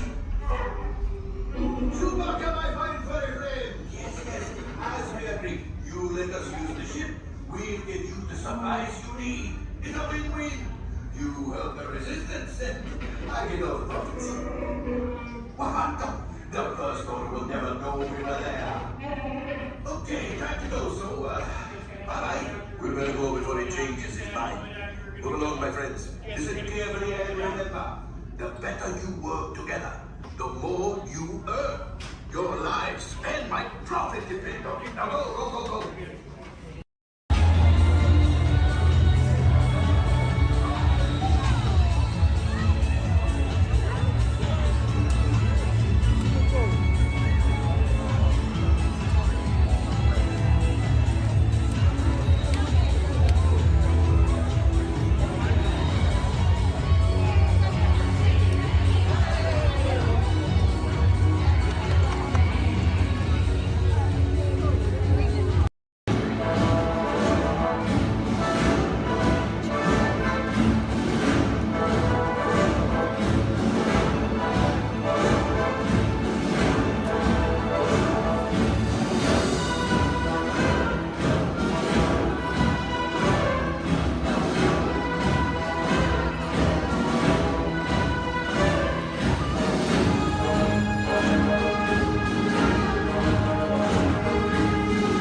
Seattle. Welcome to the celebration, everybody.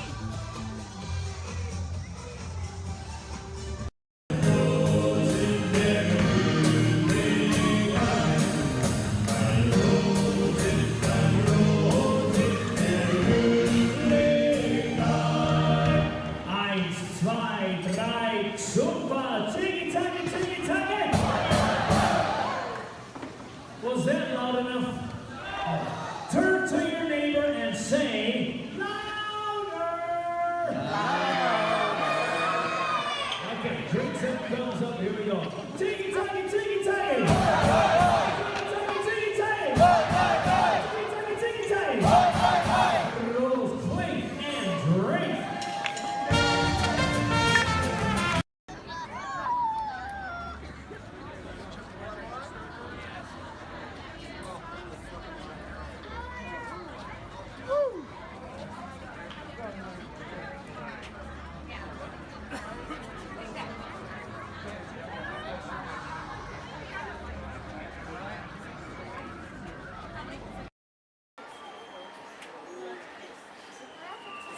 Like the ride? Here we go. That way. No, there's need a relative. Yeah, but it fell off. I don't know. I just want to take it off. Just grab that blue blanket.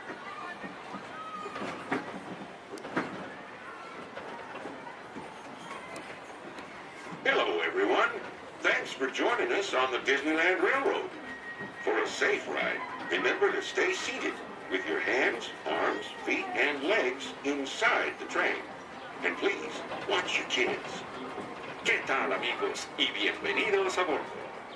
Para su seguridad, permanezca sentado y mantenga las manos, brazos, pies y piernas dentro del tren. Y cuide a los pequeños. Gracias.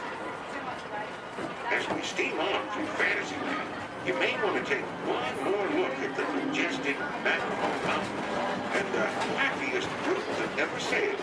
It's a small world.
Hello.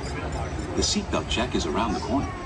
For your safety, remain seated with your seatbelt fastened in your hands, arms, feet, and legs inside the vehicle at all times.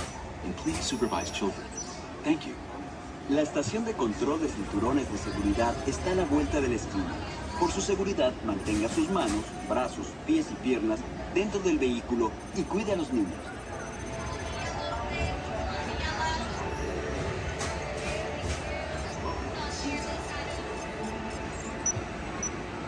Automated driving technology activated. Welcome to the sim track.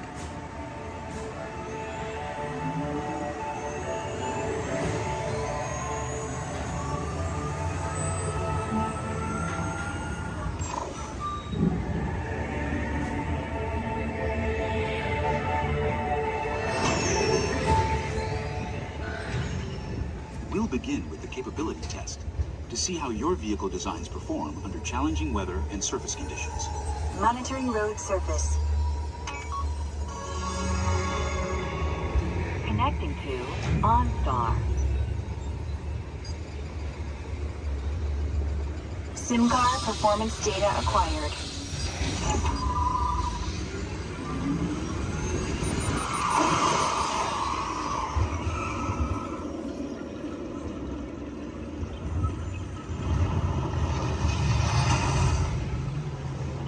Let's see how your designs hold up now.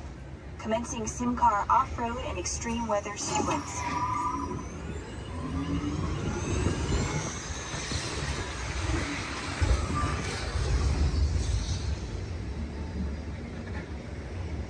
Capability test results displayed and verified. Now let's see how your vehicles compare when it comes to their efficiency. Scanning SimCar for optimal eco efficiency.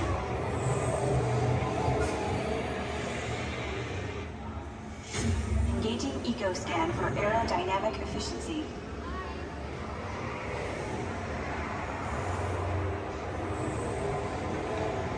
Drive systems analysis. Hyperspectral imaging in progress.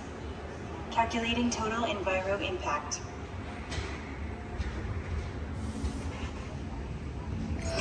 Commencing responsiveness test. Okay, the responsiveness data is now being synchronized. Automated driving technology verified and active.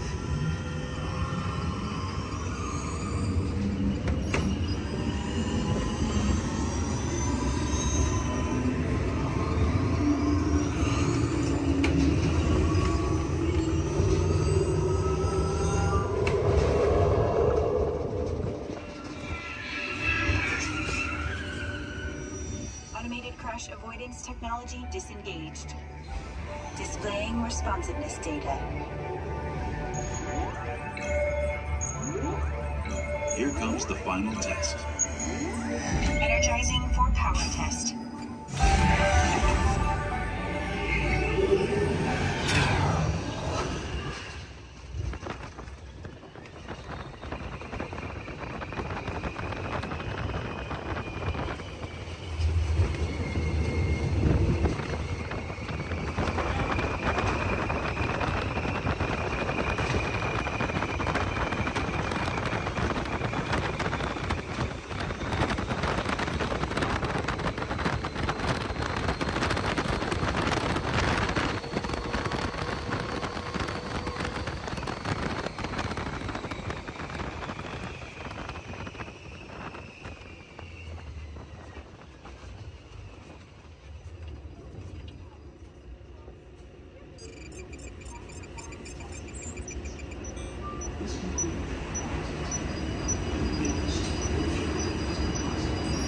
Displaying power test results.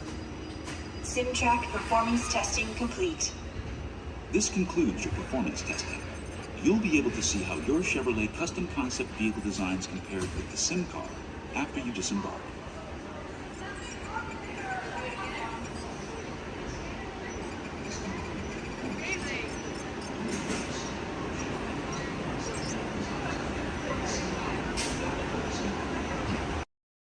Gracias. Now, Casey, let's get this show on the road, or track. All aboard! All aboard! All aboard! Let's go!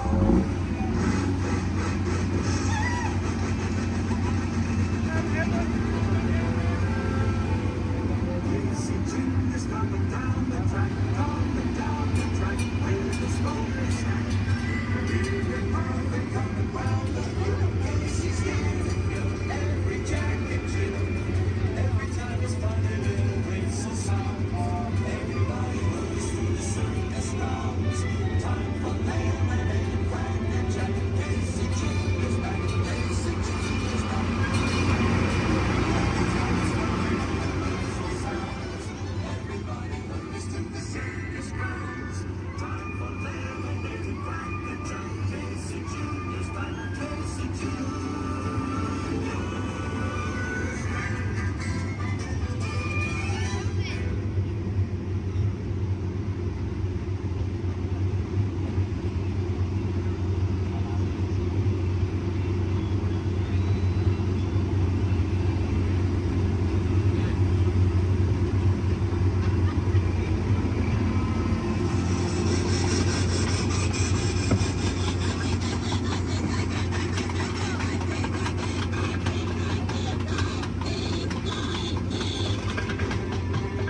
the end of the lion. Fantasyland. Fantasyland. I'm supervising you. Now everyone pick up your favorite hand and wave goodbye to those people on that dock. Goodbye. Goodbye. Yeah, you're never gonna see them again. Pretty short. But you don't know them, so why would you see them again, right? Unless that was your family up there, then you know what? You're welcome. I just got you a 10-minute break from them. You probably need it. You've been at Disney World all day with them. But now let's see. Is this anyone's first time on the Jungle Cruise? Can I see a raise of hands? Perfect. Me too. Is this anyone returning to the Jungle Cruise? Can I see a raise of hands? Perfect. I can't wait to be a sore disappointment for all of you and exchange a lot of awkward eye contact has already started. How beautiful. But hello everybody, welcome in. My name is Skipper Kevin. First name Skipper, last name Kevin. I'm going to be your best friend, guidance counselor, dance instructor, tour guide, dragon slayer. And if you don't laugh at my jokes, I'm going to be your swimming instructor. I said that just for you. I said that just for you because I knew you were going to interrupt me. Yeah, thank you so much. I really do appreciate it. Wow. But now here we are in the Amazon rainforest. If you look over to your left-hand side, you're going to see what I like to call an inspiration ball. I call it that because the longer you stare into it, the more it's going to inspire you to go. Oh, deeper into the jungle, of course. Yeah, I don't know about you guys, but that certainly does look like inspiration to me. So much that I now feel inspired to take you guys into the Congo River. So why don't we see how far this boat can go? Okay, I'm glad of you if you did not like that. Don't worry, my jokes, they don't get any better yet. So buckle up, we're going to have an amazing time together. And if any of you have not seen the Jungle Book or you'd like to see it again, don't worry, it's right over there in 3D and the box set edition. Yeah, it really was the bare necessities here in the jungle. Oh wow, this is awkward. I'm sorry guys, I was trying to throw you a surprise party, but it looks like no one's here. I can't see anyone. Canoe? Yeah, I cannot. It really is an either or situation if you get what I'm trying to say. I even brought out that giant python snake. I just would not recommend getting too close to him. He will develop quite a crush on you. It's what I like to call a constricting relationship. It never ends well. What in the jungle? Oh, sorry. I hope that did not alarm anyone. Those are just my roommates. Yeah, looks like they got into the explosives, but I'm sure they were just trying to find the bananas. They do find them very appealing. Yeah, they kind of go ape over them actually, but you know, I think we should make like a banana and split. So we're now going to head down the Nile River, which is the largest river in all of the jungle. It goes on for Niles. And Niles. And Niles, thank you. And if you don't believe me, you are in Denial. Disbelief. I bet you believed you had that one. No. Yeah, you did. I heard you say it. But if you look right there, everybody pay attention. This is super cool, super rare. It's honestly an African bull elephant. You could even say it is a once-in-a-lifetime opportunity. You will never see one of those again in your entire life. A twice-in-a-lifetime opportunity. You will never see one of those again. How majestic that is. That's the common African elephant. Okay, but now here we are on our African bell, which has some of my favorite animals on it. If you look up behind those boulders, you're going to see those tall neck cheetahs. Right here in the front, those are the ones that killed Mufasa. Over there, we have the scary-looking chickens. Look at all those chickens. And then we have that beautiful pride of lions protecting that sleeping zebra. Yeah, who am I kidding? I can't lie to you guys. That zebra's dead. Those lions are chowing down on some lunch right now. But kids, don't worry. I like to call that zebra plastics. There's lots of trust issues here in the jungle, I know. Wow. Okay, this is not something you see every day. Wow, all right. So, are you all looking like that's what you normally see on a Saturday afternoon? That's concerning you guys. I'm a little nervous now. I don't know about you guys. I don't think I have ever seen that many rocks on the beach before. Yeah, there's like, what, 200 rocks up there? Maybe 300 rocks. But then again, I'm not a geologist, so what do I know? Yeah, but what I do know is we're not going to look above the rocks. That just sounds like a lot of paperwork, and I hate paperwork. So instead, we'll ignore it and hope it goes away. Yeah. Oh my goodness, there they are. Those are my friends who are going to go to that surprise party. We have Old Smiley and Ginger. Just be careful, Ginger snaps. Yeah, she is one tough cookie. And I'm not sure why, but my jokes, they kind of get crummier from here. I guess it's just the way the cookie crumbles. I don't really understand. It's unfortunate.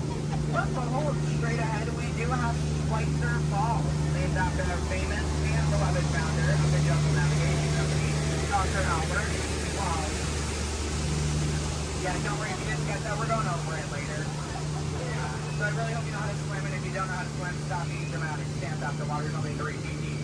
That kind of is not that difficult. But if you guys are starting to wonder, Skipper Kevin, how on earth did you land your job here? I'd like to say it's plain to see. Yeah, I took a crash course, which was half off, and you know, I've been winging it ever since, but that's kind of the tail end of that story. There's not much to it. And now it does look like we are entering a hippo pool, and I need everyone to be very careful. These do look like some dangerous animals. In fact, you could even say they are some hungry hippos. So if you guys could do me a favor and hold on to your marbles. I lost mine a long time ago. That's why that boat's halfway underwater. Oh no, I'm just kidding. The legal team said I can't keep saying that. That's gonna get me fired. Yeah, the last time I took a boat out, I went to a volcano and everybody came back without eyebrows. But lucky for you guys, I took a wrong turn this time. But this is probably the point in the cruise where people start thinking my job is so easy, I'd let a monkey do it. But I promise you, that's not true. Those are chimpanzees. Yeah, there's a very clear difference between the two. Just don't ask me what it is. I have no idea, and I didn't think we'd actually see any, so that's kind of crazy. But lucky for you, I do have a very fun fact about monkeys. So apparently, humans eat more bananas than monkeys. But I don't know if I believe that, because I don't know the last time I ate a monkey, do you? Yeah, that's bananas. And don't worry, if you don't get that joke, I'll give you about 10 seconds. I get it. You're a late bloomer, you just need a moment to digest that one. You're welcome. Yeah, so please take your time. And it is now the moment that we have all been waiting for. It is the amazing, the colossal, it is the eighth wonder of the world.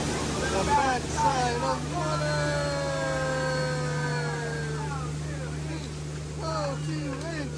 Oh, 2H! Alright, I got a few chemistry notes on board. That was the reaction I was hoping for. Everyone else, don't worry, I only tell their jokes periodically. It just gets me by element sometimes, you know. I did have a joke about oxygen and potassium. You could say it's okay.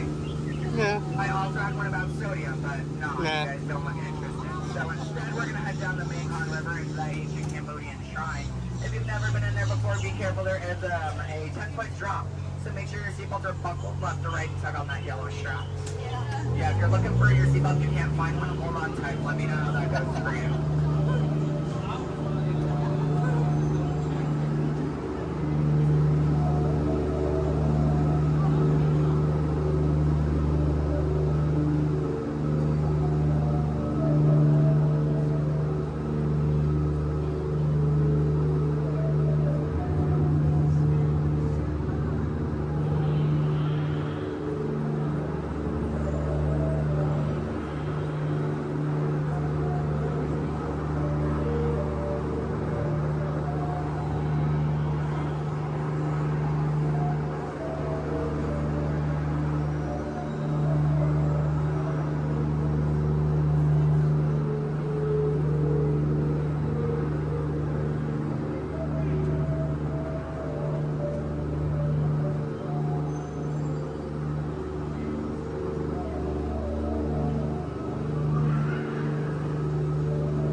Here we are in an Indian elephant bathing pool, and I bet you guys even think that's water coming out of their trunks. But don't worry, it's not. Yeah, and as a double feature, if you look up ahead to your right, you're going to see those two baby elephants playing under a full moon. Yeah, I bet you don't see that very often, do you? No, I'm just kidding. Don't answer that. If you do see that often, I don't want to know why that's weird. Please keep that to yourself, okay? But you know, since we are here in the jungle and there are plants everywhere, I'd really like to take a moment and show you guys some of my favorites. So, that one.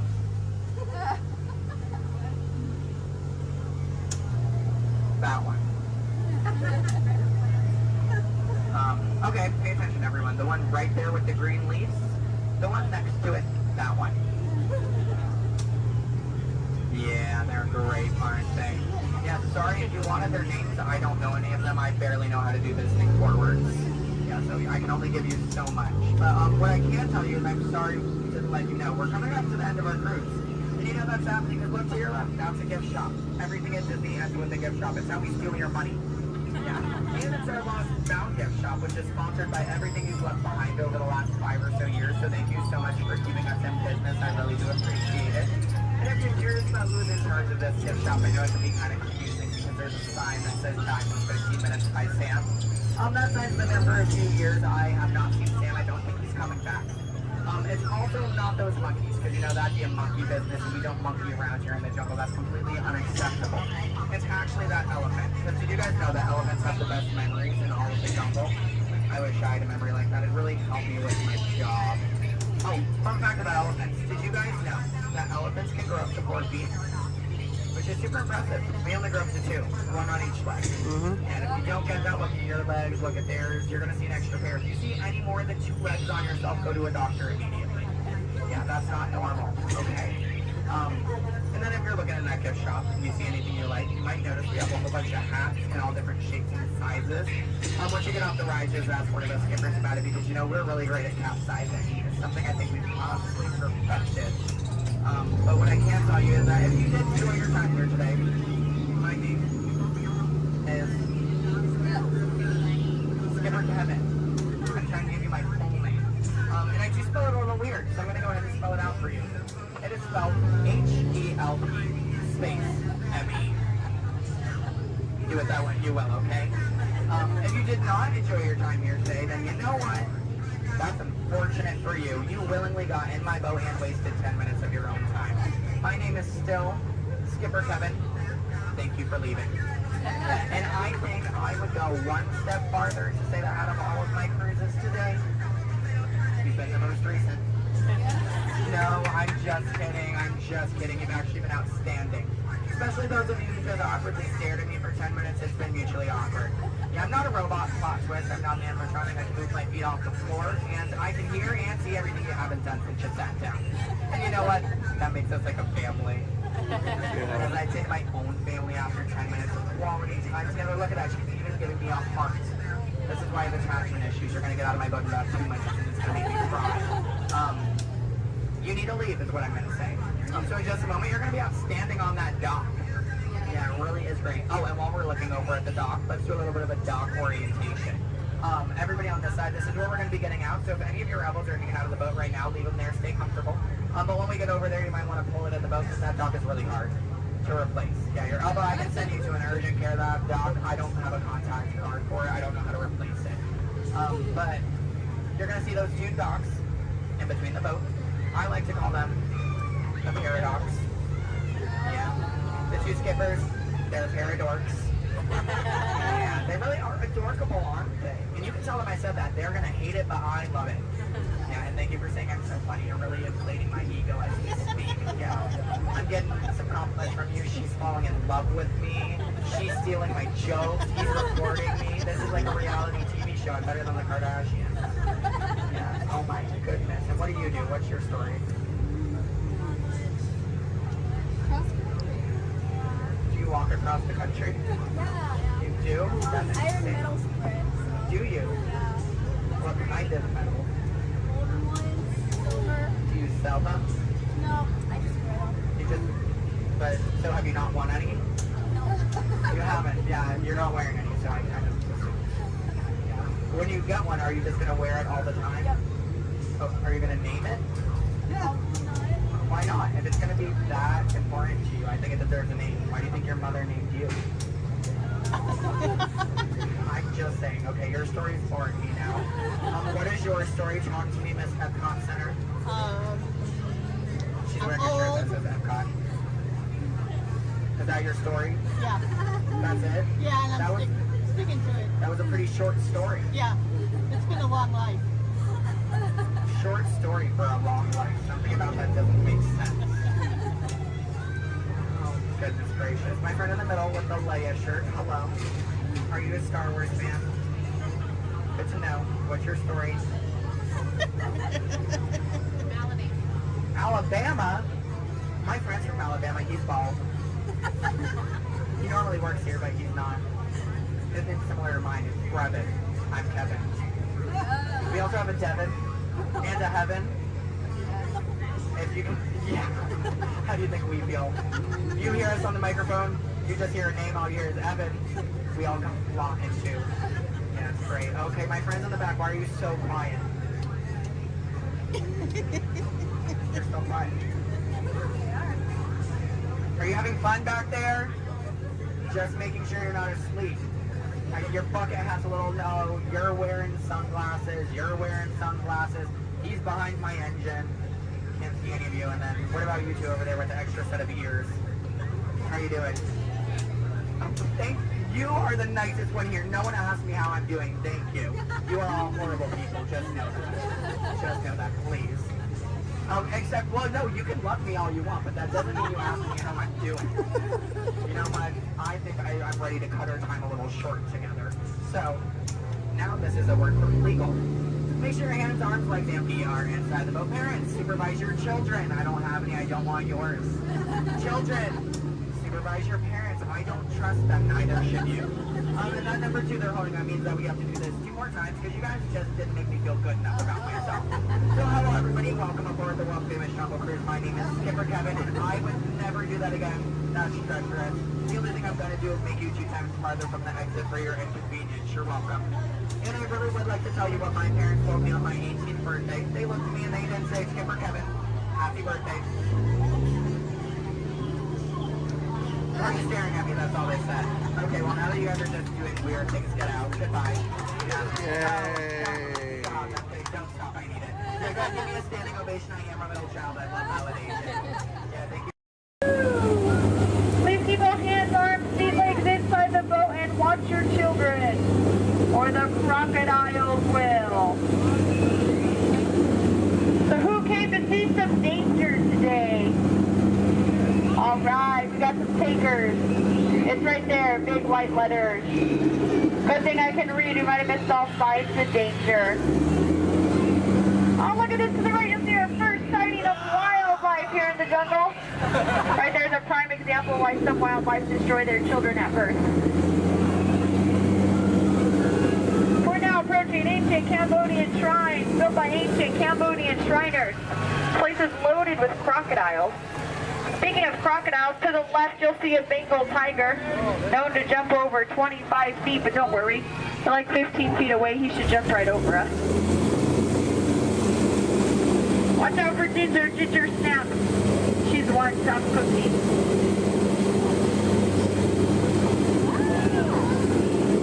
We are now entering the sacred baby pool of the Indian elephant. Oh, looks like they all came out to play. You know, they say an elephant never forgets. I'd have to agree. Somehow they never forget to be here when my boat comes by. Feel free to take pictures. Looks like they all have their trunks on. Oh, there's Bertha.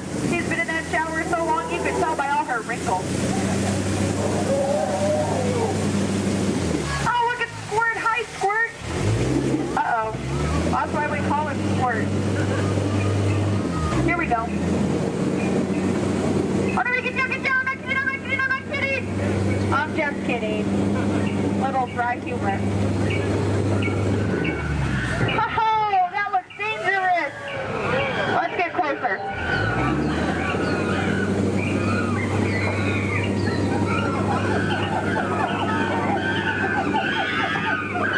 Looks like the gorilla took over this camp. Look what they did to that truck. Unbelievable. They left the lights on. What a shame. Uh-oh. Come on, kids. Let's get out of here. Woo! Now if you look over here to the left, real hard through the trees, through the bushes, you'll see absolutely nothing. Just ahead is beautiful Schweitzer Falls, named after the African explorer, Dr. Albert Falls. We'll be going over that later. Uh-oh. Everybody lean. Woohoo! We are now on the Nile River, the longest river in the world. If you don't believe me, well then you're probably in denial. So here look, there's an African bull elephant. You can tell by his huge ears and enormous ivory tusks. Now, for those of you with a short memory, to your right, that's an African bull elephant. You can tell by his huge ears and enormous ivory tusks.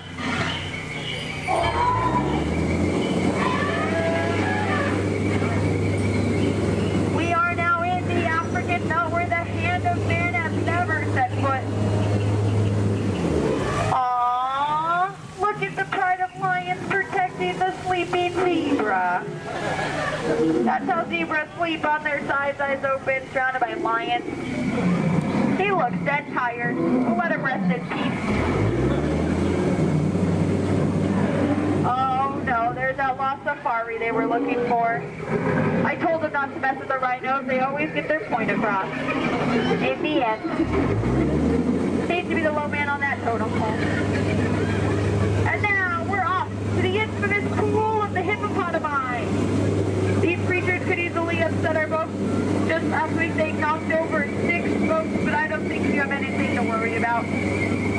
5 of those votes were mine. Uh-oh, this doesn't look good. Oh no, these two are charging. Come here, I'm gonna scare them away. Look at that. Scared stiff. We are now entering headhunter territory. The terrible place to be headed. To your right, you'll see some native arts and crafts. Art's the one on top. Oh, looks like they're celebrating something here. I'll see if I can translate for you. Nope. Oh no, we're being attacked by a war party. Everyone get down, all goes out of here. Watch out for spears. Spears, spears, spears, spears, spears, spears. Spears, spears, spears, spears, spears, spears, spears. Ooh, that was fun to hear those spears flying by. And now the moment you've all been waiting for, the amazing, incredible, the backside of water. Woohoo! Get excited! Now if you look back, you can see the side of water. We're now in the Amazon. I heard it's a killer place to fish. Just stop, drop a line, and the fish are always biting. I think this looks like a pretty good spot right here. Uh-oh. Wait a minute, what are these bubbles? This isn't good, not in the Amazon. What is going on? Woohoo! Piranhas! Man-eating piranhas! Ladies, children, you're safe. These are man-eating piranhas. Now these fish are on a strict diet.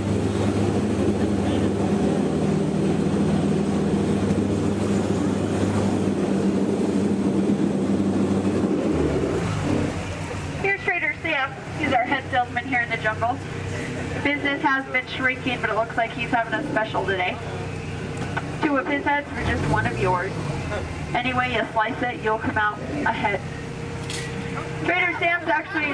Whoa. Oh, there's Ellie! I thought she was coming with us today. Looks like she's already unpacked her trunk. You might think that's water, but it's not.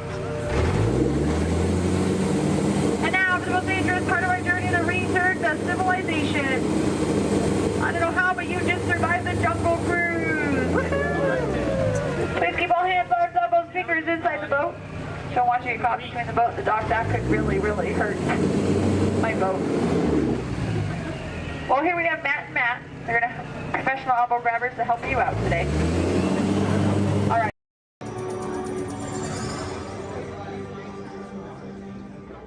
Greetings, Terrans.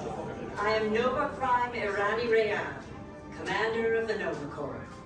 On behalf of all Xandarians, I hope you have enjoyed exploring the wonders of Xandar.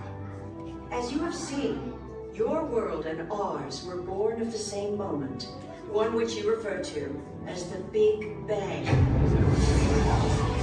As such, we are all galactic neighbors in a vast universe which we and countless others share. For you to travel to Xandar would take 2.5 million years, assuming you had a ship that could fly at the speed of light. So we decided to come to you. But even we could not have reached you so easily were it not for the Cosmic Generator, an advanced piece of Xandarian technology that creates jump points, artificial tunnels that act as shortcuts, linking distant points in space. It is our desire to share this wondrous technology with your people, so that together we might explore new worlds and create a brighter tomorrow. And now, as the culmination of the wonders of Xandar, you will be teleported to a Nova ship above your planet for a demonstration of the Cosmic Generator. I trust you will find it an unforgettable experience.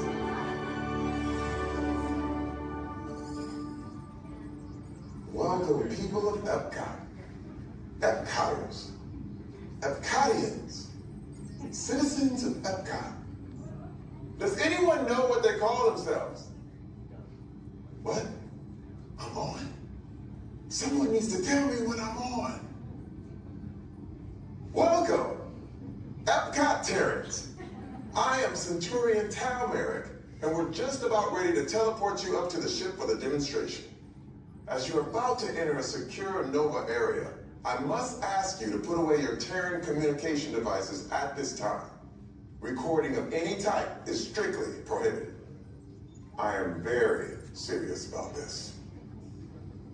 Now, please step forward into the chamber. You're gonna love this.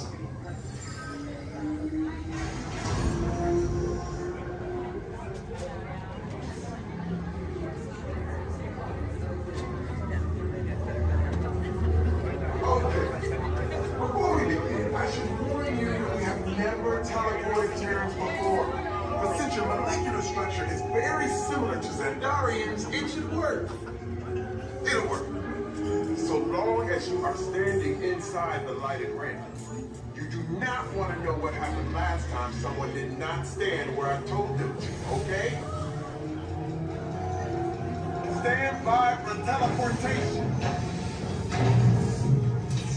Here we go.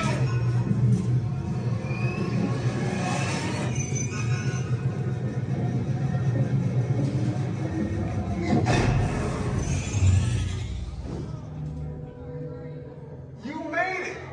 I mean, of course you did. Nova Prime, they're ready. Excellent. What you see before you is the cosmic generator.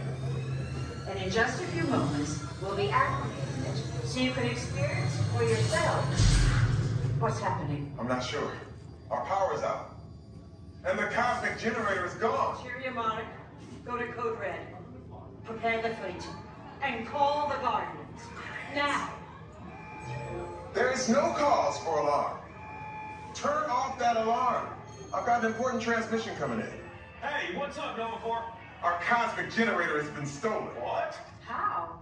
Why didn't we think of that? That thing's gotta be worth a fortune. I am Groot. Good question. Yeah, who do you think took it? Perhaps that really big man outside your ship. Well, that is a big man. I need to alert Nova Prime. I am watching Terrans from beyond. That's not creepy at all. This species has failed. Wait, whoa, we didn't even know there was a test. He's got the cosmic generator. He's creating a new jump point. Jump point to where? It's some kind of mutant jump point. It's going back to the dawn of time. Dawn of time, why? To erase an error. Well, that doesn't sound good. Your time is over. Wait, what do you mean? What do you mean it's so vague? The jump point is closing. Hey, Nova Dude, you're Nova Corps need to follow that whatever it is until we get there. We can't. Our power is down, and I've got to get these Terrans onto evacuation shuttles. I got it. I reprogrammed the shuttles to follow them through the jump point. Wait, what? Look, they're our only chance of keeping track of that whack job until we get the cosmic generator back. Piece of cake. Wait! There's cake. Where's this cake? The odds are impossible. Yep. But it's our only shot. Good luck. Are you sure you can control it? Come on, it's me. We got this. We're all toast. First it was cake, now there is toast. This plan is making me so hungry. Terrence, listen up. You need to make your way to the evacuation shuttles now. We'll follow the fleet when we get our power back. I mean, when we get our power back.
Gonzo? Oh. Sorry, boss. Hi-ho, Kermit Frog here, and welcome to Muppet Vision 3D. Now, let me show you around our research center. See, here in this modern high-tech facility... Hey! Careful! Here in this modern high-tech facility, we have perfected Muppet Vision 3D, a new film process which we're about to demonstrate to you. Now, working the projector is an old friend of ours, the Swedish Chef. Chef, everything okay? Exactly. And our demonstration includes a little song from Miss Piggy. Little? Did I say little? I meant to say it's a huge, show-stopping, major song from Miss Piggy. That's more like it. Good. And we've also got a big musical finale from Sam Eagle. Sam, what's it about? It's called A Salute to All Nations, but mostly America. Great. So it's going to be a swell demonstration, and at no time will we be stooping to any cheap 3D tricks. Did you say cheap 3D tricks?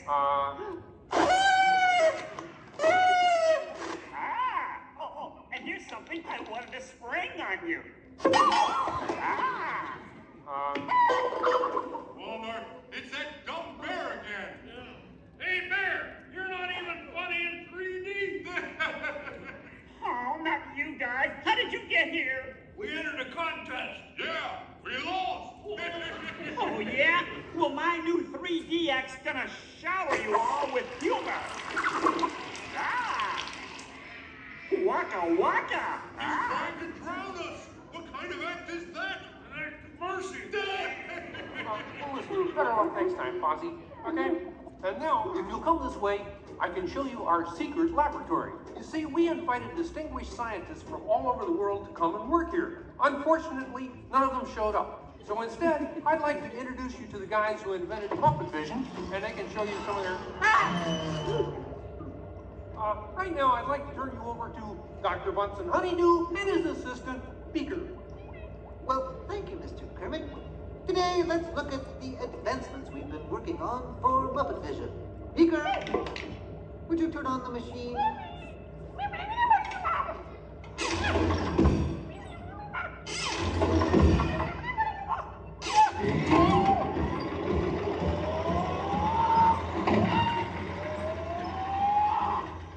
We at Muppet Labs have been able to grab hold of the future.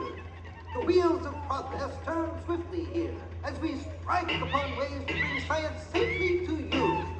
This user-friendly machine will now generate the first living 3D effect just by flicking a simple switch.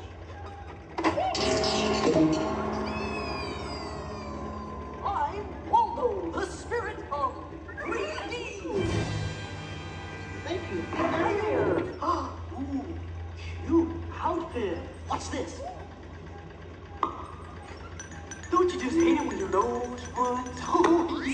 You know, all these other people think I'm talking to them, but I'm really just talking to you. Well, I think that would be just about enough of Waldo, Beaker. You may deactivate. What? What are you... Hey, watch it. Oh dear, he won't deactivate. Ladies and gentlemen, there's nothing to worry about, but please keep your heads down. I'm bouncing on people's heads.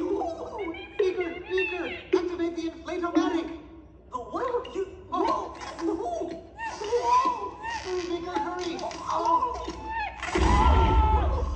Great! Oh, now I can start my own football team. Beaker, we'll have to try the vacuum Muppet. Yes.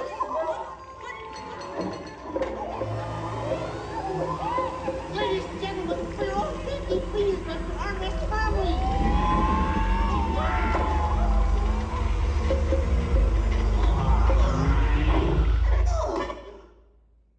Hey, I'm free! Taxi! All right, now I'm getting out of this place.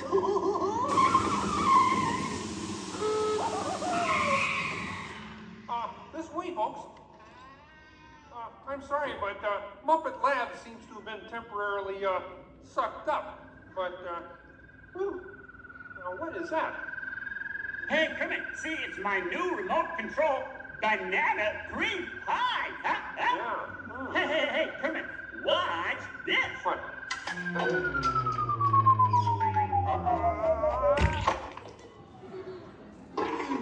Ozzy, that's terrible. You're right. Needs more sugar. And now, ladies and gentlemen, for the first musical portion of our demonstration, we have Miss Piggy in a wonderful 3D number. That's you, penguins.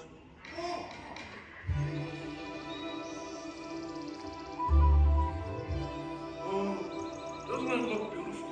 Yeah, too bad they're gonna spoil it with a pig. La la la la la la.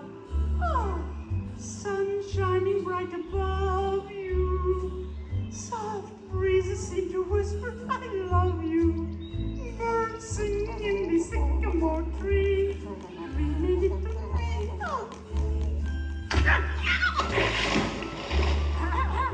Look in my eyes and kiss me. Just hold me tight and tell me you miss me. While I'm alone and blue as can be. Dream a little dream of me. No troubles as life bubbles on, dear. Still craving a kiss. All right, that's it. Knock it off, penguin. Oh, but it was going so well. I will not work with the rabbit. But I was just doing 3D. Guess I won't be needing this. What's that? It was for the big water skiing finale.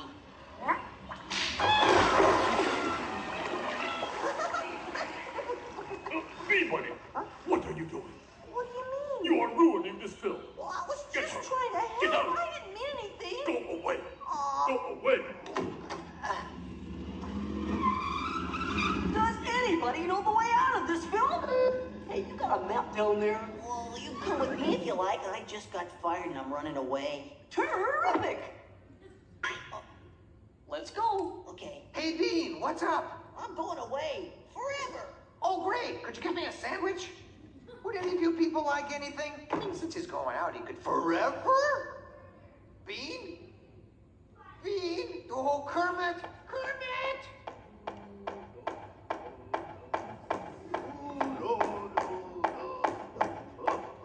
Hey, sweeter, that's a great effect. Hey, Fuzzy, Kermit! What is it? Bean Bunny ran away! Oh, no. Yes, our ribbons! Hey, we gotta find him. I know! All right, everybody spread out and look for Bean. Right, I'll go this way. Ladies and gentlemen, we'll continue the show in just a moment. But in the meantime, if you see a rabbit, holler. Bean. Bean? Oh, Bean! Bunny! Bunny! Bean! Where are you? Bean? Bean? Bean?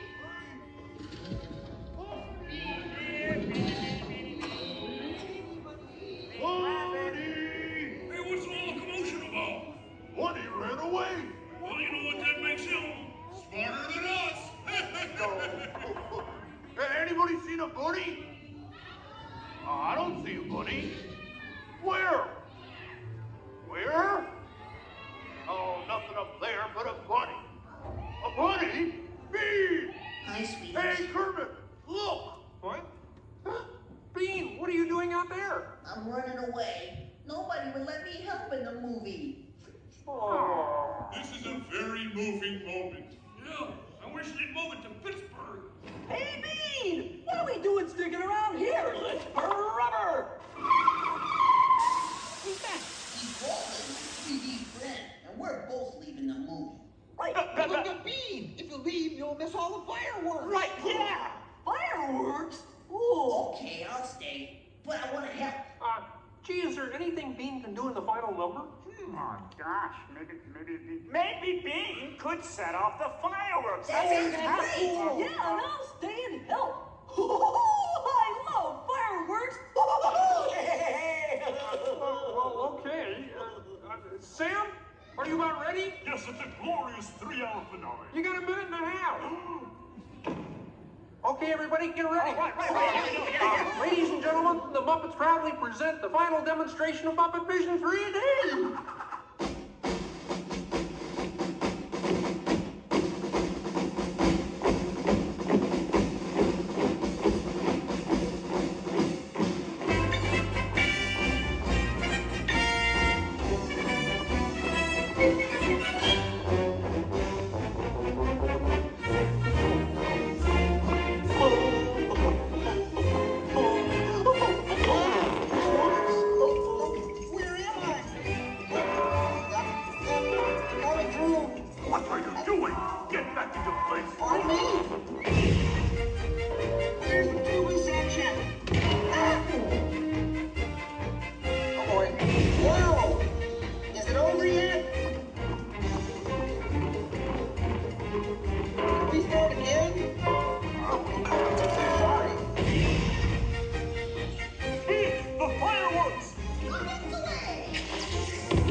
Hey, watch it, will ya?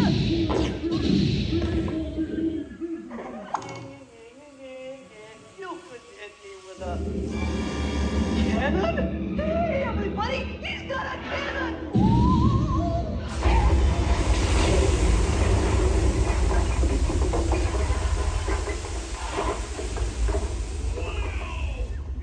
Everyone okay in here? We surrender! We surrender! What an explosion!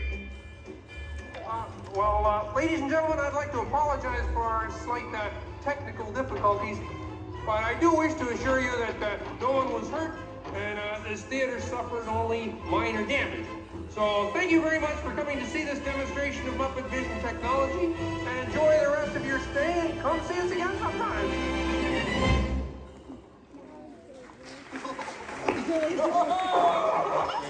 They'll never recognize me now! Forward!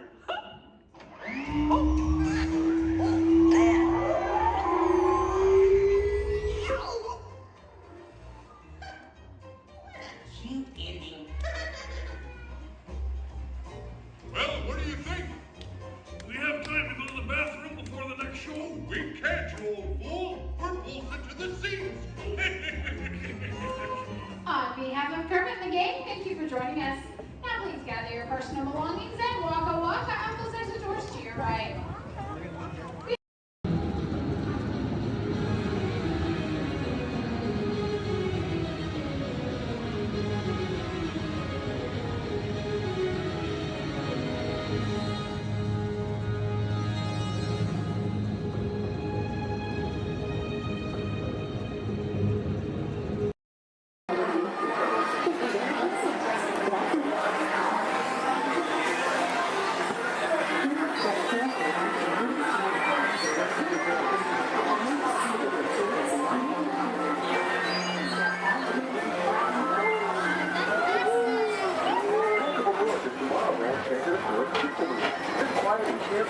Highway in the sky. We invite you to sit back, relax, and enjoy your grand business tour tomorrow. Along the way, you can preview many of the exciting places you want to be sure to enjoy today while visiting the land of tomorrow.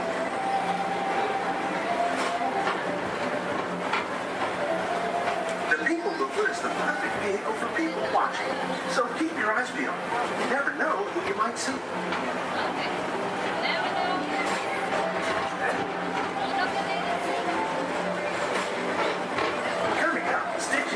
Where you can report your duty as a security agent for the Galactic Federation.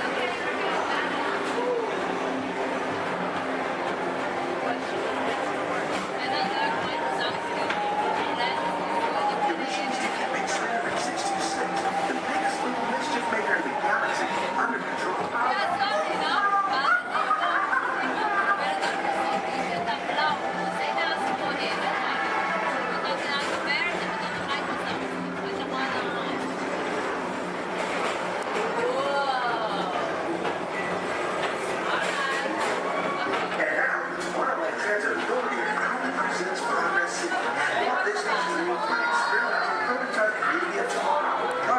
Was the inspiration for epcot, and many of its forward-thinking ideas have been realized throughout Walt Disney.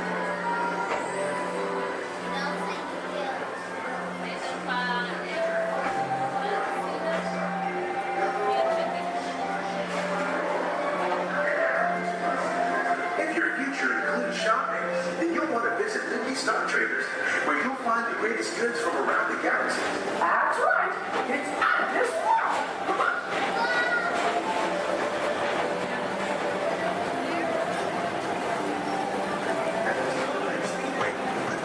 To the metal and speed towards the checkered flag in your very own race car. Young or old, this is your chance to drive in the fast lane without worrying about getting a speeding ticket.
Attention Mr. Morrow, Mr. Tom Morrow. Please contact Mr. Johnson in the control tower to confirm your flight to the moon.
Welcome back to Tomorrowland.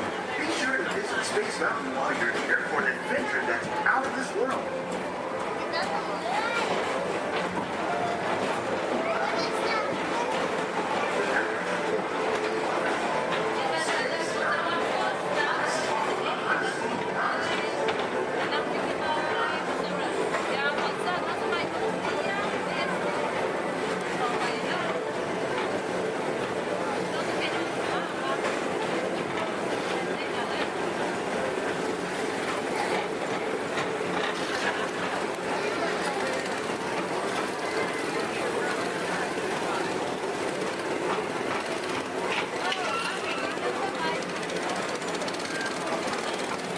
For a different high-flying adventure, hop on board the Astro Orbiter. Pilot your own spacecraft as you take a spin around the planet and ascend to otherworldly heights.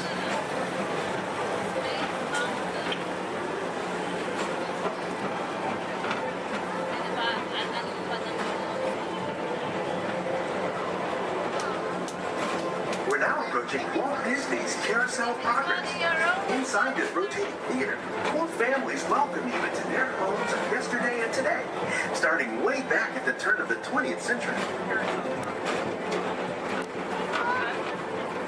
First presented at the New York Folks Fair, this legendary circular theater celebrates the progress that has made our lives better. It's a perfect reminder that there's always a great, big, beautiful tomorrow shining at the end of every day.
enjoy the rest of your day and have a great, big, beautiful tomorrow.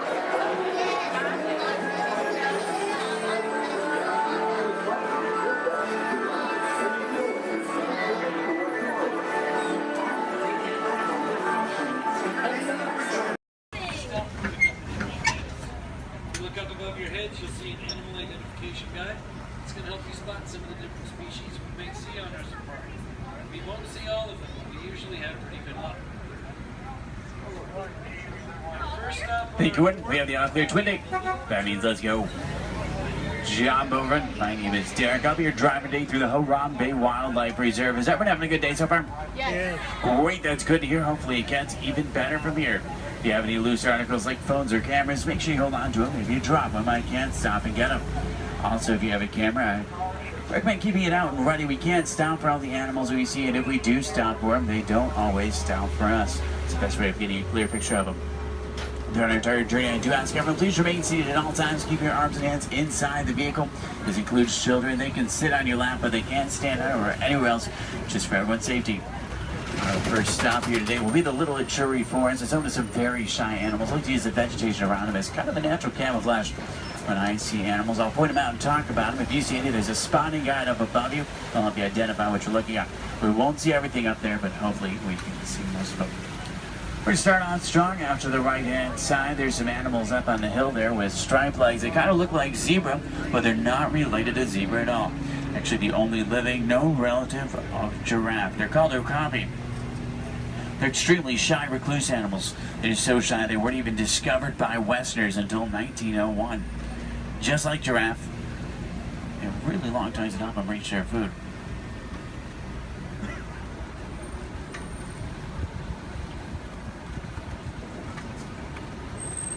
Watering holes like the one out to the left are essential in forests like these. Animals will stay close to them, that way they have a source to drink from.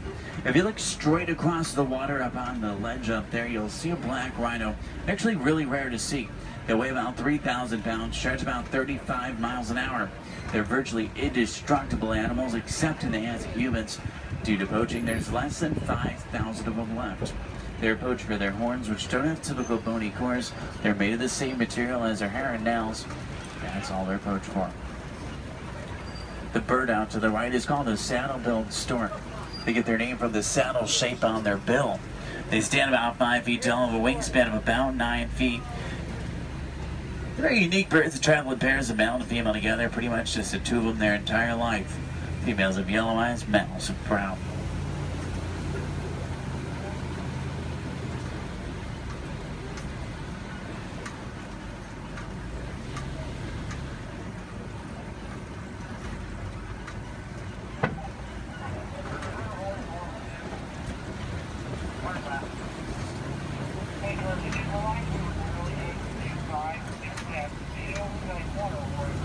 To the left, you'll see some tannish animals. They're called greater kudu. The second largest antelope in Africa. Males have horns, females don't. They're shy nocturnal animals. Next to them are bongo. They're known as the ghosts of the forest because they're so shy and timid. Males and females have very uniquely shaped horns that help them run through the brush without getting tangled. There's even some babies back there. Along the edge of the Ituri Forest runs the Safe River. Sometimes we'll spot hippos there. Do we have any hippo fans? Awesome. Let's see if we can find any. Hippopotamus means river horse, but they're actually closely related to whales. They weigh about 5,500 pounds, can run about 30 miles an hour. Hippos are nocturnal. At night, they leave the water searching for food. They'll walk up to 6 miles looking for it, and once they find it, they'll consume about 90 pounds of grass each every single night. They can hold their breath for about 8 minutes, and they walk along the ground under the water, which makes it challenging to spot them. If you see a blob, discoloration, or bubbles in the water, it's probably a hippo. Keep in mind, you might not always see them on the surface, but that doesn't always mean they're not there. A group of hippo together is called a bloat. There's 2 in the water out to the right, you can kind of see, and there's quite a bit more in the water out to the left, behind that island there.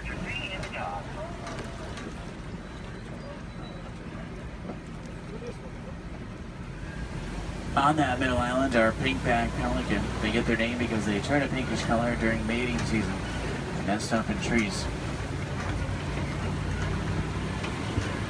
Hippos may seem cute, but they're actually one of the most dangerous animals we'll see all day. They're extremely territorial. If you get too close to a hippo or get in the water without realizing they're there, they become very, very aggressive. You don't want to mess with them.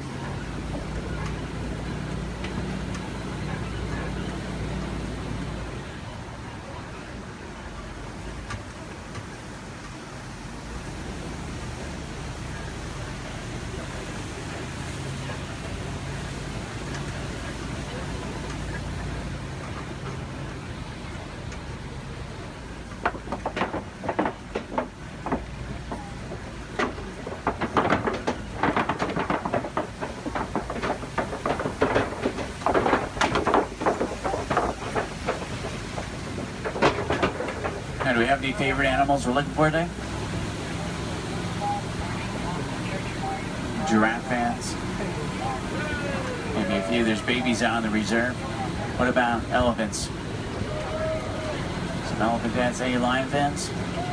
Lions are my favorite. Don't tell the other animals, though they get kind of jealous. I'm sure we're looking for some more. Let's head over to this map. It's an entirely different ecosystem aquarium. At least to start looking for some of our favorites. Now on the right up here, we're going to see a baobab tree. We'll see them all throughout the reserve. They're also known as upside down trees because they look like they're upside down. They do really well in droughts. They store water in their trunks and go about 9 months of the year without leaves, which helps to conserve water. Because of this, they can live to be thousands of years old. We're entering the African savanna we're all working hard to conserve. Serves as a home to millions of animals every year as a roaming graze searching for food. It does work like a big circle here. The elephants, they're the bulldozers. They push down the trees, which helps the grass grow and helps provide food. The giraffe will eat the leaves under the trees, which lets sunlight through to also help the grass grow. The zebra and the antelope will eat the grass, and then smaller animals like warthogs, they do the edge work. Helps create the image we're all looking at today. In a balanced ecosystem, there's food for everyone.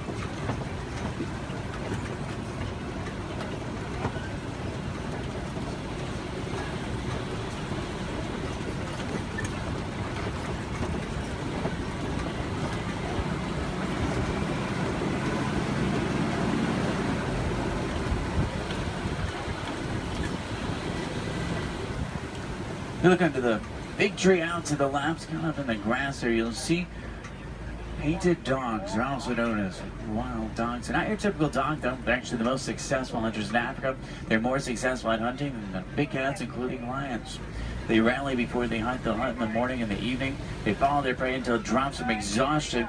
And once they get it, they'll consume 1/3 of their body weight in just one sitting.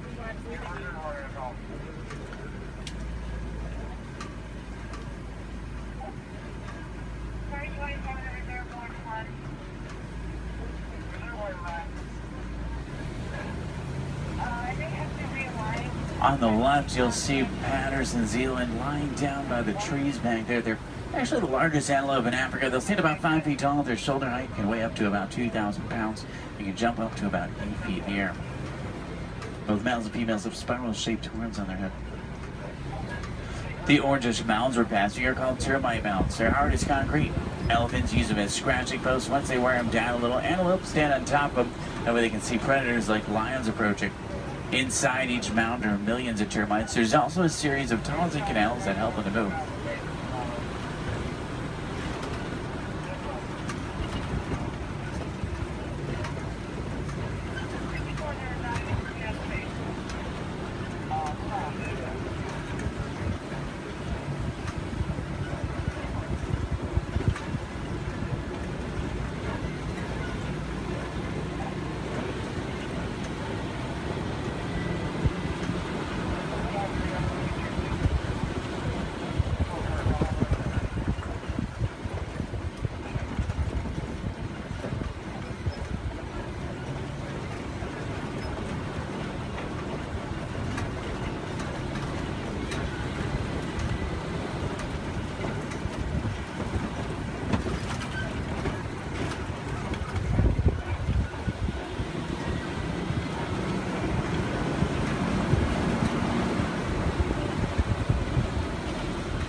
See some Maasai giraffe up ahead. We're going to see him out to the left. They stand about 20 feet tall. They're tallest. There are some babies on the reserve. They're born about 6 feet tall. In the human world, that's pretty big, but in giraffe world, it's really not. A giraffe will spend about 18 hours of their day eating, and they sleep very little, sometimes just about 30 minutes a day. When they do sleep, they typically will sleep standing up. They don't really like to lie down. They're too vulnerable to their predators. They have 7 vertebrae in their neck like humans. A giraffe can run about 30 miles an hour, and they have hearts that can reach lengths over 2 feet long. They're known for their irregular patterns. However, every giraffe's pattern is totally different and unique, like a fingerprint. A group of giraffe together is called a tower. This is a tower of giraffe. I can't stop for them. There's new animals in the area, so I have to kind of roll by them.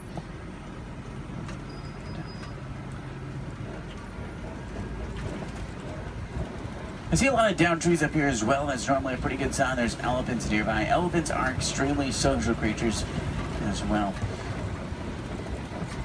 Except for adult males, though. Adult males tend to be very solitary. They really like to be alone or with only other males. They weigh about 12,000 pounds. Adult females weigh about 8,000, and each elephant consumes up to 300 pounds of food every single day.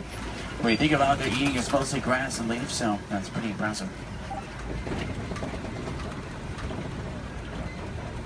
Start heading towards elephant country. I know of a road that will take us there. It's a short drive. We should be there pretty quickly. Maybe we can see one along the way. Left and up, you'll see some mandrills. They're the largest, most colorful monkey in Africa. Males weigh about 100 pounds. Females weigh about 30. Males will be much larger, much more colorful. The leader of the group of monkeys, which is called a troop. To the right-hand side is an African elephant. That's a male. He's alone and larger, which is what gives it away. Try to get a better view of him. Uh-oh. The road I was going to take is closed. I know a different way. There's an old rickety bridge. I haven't been there in a while. What do you say? Should we go for it? Yeah. Let's do it. We're going to see some more elephants, right? If you're not an African, easy to tell you're looking at an African elephant is from their ears, which look like the shape of Africa. And they flap their ears. Is how they regulate their body temperature.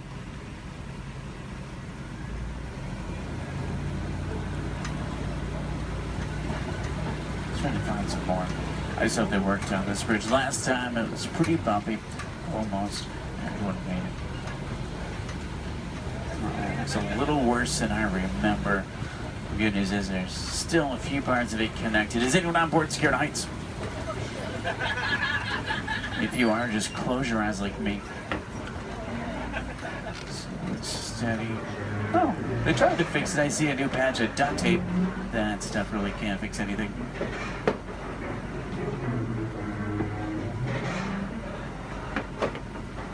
Well, I'm safe. About half of you are. Did everyone make it across with me this time? Yeah. Great, let's try to find some elephants, make it worth the trip. Now you see tusk marks in the clay up here. Elephants will break it off and eat it. It gives them minerals they don't get in their regular diet. It's like a vitamin for them. I think it's pretty cool. For all the moms on board, this fact will be much scarier than that bridge. Female elephants are pregnant for 22 months. I know, that's a long time. Now, young elephants have the second longest childhood to humans, about 15 years. There are young elephants on the reserve. It's really hard to tell how old they are, though. They grow fairly quickly. We'll try to find the best place to see them up ahead. Hopefully we can find some down by the watering hole. I'm still in that area where the new animals are, so I have to keep rolling for the elephants, too. I can't come to a complete stop, but I can slow down quite a bit. So make sure you have your cameras out and ready so you can get a good picture if you want one. In the meantime, I'm going to try and tune into a local Harambe radio station. I can normally get a pretty strong signal here. That way we can listen to some music while we look for elephants.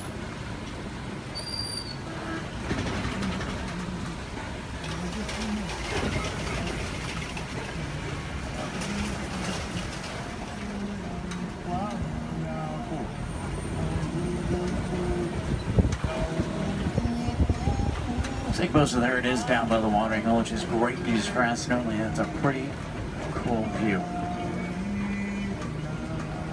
If you see any elephants throwing dirt on their back or rolling in dirt, they can actually get sunburned, and they'll use dirt like a sunblock.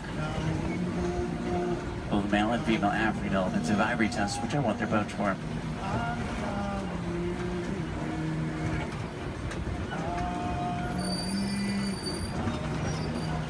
Trunks might not seem stronger, but they're going to be up to 100,000 muscles in just their trunk. It's actually really powerful.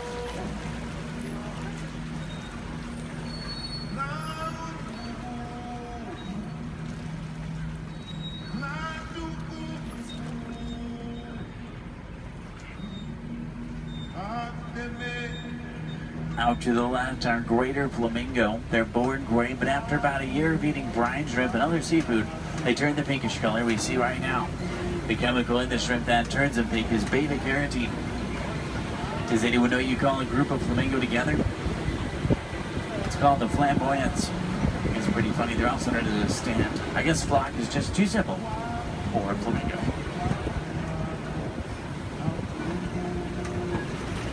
Now, I see white rhino markings up ahead here. White rhinos are bigger than black rhino. They weigh about 5,000 pounds compared to 3,000. They're not named after their color. Both white and black rhinos are both actually gray. They're named after the shape of their mouth and their size. Their mouths are wider.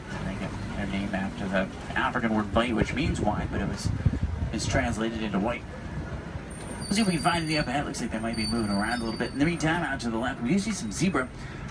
A zebra's skin mirrors the pattern of their fur.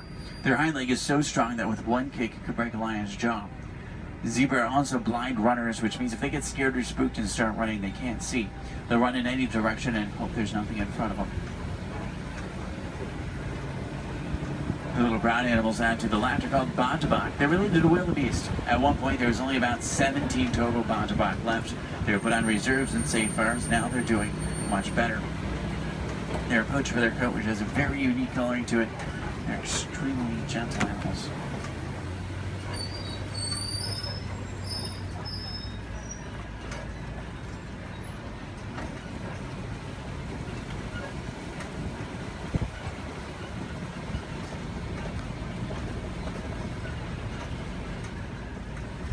See some spots on the side of the hill here. If you look out to the left and backwards, you might be able to see them.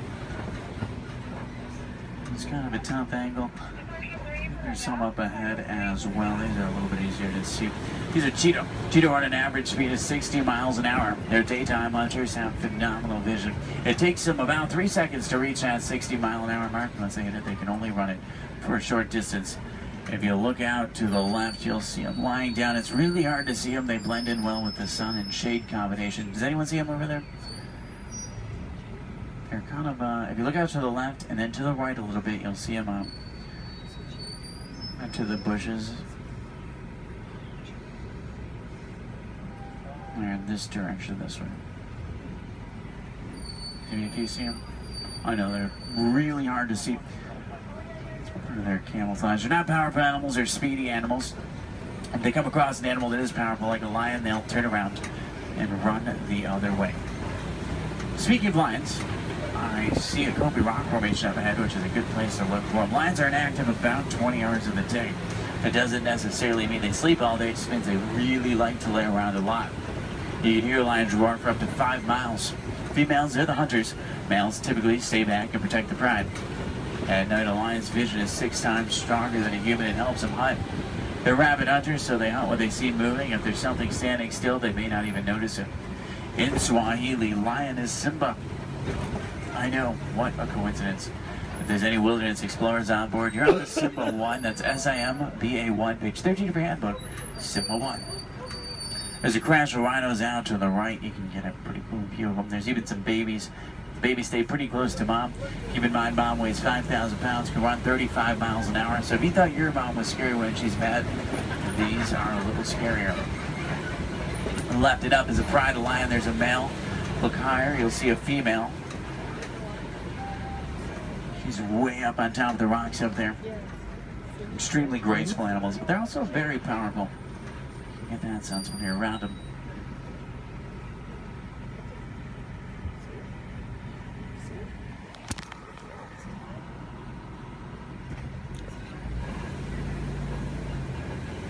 I see some burrows up ahead. Warthogs live in burrows that they typically take over other animals and make their own. Sleep with their tusks out to protect themselves. The males do actually have warts in the side of their head, so it's not as literal as it sounds. They may seem harmless, but they can run 35 miles an hour, and their tusks are razor sharp, so you don't want to get in their way. On the left and down again up here, we're going to see some ostrich eggs in the dirt. Ostrich eggs are the largest eggs in the world. Each one will weigh around 3 pounds. You can stand on one of them and it wouldn't even crack.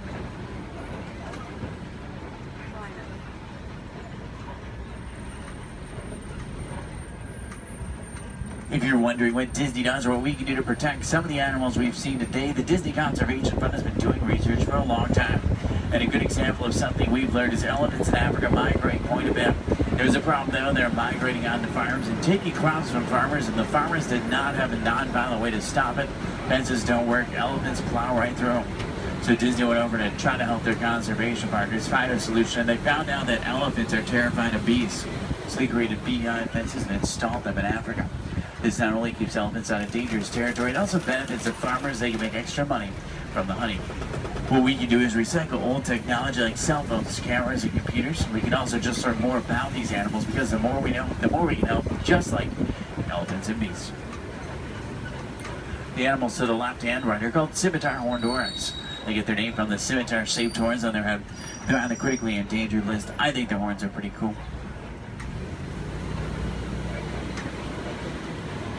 If you have any questions about anything we've seen today or anything I can help you with for the rest of your day, feel free to let me know. I would be more than happy to help. In the meantime, we're going to start to make our way back towards Harambe Village. Once we get back, if you're looking for more fun things to do, I recommend the Pangati Forest Trail. You can see gorillas, baby gorillas, naked mole rats, hissing cockroaches, underwater hippos, meerkats, and more. About a 15-minute hike, but you'll get some great pictures, make some great memories. At the end of Harambe on the right is the Festival of Lion King. It's one of the most popular shows at Disney. By far one of my favorites. It's worth the trip. Make sure you drink plenty of water today, otherwise the heat can sneak up on you. Did everybody enjoy the safari? Yeah. Great, that's good to hear. Now the best thing is no two safaris are ever the same. Whether it be a different driver, different animals, or the same animals closer, it's always unique.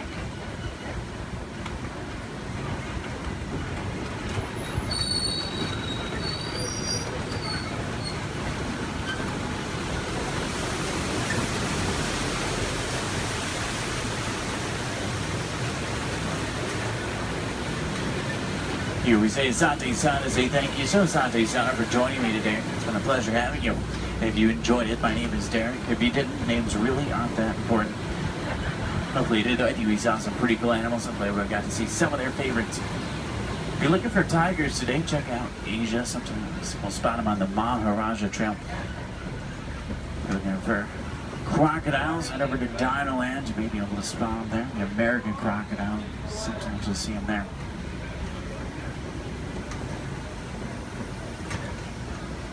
I'm going to take you right back to where I picked you up. It's a short drive back. We should be back in just a few minutes.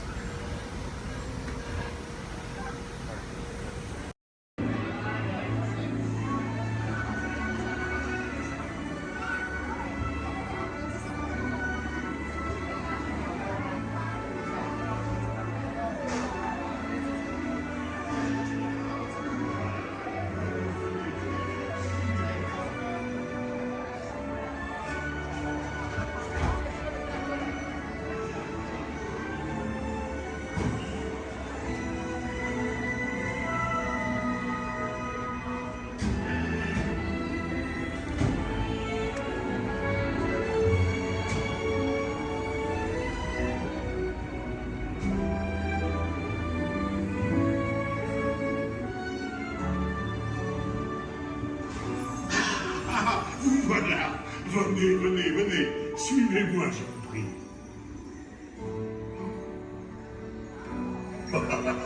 Chef Rami is waiting for you. This way.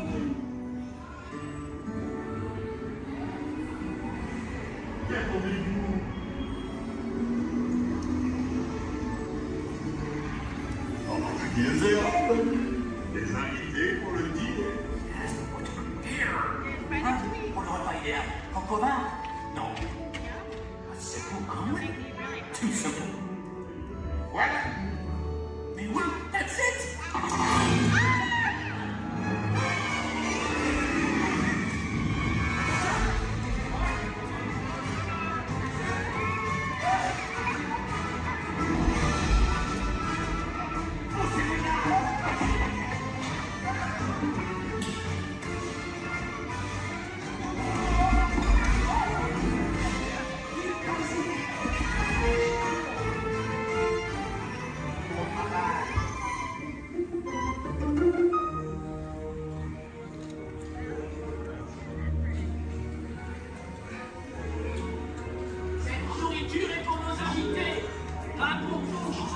Hey guys, the food is for them, not you.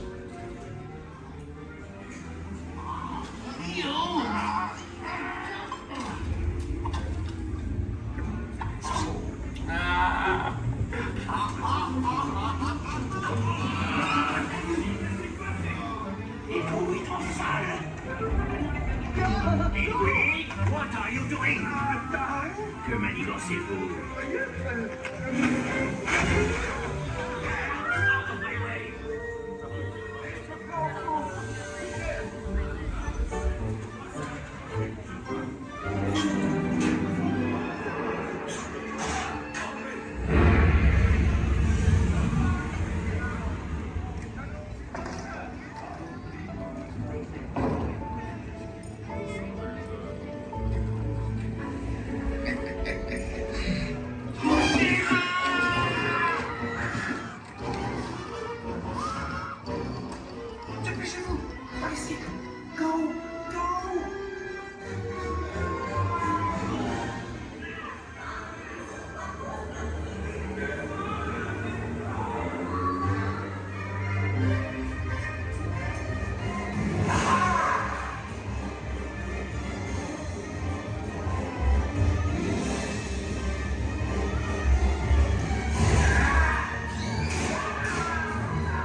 Vous serez toujours les bienvenus, cher ami. À bientôt et bon appétit. Et Mino.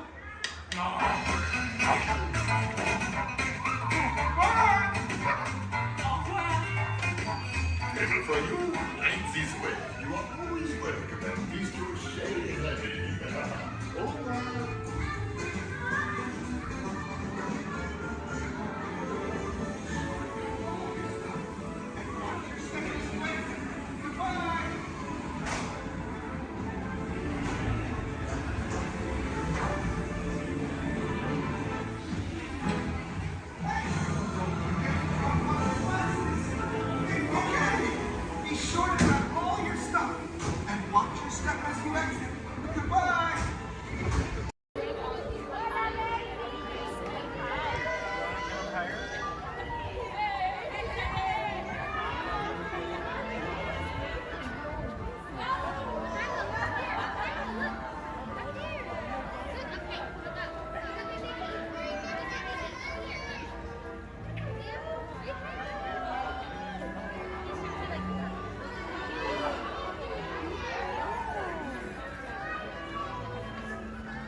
Clear of doors and hold on to handrails. The shuttle will be departing momentarily for gates 100 through 129. Orlando and Central Florida have so much to offer. There's a good chance you didn't see and do it all. So please come back and visit us again very soon. This is Orlando Mayor Buddy Dyer. We hope you enjoyed your Orlando experience.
Go Empire! Yay!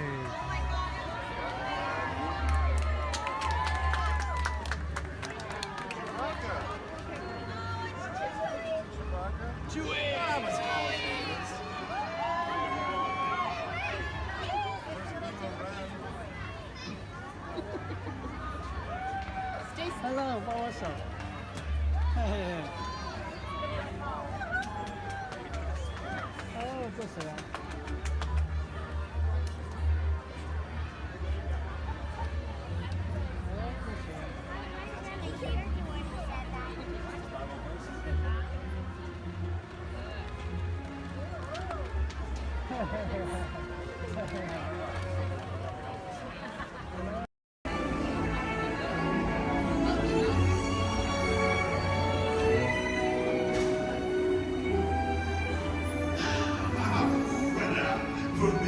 Venez, suivez-moi.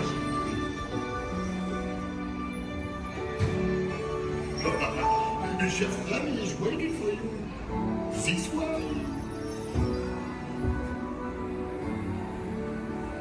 Qu'attendez-vous?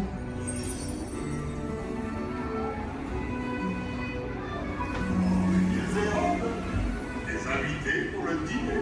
Yes, here. Pour le repas idéal, concombre? Non.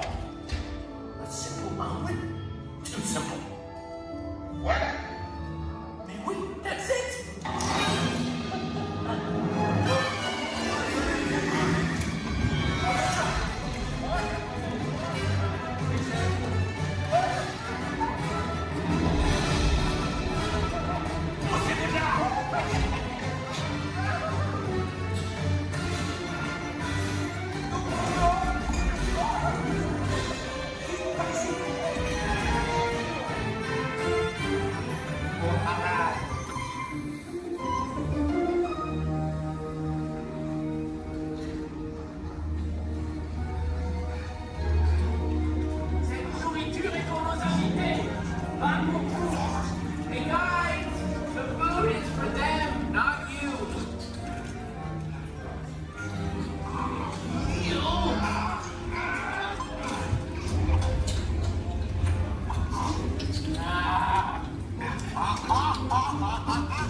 What are you doing?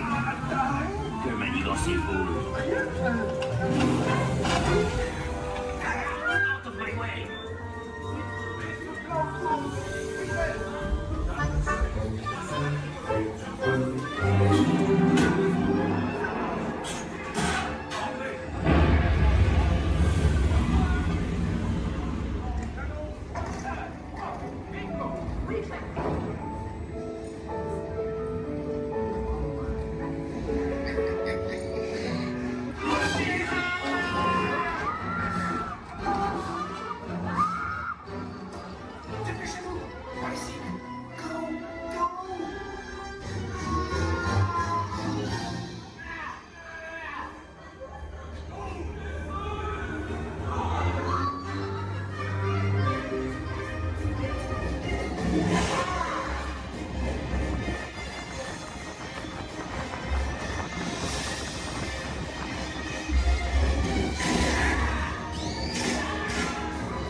Look at that bistro shade.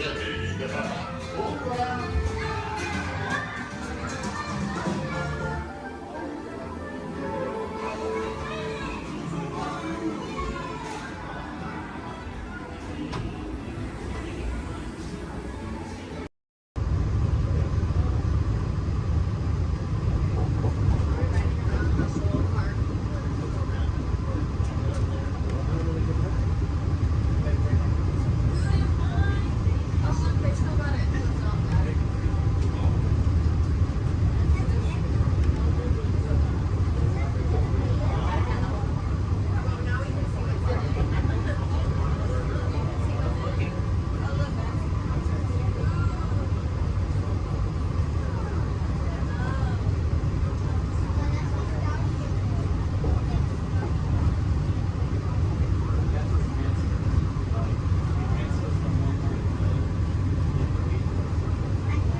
ante un largo de auto entre su vehículo y el de adelante. Para parar su auto, quiten el pie del pedal. Gracias.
Started off. Please welcome the Clayton family!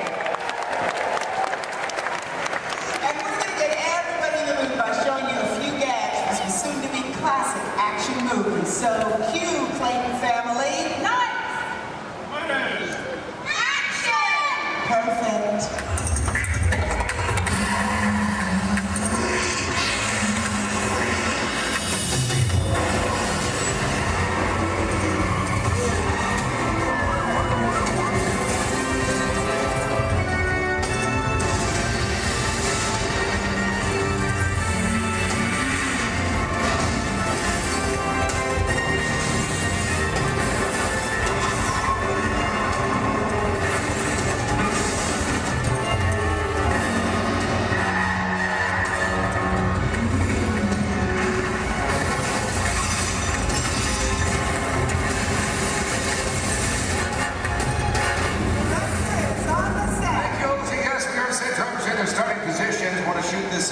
First scene as quick as possible. Just need to know, is everybody fired up? Are you ready? Yes. Got a lot of action coming your way. Logan, let's check with drivers, make sure we're good. All right, today, ladies and gentlemen, we're shooting a big chase sequence similar to the ones you've just seen on the big screen, only we're shooting a brand new action-adventure film set in the south of France. All you need to know right now is that our hero is in a red car and he has this top secret envelope with him. Now, everybody else is just trying to prevent him from leaving town with it. That's the scenario. Logan, drivers ready? Good to go. All right, let's go ahead and slate it, please. Rolling, ballet train, sequence 7 in, take one more. All right, drivers ready on my countdown. In 3, 2, 1, action!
actually to bring these scenes together.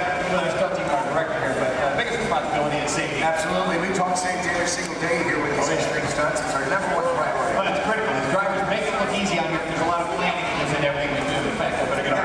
And your playback's ready. Great, let's do video assist camera one. Video assist is coming up. You're going to see some black and white images up here on the screen. This just helps us preview what we've shot before the film gets developed. It's called video assist. We have cameras all over the set. Most of this one is not taken from my two cameramen. I got everything down here in the slab chair. We got the camera truck. But I just want you to notice how we're framing the action in some of these shots. Keeping the camera low actually makes it look like these cars are going faster than they really are. In the short distance, already getting upwards of 50 to 70 miles per hour at times, but keeping that camera low really keeps it exciting for a chase film. In fact, it's a technique used in almost every car chase you've seen on film. Oh, this is great footage. Let's just get right to the height of the chase. Rams, Lloyd, all of it. Heard a lot of cheering, a lot of excitement when this was happening. There it is, that high-performance machine, the hero car. Look at this reverse jump. Slow-mo for you so you can really capture that detail. Ernie, my main cameraman, right underneath those cars, and then zooming right in on the driver. There it is right there. Main man, Ernie. Here's a look from inside one of the vehicles, give you a perspective of what the drivers are looking at. I do want to talk about the hero cars, so let's bring up the camera forward, let's freeze that jump, okay? All right, Lloyd, I'm going to need you to roll into camera 4. Yeah, go straight on. And then freeze it at the top level of the jump. There you go. Cha-ching. Right there. There you go. All right, this is a very special car for us. Yeah, sure is. Ladies and gentlemen, this hero car out here was designed and built specifically for our film. It is built with 4 forward gears, but unlike the cars we drive every day, it also has 4 gears of reverse. Now, obviously, we can go a lot faster that way going backwards. Something else a little bit different than that vehicle is where we put the motor. It's not in the front or in the back. It's actually mounted right behind the driver. And the reason we do this, it balances out the car, gives it better overall stability, and of course, maneuverability on all these tight turns out here. That's right. And speaking of time, it's not really a luxury ride for the drivers. They are brand today's vehicle. Don, we're still setting up here. Let's just bring out the hero truck. You know, let's do that. Let's introduce it tomorrow. All right, let's do it. Hero 2 set. Thank you. Oh yeah, there he is, leading into place. Ladies and gentlemen, how about a nice warm welcome for your hero from Brazil, Mr. Eduardo. Nice to meet you, my friend. Great work, Edu. Great work, my friend. Now we've worked together for a little while, and he's pretty awesome at the 180s, 360s at 540. Pulled that out. Look good. Look good. Glad we put that in. How about you? You glad we put that in? Yeah, you're glad. Okay. It's all right. This thing's on. You can talk. Hey, Eddie, go ahead and look at the camera and tell everybody how you do the jump backwards. They love that too. It's going to take a long time. Yeah. All right. Well, I'll summarize for you guys. As good as he is at what he does, this unique, one-of-a-kind car has a twin. Let's check that out. Hero 2 on set. All right, now you see, folks, it's really not safe to drive in reverse at high speeds, of course, or jump a car backwards for that matter. So what we did is we had a duplicate car built. This is exactly every detail as Eduardo's hero car right here, except for one tiny modification. It's built, so our driver faces out the back. Check this out. We even took it a step further. Built a reverse stunt driver. Made it look like he was facing out the front. Hello, everyone. I'm not Bill. So reverse hero. Let's hear for Ron Fox. Nice work, guys. Great exchange. Now, folks, you may be wondering out there how we're able to switch these vehicles mid-take like that without you noticing. In fact, Olga, we got that video system. We bring it up. You got it. I need cameras 1 and 6, Lloyd. Roll. There we go, guys. You can see right up here. This is our first hero, Eduardo. Drove on the set. Our reverse hero, well, he was actually waiting in position to take over for him. That's right. The two cars are like runners passing a baton in a relay race. Once the main car disappeared, well, this reverse car took over without missing a beat. Let's hear it again for these drivers.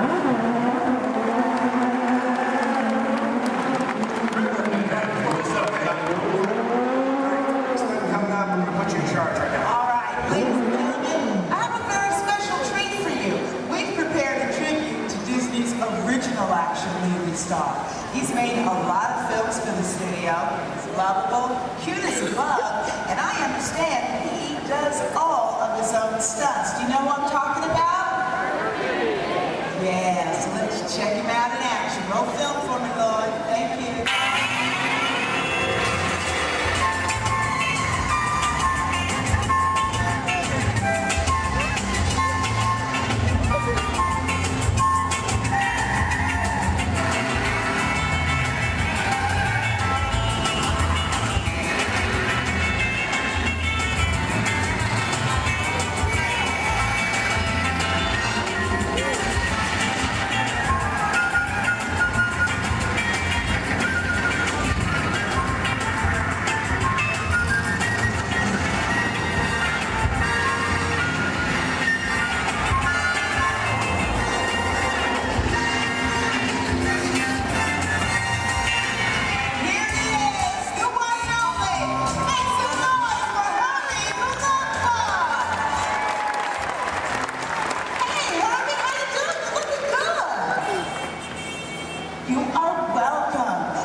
gotta tell you, man, I love your movies. Comedy, your stunts, the romance, and hey, you're leading ladies. What's it like working with them, huh? Okay, down boy. You know what? I think we understand. Now look, we gotta finish setting up for the next sequence, so hey, why don't you head over and let everybody get a good look at you. Getting on up and go. Y'all put your hands together for Herb and the Love Bug.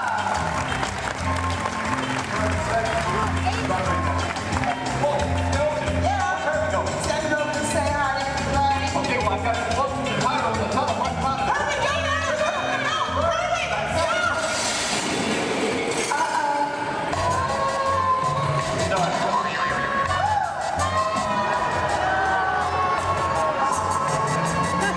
Let's do this. Let's get ready with stage 2. Logan, let's check in with Eduardo. Olga, we get on the camera truck. We gotta say goodbye to, where's Herbie? He had to split. What's this one? Let me get on the camera truck. Go ahead and set this scene up for everybody, okay? Okay, cool. Now, ladies and gentlemen, this is another segment of our chase. Heroes still being pursued, but it is getting harder for him to maneuver. Our marketplace is now a whole lot smaller thanks to the addition of the big trucks and the market carts. So the questions now become, how's our hero going to spin or go backwards? Where's he going to go? And what's he going to do? Let's find out. Got them all set up for you. All right, good. Now, everybody set? Yes, good. Logan, truck's ready? Oh, yeah. That's good. Slate it, please. Rolling blockade sequence 8, take one more. All right, guys, here we go. One more countdown. In 3, 2, 1. Action!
Up to him to make this work. That right there is an airbag. Slows Eddie up just a little bit. He is still at an accelerated speed. Look at this, pulling the 180.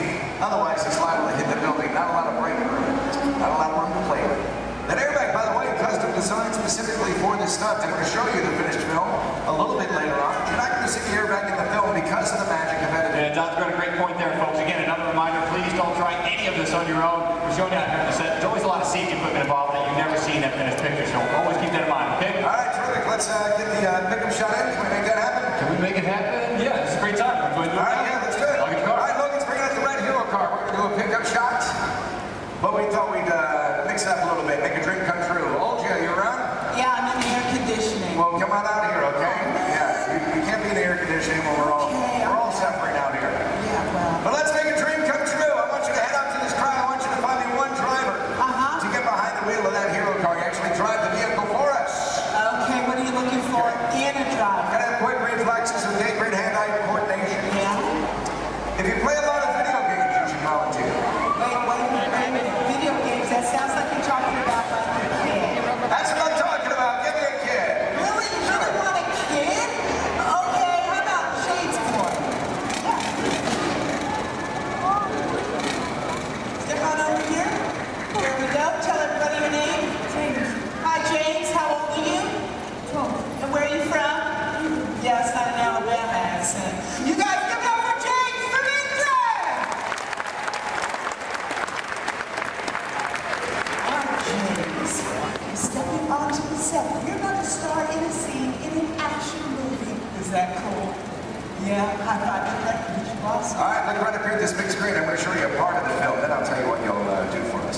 sequence for a student, Lloyd. All right, our hero's on foot. He's in trouble. He literally calls for his car. Look at this. Using a remote in his watch. Car gets to him on its own. Hero makes his escape. I need a longer shot of the car. You're going to drive it for us, and there it is. You know what's so special about that car? Well, it's a full-size remote-controlled vehicle. That's right. You drive it with this remote here in my hands, guys. Let's take a look inside. I'll show you the hardware on this vehicle. The hardware, I should say. There you go. Now take a look at the steering wheel. I'll give you guys a quick demonstration. If I want to turn this vehicle to the left, all I do is press this lever here to the left like this, and then to the right. There you go. Right in the center. Oh, that's a fun little toy. Now, guys, this is just like any other remote control car that you find in the store, except it's a little bit bigger, obviously. It is custom built, bumper to bumper, all of our safety features inside. The great advantage of having a remote car out here on the set is that we can operate safely from a distance, especially when the scene requires explosion. Pyrotechnics, we've got to keep everybody away, of course. So there you go. All right, beautiful. Have you ever driven a remote control car before? Yeah. Just keep in mind that this is a $100,000 vehicle. Now, James, this is going to be really easy. As a matter of fact, Logan's already shown you how to steer. But for this particular sequence, dude, you have so got to concentrate on directional.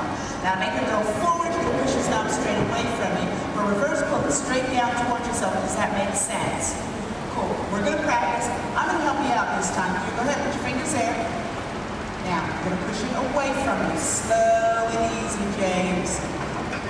Nicely done. Watch your car. Now, to make the stop is even easier. All you gotta do is pull it. Let go. See that? Comes to a stop. Now, put your fingers back in place and pull it down towards yourself. Again, with the slow and easy. Now, Donna's steering is back to what we in the business call one. That's the starting position for anybody in a scene, whether that's in a movie, TV show, commercial, or even a music video. Let her go, make her stop. Beautiful. Now, James, I need you to be very, very careful with that car. Is that over there? Dude, that's your entire college career, man. Roll fast. Let's go faster, okay? Take this, moving all the way up. Ready? Go ahead. Action, straight. Punch it.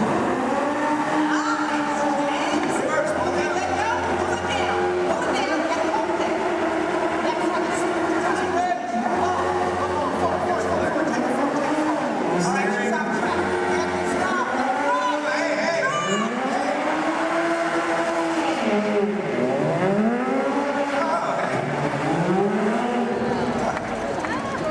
Drive on the side of the... I just love how they do special. Are you released? We're just having fun here, but there's a part of the movie we use a remote car. That's how we do it. This is our remote car driver, Corey.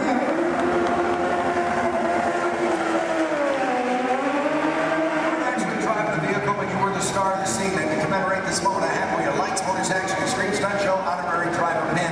Can't get this pin anywhere in the world except for starring in the role you just did. That's how exclusive this is. All yours.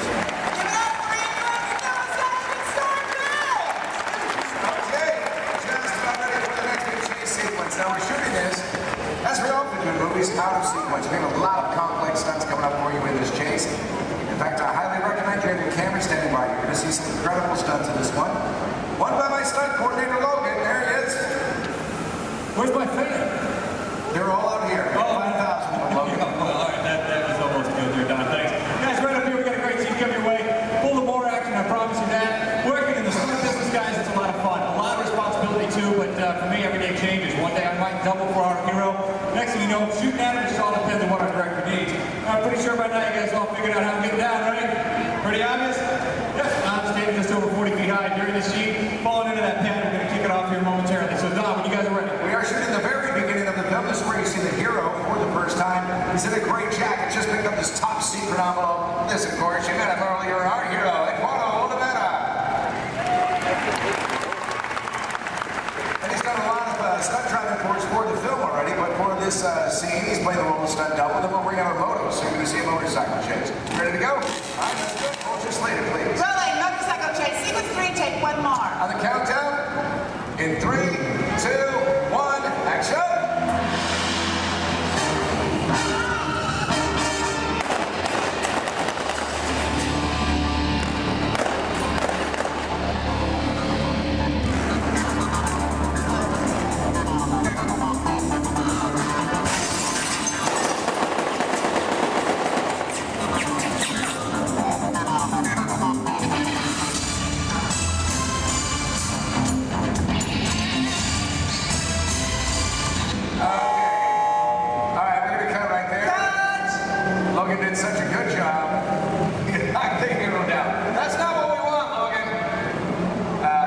So the hero actually stays on the bike. So we're going to change out the bike, check the surface, make sure there's no oil spills or brake fluid, and then we'll pick up the scene probably right from the top again, okay?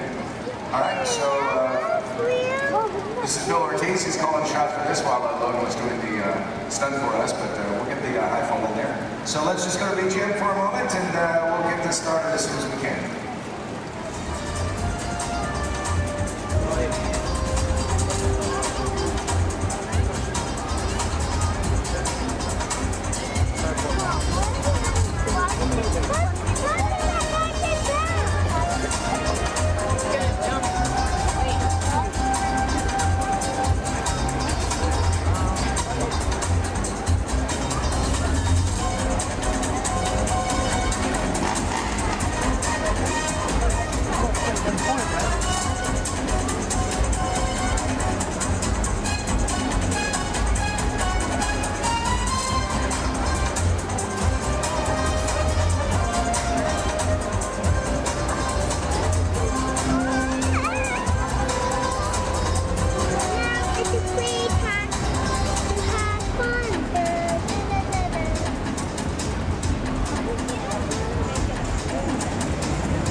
All right, thank you for your patience. We're waiting the part of this platform here for a very special event or stunt that's coming up.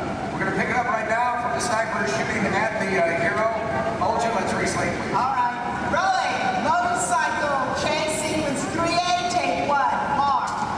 Let's take 2. Here we go. The countdown in 3, 2, 1.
second that took. Yeah, it didn't take long. Yeah. There you go. Good job. It's nice right there. A lot of this one's going to end up in the final film. In the background, that's Love it, the hero. Background there.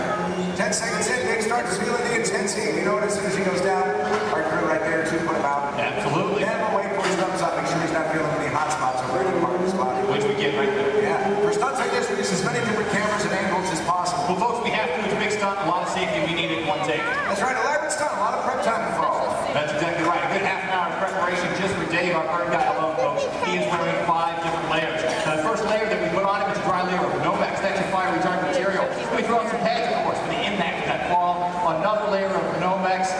There it is. And the fourth is a specially designed suit that we saturate in cool gel. That acts as a thermal barrier between Dave and those flames. The last is his moto driving suit. And what we do with that is paint it with a flammable gel.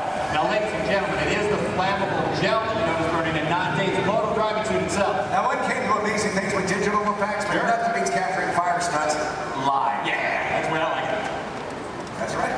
Yeah. Hey, you know what? This is what I want to do. I know we're set up for the final race. Let's get a pursuit garage and camera out. Let's go inside and show our guests how much we modify these vehicles. I got you what you need. Let's do it, guys. Let's get V2 out the camera out. V2 set camera out. V2 is on set.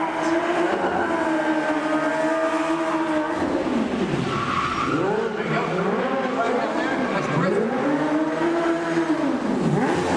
Slow it down, boy.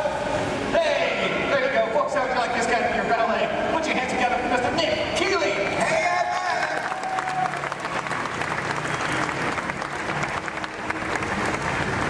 because you said it's a village in the south of France, that means we have to make everything match, and that would include the cars. These are local courses. We have them shipped directly to us from Europe, and then we literally gutted them out. We modified them to suit every need that we have. Yeah, absolutely. Which basically included losing a lot of weight on these cars. We wanted to make them lighter. We rebuilt these cars from the ground up. Let me show you how we reinforced that interior. We did it by installing this rally car crash cage that is fused throughout the entire vehicle there. We also took out the motors that these cars came with. We replaced them, of course. Right behind the driver, folks, that's a 1300cc motorcycle engine. These cars, they're balanced down and modified. They're designed specifically for these stunts. Ernie, let's go on the side here for a second. Now, executing these maneuvers, pulling off these stunts that our cars do, it requires a lot of complex timing, using your clutch, your gas, and your emergency brake. These cars here, that e-brake releases the moment our driver lets it go. The cars we drive every day, it locks in position until we release it manually ourselves. These guys are pulling off all these maneuvers and they have to keep going. So that's why we leave it released. Something else a bit different, the gear shift. Second, third, fourth gear just requires a little push forward. It's called the bump shift in our business. You want reverse, you just turn the handle on top and you've got 4 gears of reverse at your command just like that. And we are ready. Final shot. Thanks a lot, Nick. All right, let's do it.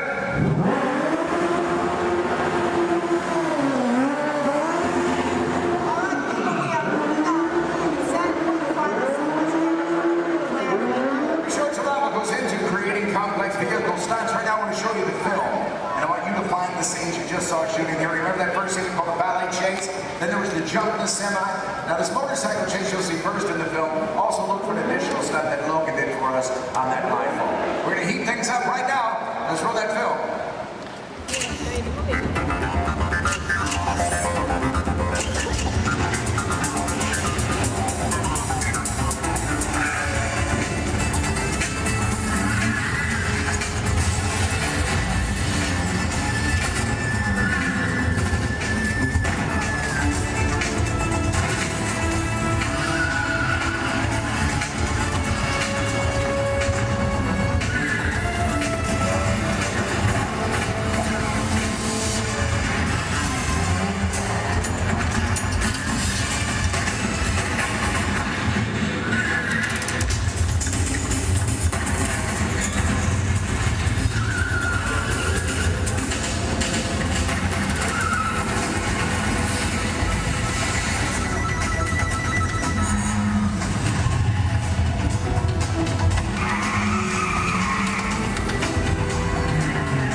to the universe of energy. How are you? Fine. No need to answer. You know, you're probably surprised to see me here, aren't you? But then there's probably a lot of places you'd be surprised to see me when you think about it. If you were driving in your car, for instance, okay? Close your eyes, you're in your car, no, close your eyes, in the car, but right now think about it. You're in your car, you're driving, and then all of a sudden from the back seat, I just pop up and go, hey! You just whack me in the head, wouldn't you? That wouldn't be nice. But then it wouldn't be nice for me to do that to you. How'd I get in your car anyway? Did you lock the car? Maybe it was your fault. Maybe I'm just teaching you a lesson. But the point is, to see me here as a spokesperson for the universe of energy. I mean, that's crazy, you know. I mean, I'm an expert on a lot of things. You know that, I know that. But not a lot of things, a few things. But energy, I mean, there was a time I could care less about it. And then suddenly everything changed. One day I was sitting in my apartment. I said I was sitting in my apartment when, there it is. I'd offer you some snacks, but I can't hear me. Hey, you! How about sharing some of those chips? No, you're on a diet.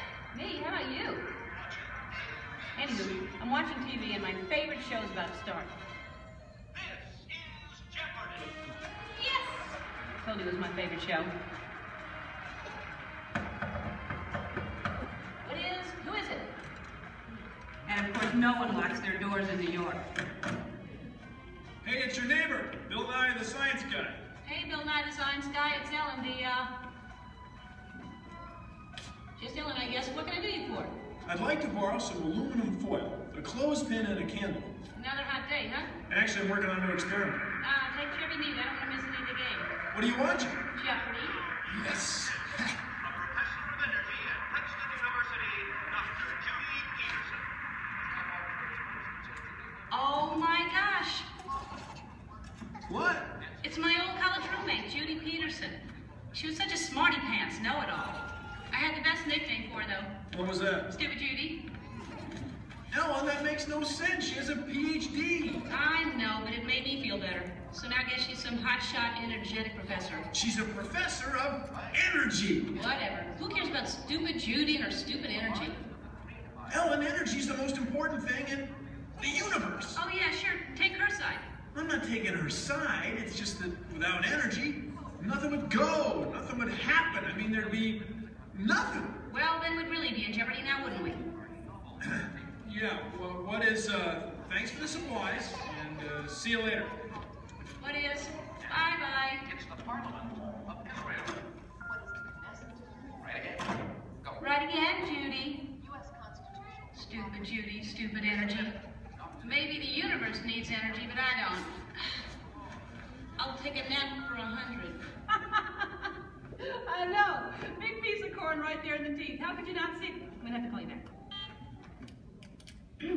Now, as most of you know, when someone falls asleep watching TV, that person is going to have a what? Anyone? Sequence. Anyone? A crick in the neck? Bad hair day. A dream sequence. That's right, ma'am, a dream sequence. Right. Mine was more of a nightmare, actually. And actually, we should get some fog in here. Always nice to spice up a dream sequence with fog. No, not in here. Over there. The dream. Scary, huh? This is Jeopardy! Now here are today's contestants. Dr. Judy Peterson, Dr. Albert Einstein, and finally, just Ellen. And now here is the host of Jeopardy, Alex Trebek. Thank you, Johnny Gilbert. Hello, contestants. Welcome to our program, and good luck to you in the game. Here are the categories for the first round of play.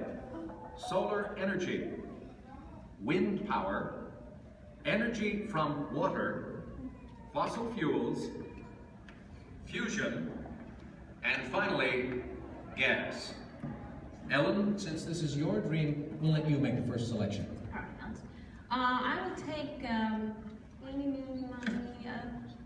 fossil fuels for, let's go 100. Fine. The answer is, this was formed from microscopic plants and animals trapped in ocean floor sediments millions of years ago. Ellen. Yes, I know that one. That's, what is the stuff trapped? Microscopic fuels and and plants and animals and Sorry, Ellen. We were looking for something more than just an embellishment of what I had already said. Anyone else? Judy? What is petroleum, Alex? What is bituminous? What is solar thermal conversion? What is hydroelectric? What is helium? And so, as we come to the end of the first round, ladies and gentlemen, Judy has the commanding lead. Ellen has her work cut out for her, and Dr. Einstein is nowhere, relatively speaking. Is this a nightmare or what? Oh, Ellen, your first correct response. Wait a minute. Dreams! This is my dream. I'm in control now. I can still win. I still have a chance to. Ellen! Who is it? It's me, Bill Nye the Science Guy. Hey, I'm glad you came to help me. Actually, I came to see Einstein. Wow, you're getting clobbered. Yeah, this Nightmare Jeopardy version's a lot harder than the home version. Can you help me? Sure, but first we have to go back. Back stage? No, way back, like many billion years ago. Okay, but can we stop at a mini-mart or something to get some snacks? Because I have a tendency to get hungry after a couple billion years. No can do, time's wasted. Wait, it's not even over. It gets really weird from here. Now some person I don't even know reminds me there's no eating, drinking, smoking, or flash photography allowed in my dream. There is no eating, drinking, smoking, or flash photography allowed in Ellen's dream. And she forgot something. And no videotaping, okay? And those of you who are just walking in right now, you're late. Where have you been? I love your hair. No, not you. No, I mean, it's all right, but that's cute, yeah. Anyway, so you're not completely lost. Here's a recap of what has been going on. I'm Ellen. Hi. I love Jeopardy. I used to not care about energy at all until I had a nightmare that I was on Jeopardy and all the categories were about energy. Oh, don't I know it's scary. So my neighbor, Bill Nye, stepped in to help me out. Bill Nye, the science guy. You know him? Anyway, so he comes in to help me out. That's what's going on. Got it? Good. If you don't, then that's your problem because you're late. And you think about that next time.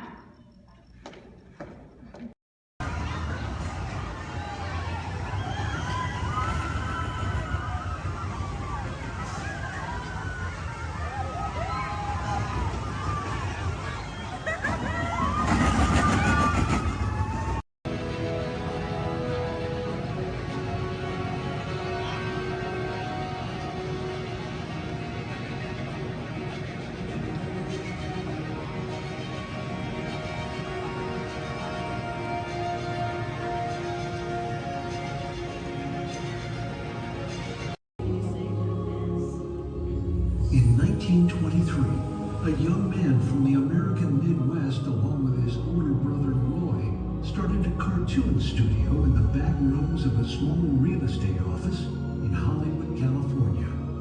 This was the small beginning of a family entertainment company that would create unforgettable stories, characters that become beloved friends, wondrous experiences, and music that has become the soundtrack of our lives.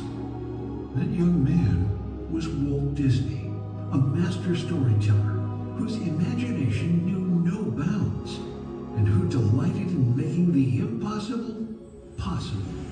Disney 100, the exhibition, is a journey through 100 years of Disney magic, presented in themed galleries based on Walt Disney's creative concepts and philosophies. These include storytelling, creating believable characters, the spirit of adventure and discovery, the magic of sound and music, the world around us, real and imagined, curiosity, imagination, and technological innovation, the worldwide wonder of the Disney parks, and an everlasting sense of optimism about the future. Walt Disney famously said that it was all started by a mouse, but it really was all started by Walt himself. His philosophies became the foundation of the Walt Disney Company. They still inspire Disney's artists, filmmakers, Imagineers, and the storytellers of today. Oh boy, Musketeers. Well, here we go again, so hang on. Anything goes. You ready? And let the show begin. Here's my pal Walt to tell you how the magic is made. There's a lot of satisfaction in developing ideas into reality when we consider a new project we really studied. Not just the surface idea, but everything about it. And when we go into that new project, we believe in it all the way. We have confidence in our ability to do it right, and we work hard to do the best possible job. There's really no secret about our approach. We keep moving forward, opening up new doors, doing new things, because we're curious.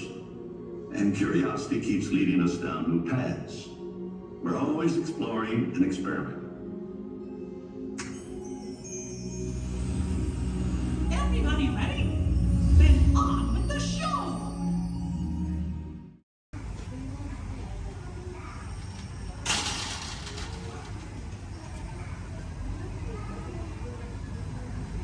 Aboard!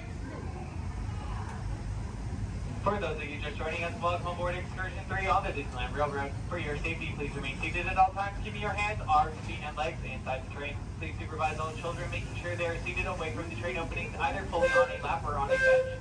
Our next stop will be Main Street, but before that, we will travel into the tunnel ahead and journey through the Grand Canyon and Primeval World.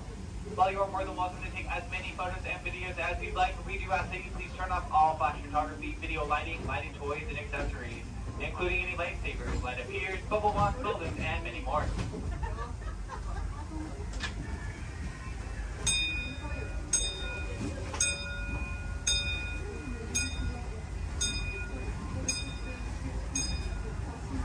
To those who have just come aboard, welcome. The next leg of our journey will take us from the fantastic world of the future to the breathtaking beauty of nature's own design, the Grand Canyon. For your safety, stay seated with your hands, arms, feet, and legs inside the train. Watch your children and no flash photography.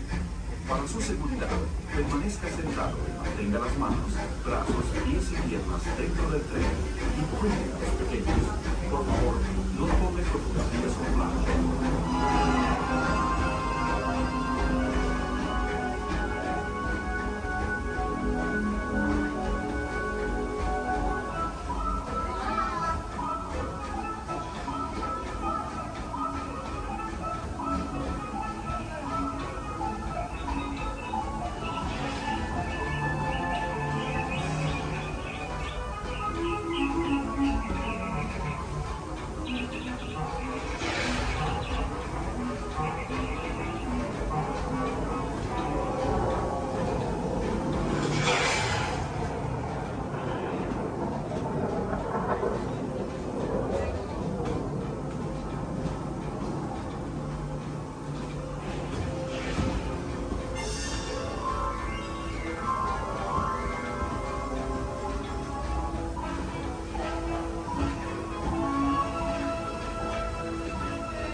That was the Grand Canyon as we know it today.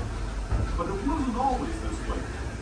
Now, let's travel back in time, way back in time, to the prehistoric days of the Primeval World, land of the dinosaurs.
returning to our own time, enter Main Street Station, gateway to Disneyland.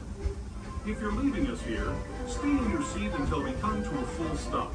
Remember to gather all your personal belongings and step carefully from the train. I'd especially like to thank those of you who've been with me. As you make your way back to Main Street Station, remain fully seated until the train has come to a full and complete stop. As a reminder, Main Street Station has stairs. There are no ramps or elevators, so if you got laid on the option or stand wheelchair, only this leads you to the very bottom of the exit stand. This will be your stop for the down to Disney District Park exit and of course Main Street.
Right here in our very own special effects water tank. Now, water tanks just like this one continue to play a major role in action films. Here, the explosive, out-of-control mayhem that you see in movies like Crimson Tide, The Rock, and Pearl Harbor can all be created using large-scale mechanical and physical effects. The action is then filmed as a carefully planned sequence of events, and today you guys are in luck because we are in pre-production for our very own action sequence that we like to call Harbor Attack. We're going to be using some of the same special effects that directors like Michael Bay use in their films. Now, if you'll turn your attention to those overhead monitors, here's Michael to set the scene. In this scene, a patrol boat is on a surveillance mission. Searching the skies for enemy aircraft, the crew is caught off guard when the real danger surfaces from beneath the sea. This is going to require a full range of physical effects, split-second timing, and careful direction. We have the lights, we have the cameras. All we need now is the action. And if anybody knows about serious action, it's certainly Michael Bay. Some of the effects that we'll be using in this scene include water cannons, which have been pressurized up to 100 pounds per square inch. We also have bullet hits, which have to be carefully timed and programmed to match the sequence of the visuals as well as the pattern of our sound effects. And the last but probably the most important physical effect in a scene like this is fire, which must be ignited at a precise moment, because it takes a lot of time and work to reset the charges for an explosion. Of course, the number one consideration in the timing of all these effects is the safety of our actors here on the set, and that's where you come in. Everyone, please give Mitchell a big round of applause! Yay! Mitchell, you have been cast as the mechanic in our scene today. Your scene is going to take place way down here in the engine room of our PT boat. Now, you don't have to swim. You can follow Stephanie and she'll show you right where to go. Alright, we're going to be filming 2 scenes today, but not in the order in which they appear in the script. Many movies today are shot out of sequence, which means that actors have to react to a situation which may not have yet been filmed. This can be difficult, so it's up to the director to provide the motivation for the scene. Alright, Mitchell, here's the setup. The boat next to you is going to buzz as 800 gallons of water are going to dump out of those tanks, fly down that chute, and slam into you like a freight train. Are you feeling motivated to hang on? Good.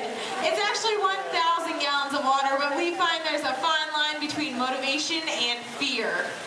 Alright, roll playback, and action! Pick up the phone and talk to your captain. Let him know you've just lost your engine. Keep talking. Keep talking.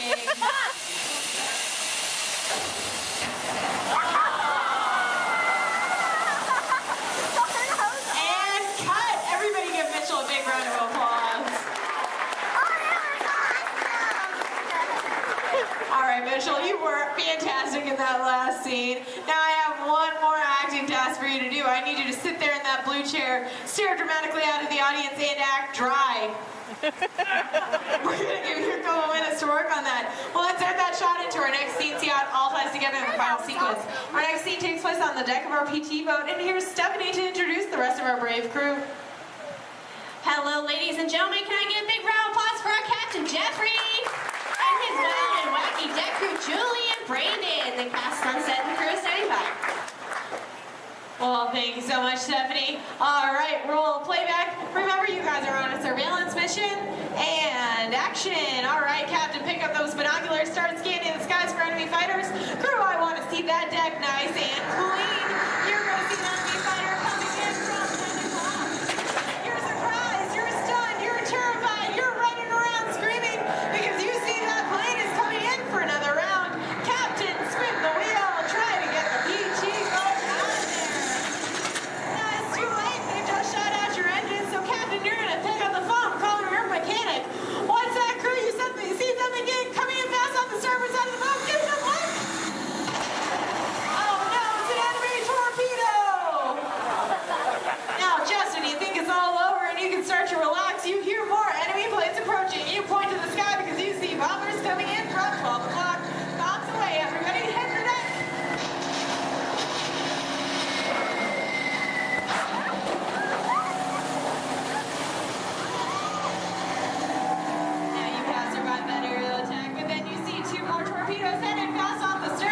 Lucky for you, they pass right underneath the boat, but unfortunately that means they're headed straight for our audience. Point to the audience and yell, look out!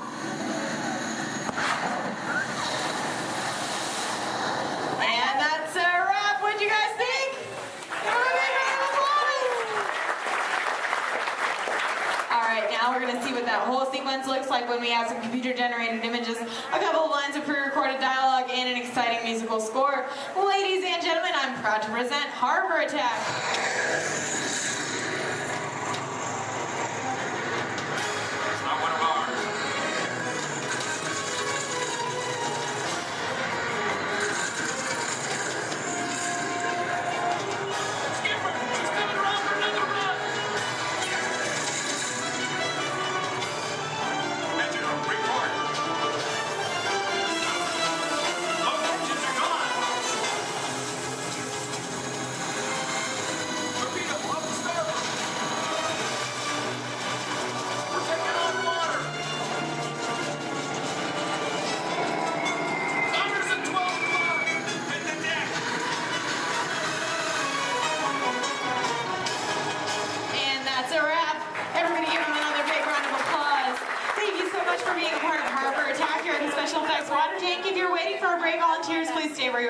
The rest of you, please turn to your left, head straight down those ramps through the props warehouse. Shuttles will take you on the rest of your behind-the-scenes tour. On behalf of Stephanie, myself, and our brave volunteers.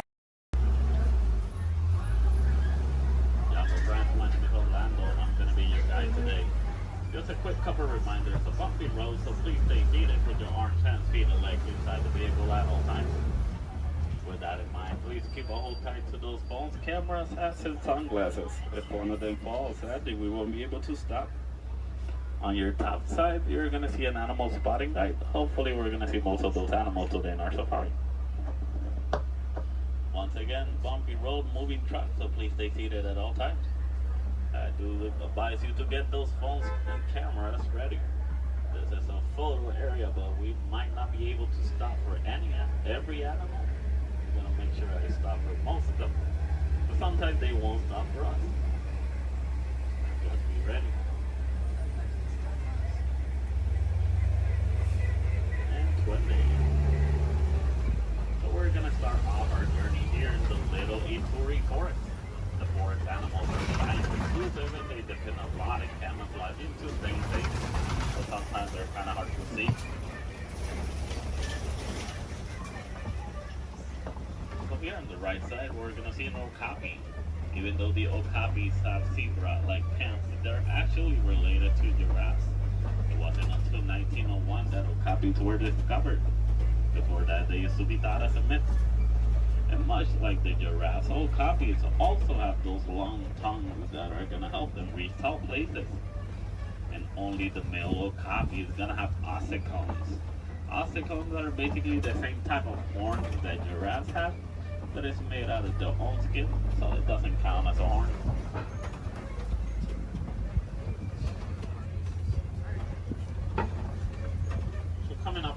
left side, we're gonna see some black rhinos. The black rhinos are one of the smallest of their species, weighing up to 3,000 pounds. The shape of the black rhino's mouth is kind of pointy or triangle-like, so that way it's easier for them to feed on the forest. It's also a nice way for them to, also a nice way for us to identify the rhinos. Black rhinos have a pointy shaped mouth, while white rhinos have a square shaped mouth. So this one here on the right side, closest to the truck, is going to be a greater kudu. The greater kudus are one of the tallest of the forest antelopes. They can go about 55 inches to the shoulder. That's about 4 feet tall. That greater kudu doesn't have any horns like the one in the picture. It's because this one is a female. Only the male greater kudu is going to have horns. Behind the greater kudu, we're going to see some bongos. Bongos are also known as the ghosts of the forest because they're rarely seen. The shape of the bongo's horn is twisted and it goes all the way towards their backs. So that way it's easier for them to travel around the forest without getting stuck. So as we start exiting the little Ituri forest, we're going to head all the way towards our Safi River. Rivers and water spots are great areas to see some of the wildlife that lives near the water.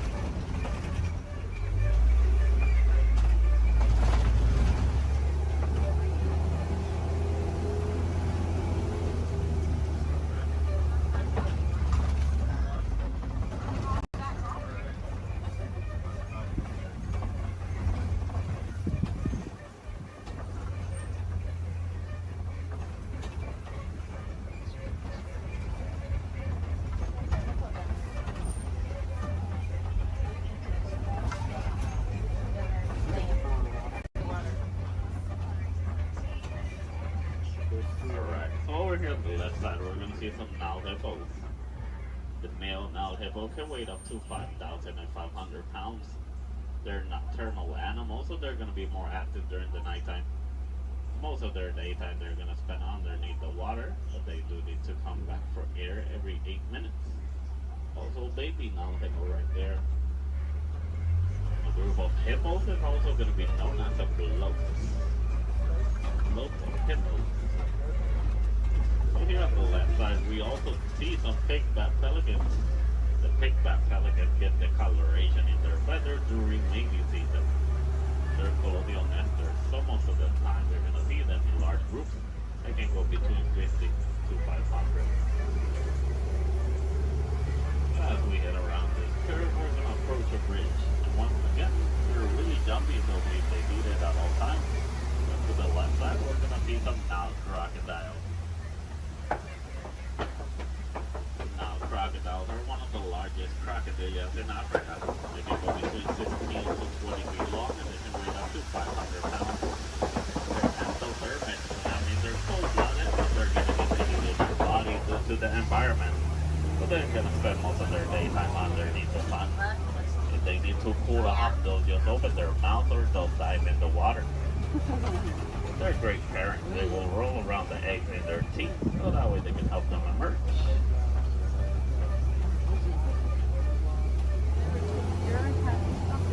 As we enter the Safi River, we're going to head all the way towards our savannah. Savannah is going to be a large plain and a great area to see most of the animals in Africa.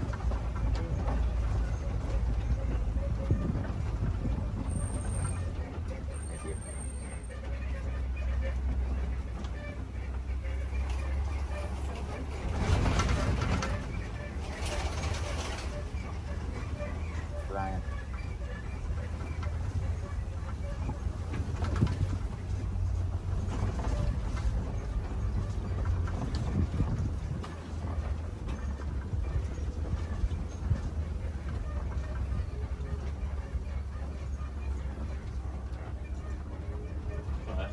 The savanna ecosystem is going to be a large plain of grass with tall trees and a lot of termite mountains.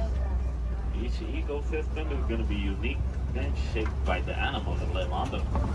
Between savanna, deserts, rivers, mountains. Most of the animals will actually use the termite mountains as fast crashers. Some of the smaller species like springboks will stand on top of them so that way they can have a better view. Here on the left side, we do see a pack of African wild dogs. The African wild dogs are also known as painted dogs. They're part of the canine family, a difference they share with wolves and dogs is that they only have 4 toes. But they're a great pack of successful hunters, hunting up to 90% of the food they eat. When verbalizing, the African wild dog won't bark or howl. They'll actually make a squeaky sound that sounds similar to squeaky toys. Here on the left side, some Ankoli cattle. Ankoli cattle are also known as the Watusi cattle, named after the clan that domesticated them. They're a sign of wealth in Africa, where both male and female will have those huge, majestic horns that can go up to 6 feet long. Even though those horns are big and they look kind of heavy, they're actually honeycomb inside. They use the inside of those horns to move blood up and down, so that way they can keep themselves cooled off. Over here on the left side, we also see a sable antelope. Sable meaning brown, they're also the emblem of the Harambe Wildlife Reserve. They're the only type of antelope that in a fight or flight situation they'll stand their ground and they will fight. As you can see, the shape of their horns goes all the way towards their backs, so that way it's harder for predators to jump on them.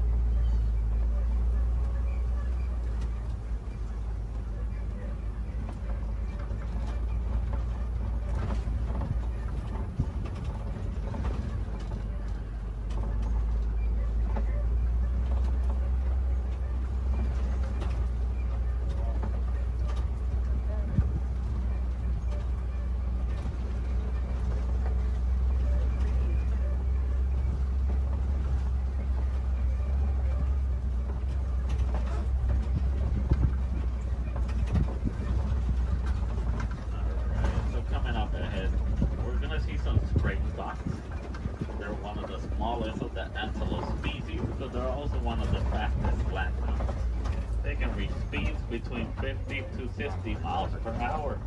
And as their name implies, the spring fox. They're great jumpers. They can jump up to 6 feet tall and up to 13 feet long. Behind the spring fox, we do see some wildebeest. The wildebeest are the second largest grouping of mammals, second only to us humans. Wildebeest is a translation from the African word wild beast. But they're also known as the newts due to a sound they make when verbalizing. It sounds like they're saying newt.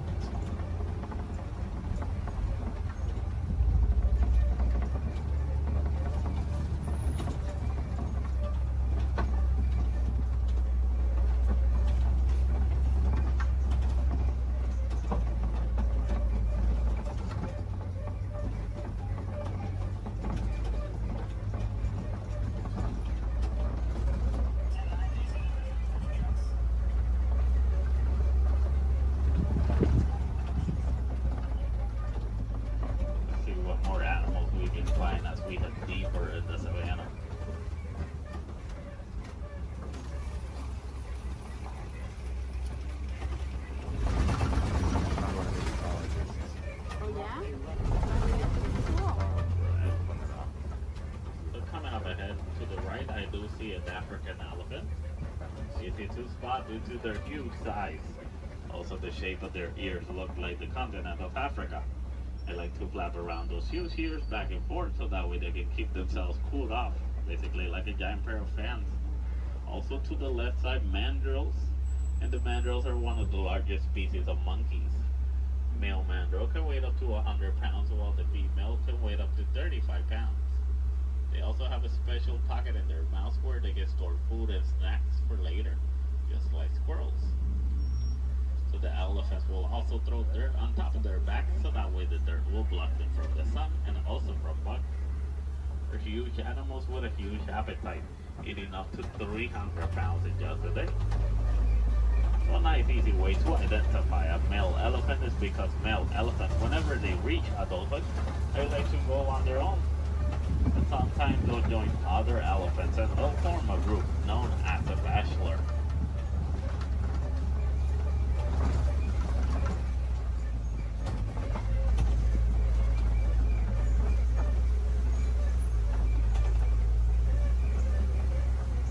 Once again, another bridge. Please stay seated.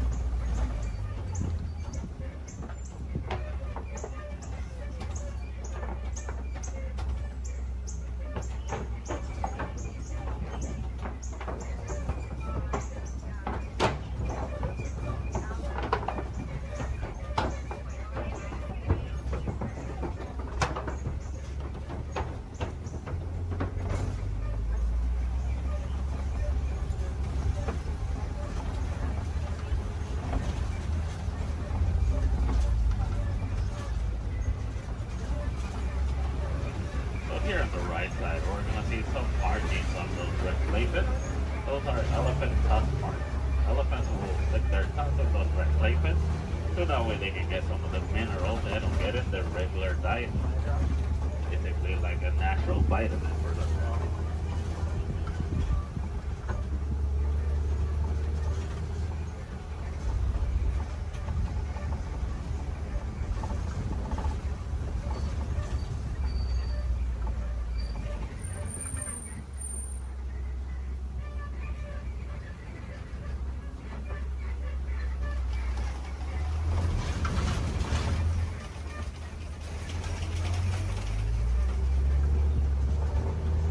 Also here on the right side, we do see some trees that look like they're upside down. They're known as upside down trees, but they're also known as the tree of life. The real name is the baobab trees. And baobab trees can go leafless up to 9 months of the year, so that way they can store inside of them thousands of gallons of water. Some of the animals will actually try and reach that water, like elephants will stick their tongues in them.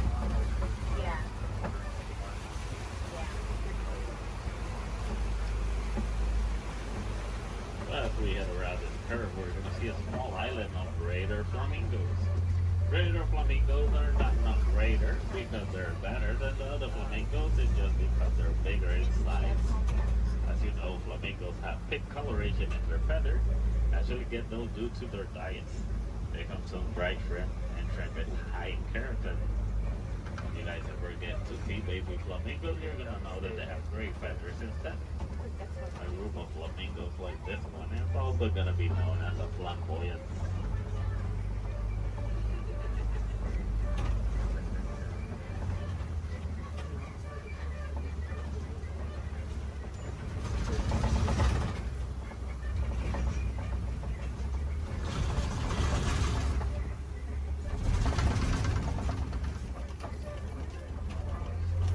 Coming up ahead, we do see some white rhinos. And the white rhinos are one of the largest of their species, weighing up to 5,000 pounds. That doesn't make them slow because they can actually run up to 30 miles per hour. As you can see, the shape of their mouth is kind of squared, so that way it's easier for them to feed on the grass on the floor. And you'll usually find them in the savannah around mud pits. They like to roll around those mud pits, so that way the mud will help them against the sun and also against bugs. It's a nice way for them to stay cooled off. Basically, white rhinos are a different type shade of gray from the black rhinos. The reason they get the name white rhinos is not because of their colors. It's actually a mistranslation from the Afrikaans word white. That means wide as in bigger.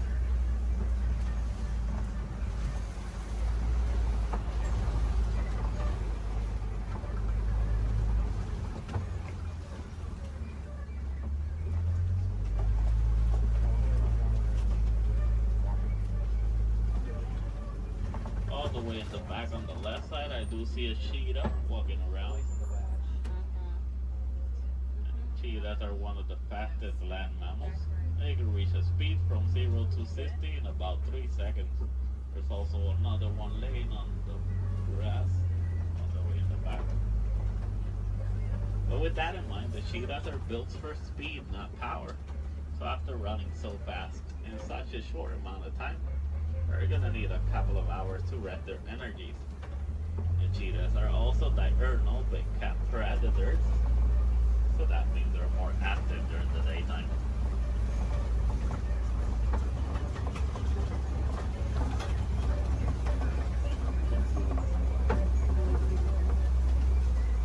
Coming up ahead, we do see some Kobe rocks, and on top of that Kobe rock, we do see a lion. Lions are nocturnal big cat predators. They're more active during the nighttime. Most of their daytime, they're actually going to spend sleeping. They can sleep up to 20 hours in a day. So that way they can store all the energies for the successful hunt at night. But while hunting, the female is going to do most of the hunting. While the male is usually going to be the stay-at-home dad who's going to take care of their cubs. A group of lions is going to be known as a pride. In the morning, the lion's eyesight is technically as good as ours, but at nighttime, there's 6 times stronger. That's why they're so successful hunters at night.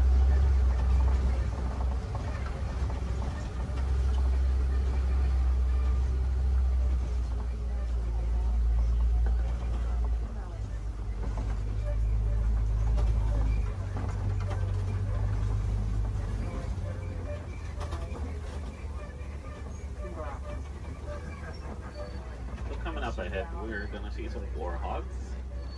There's one behind that tree, and there it is. And warhogs are one of the largest burrowing mammals. They like to make burrows like those in which they will sleep on facing outwards, so that way they can see anything that's coming toward them.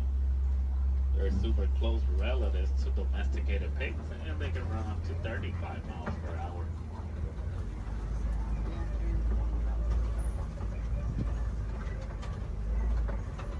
Another white rhino on the right side.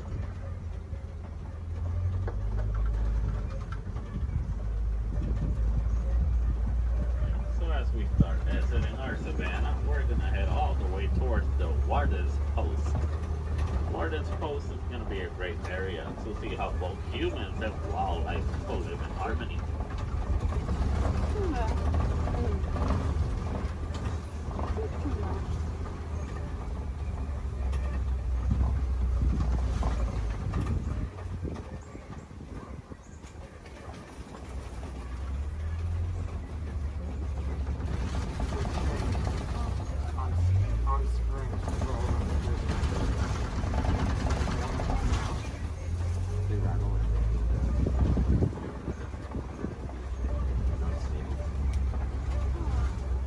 Alright, so here in the Warden's Post, we're gonna see some Nigerian dwarf goats.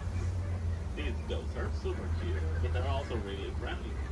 They're a great source of milk and cheese, and they're really agile with a great sense of balance. They're also one of the few domesticated wildlife that we have here in our reserve. So next to that yellow barrel, there is a yellow box. The farmers found out that elephants are afraid of bee sounds. Most farmers are gonna have a box like that filled with bees, so that way whenever the elephants get near the farms and they hear the bee sounds, they're gonna steer clear away from them, and that way they won't eat the farmer's harvest. It's a nice way for both humans and elephants to co-live in harmony, but it's also a great source of honey. Also, the farmers will actually sell that honey for an extra income. Because sadly, due to a mining of a mineral called coltan, most elephants are losing their habitats and homes, causing them to migrate into human farms and villages more commonly so than it used to. So having bees in a box is going to be a nice technique for both keeping elephants safe, but also staying safe.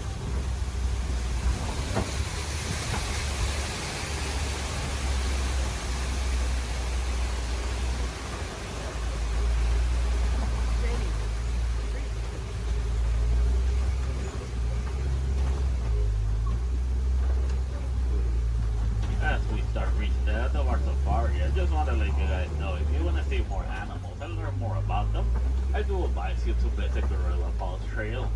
It's a nice 20-minute pathway that will take you all the way to meet a family of gorillas, while meeting more animals, learning more about them, and also more about conservation. If you're really lucky, you might even get a better close-up view of the hippo through a glass. Also, well, here in Harambe, we have the Rafiki's Planet Watch. The Wildlife Express train is going to take you all the way towards Rafiki. Well, you're also going to meet a couple more animals. You might even get to pet some of them in the Domesticated Pet Center. We have an animation studio where you might learn how to draw a couple of our animals. Super cool. And we also have an animal clinic. Any chance we need to take care of one of our animals, you guys can actually see the process through a glass. It's super cool journey. It's a nice AC, but it takes about a whole hour to complete. So you gotta plan ahead. The last Wildlife Express leaves at 4:30. Sunday onward.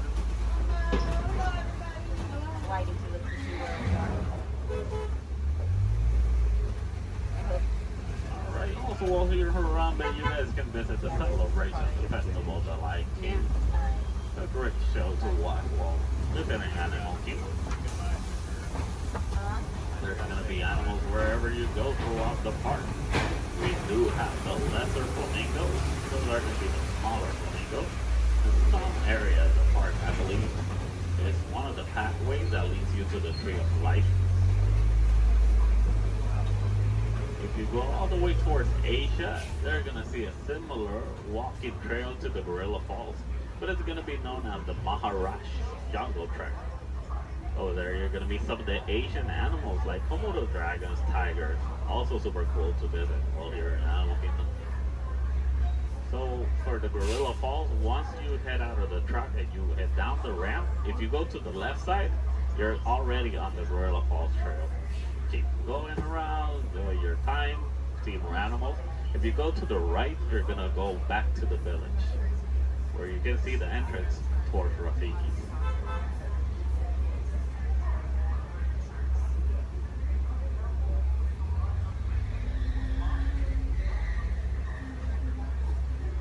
Almost to our destination.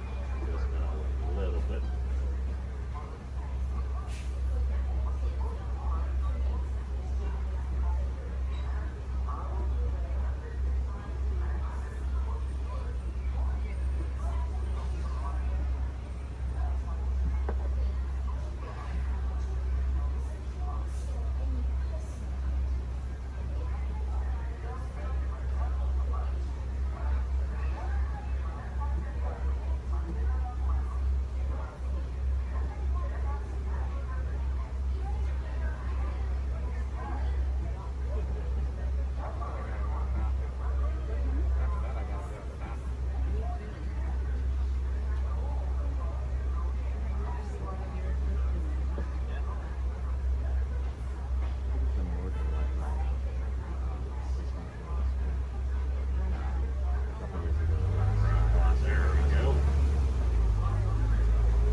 Reaching the end of our safari. So here in Harambe, we don't like to say goodbye because goodbyes are always sad and final. We instead say Kuaharini. And Kuaharini does mean to go well. So Kuaharini, guys, go well, go wild, go make a difference out there. Sana Warden, if everyone's ready, here in Harambe we say Twende, and that means let's go. Jumbo friends, my name is Rachel, and I'm going to be your safari guide out on the Harambe Wildlife Reserve. Just a couple friendly safety reminders before we do head on out, though. Make sure we stay fully seated the entire time. It does get pretty bumpy out there. We're also going to make sure we keep our hands, arms, feet, and legs inside the truck, and hold on to any loose items that could fall out, because unfortunately I cannot stop to retrieve anything if it does fall out. Now, the first part of the reserve that we are heading into is the Little Aturi Forest. Now, the animals here in the forest are known for their camouflage, so we may have to look a little bit harder for them. Although over on the right side, the brown-colored animal with those striped legs, that is an okapi. Now, okapis might look like they are related to zebras with those striped legs, but they're actually one of the only living relatives of the giraffe. Now, if you look closely at its head, they kind of have the same skull shape the giraffe has. They also have the same tongue that helps them get into the vegetation. Now, that black and white bird that's hanging out down there kind of by the water as well, that is a saddle-billed stork. They can stand at about 5 feet tall with a wingspan all the way up to about 9 feet long. So if you look up above you, that is about the length of the canopy that's on top of your head. Now, they get their name from the yellow saddle shape on their beak, and they do also mate for life. So once they find their partner, they're with them for the rest of their life. So definitely be on the lookout for another one. There's usually another one that hangs out pretty close.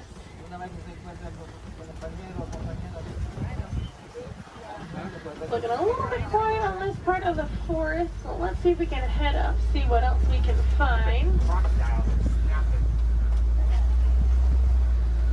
Looks like there is some movement up ahead, so I'm going to head over that way.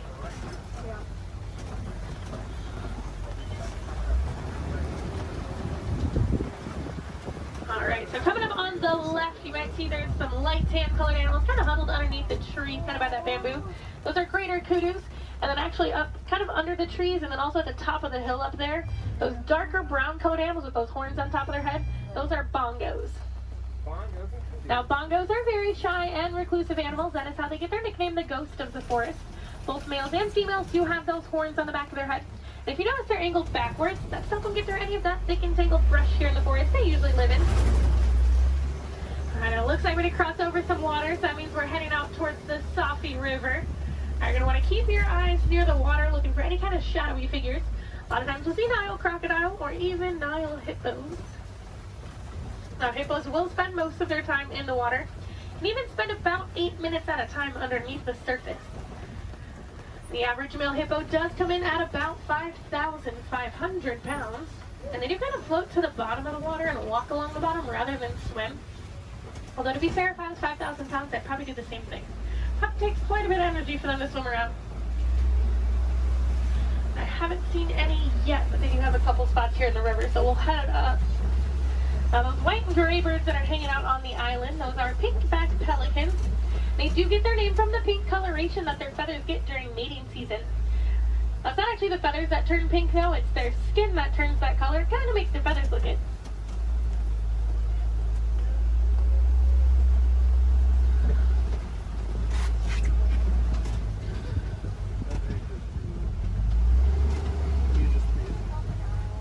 The hippos are being a little bit shy right now, but I do know we are heading towards crocodile territory. Aha, down there on the left, there are some crocodiles down there. Now, the average Nile crocodile does come in at about 16 feet in length, weighing about 500 pounds. Although they can grow to be about 20 feet long, and I do know there's at least one down there that's a little bit over 700 pounds. Now, when it is super hot, you will see them hanging out with their mouth open. That's because, unlike you and I, they can't sweat. So they do open their mouth. It does help them regulate their temperature, keep them a little bit cooler. You'll notice a lot of the animals here in Africa actually have some sort of natural cooling capabilities. It does get pretty hot out there. Now, we are going to start making our way out towards the savannah. That does happen to be one of the largest parts on the reserve. It's also home to some of the more famous animals like lions, elephants, and giraffes. So hopefully we'll see some of those out there today. Now, coming up on the right side of the truck now, this tree that almost looks like it was planted upside down. That is a baobab tree, also known as the tree of life or the upside down tree. And they will remain leafless or dormant up to 9 months out of the year, and that's to help conserve any kind of water or energy the tree does have. And I'm already seeing quite a bit of movement down there, so we're going to head down, get a little bit closer to everything. Now, unlike the animals in the forest, the animals out here on the savannah do rely on speed and agility to protect themselves. Now, even giraffes can run at about 30 miles per hour. That is a pretty funny run if you've ever seen it. Kind of see the head move way before you see any other part of the body move. Alright, coming up, those animals with those really big horns hanging out there on the right, those are Ankole cattle, also known as the Watusi cattle, after the Watusi tribe that did first domesticate them. They are one of the only domesticated animals here on the reserve, and those horns might look really big and heavy, but they are actually mostly hollow with kind of a honeycomb structure on the inside, so they are fairly light. Now, these zebras that are hanging out here pretty close, these are Hartman's mountain zebras. If you look closely underneath their neck, you'll see a little flap of skin. That is called a dewlap. Now, that does help them regulate their temperature. They're also the only zebra species that has it, so it does help us identify them as Hartman's mountain zebras. Now, a group of zebras is called a dazzle. And if you've ever wondered if a zebra is black with white stripes or white with black stripes, just look at their nose. If they have a black nose, they're black with white stripes, and if they have a white nose, they are white with black stripes. Alright, we are going to slowly start making our way towards those giraffes.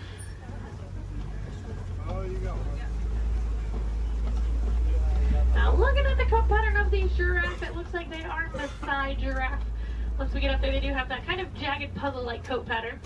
Also over on the left, kind of hanging out in the back by the trees over there, those are sable antelope. If they do look at all familiar, they are the emblem of the Harambe Wildlife Reserve, so you might have seen their pictures out and around in the village out there. There we go, coming up on these giraffes. That one that's actually scratching its head right there, that's a baby giraffe.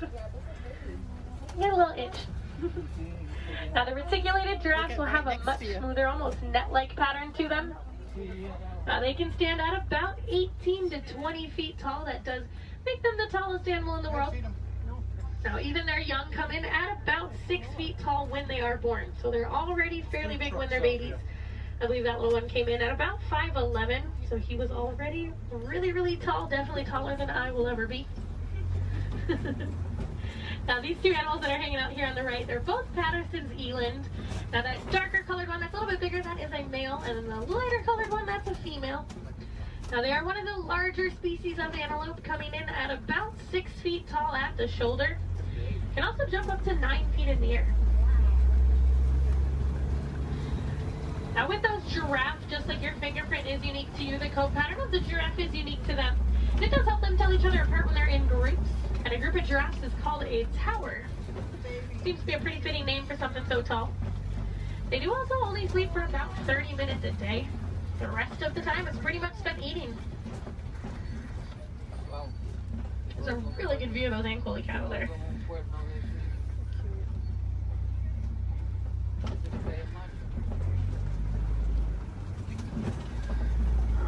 Let's see if we can head up a little bit farther into the savannah, see what else we can find.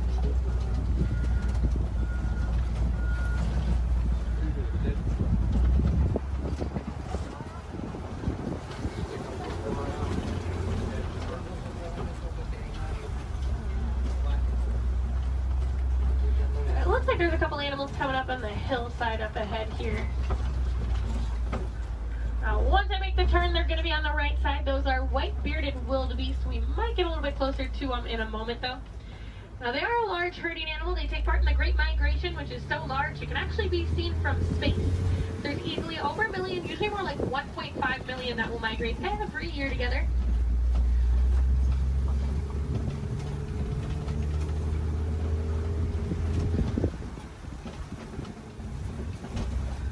There they are. You can kind of see them there. Now, we are also coming up on some knockdown trees just up ahead, so we're going to head over that way. Usually that is a pretty good indicator that there's an elephant or two nearby. Now, elephants are known as nature's bulldozers, so you can always kind of assume.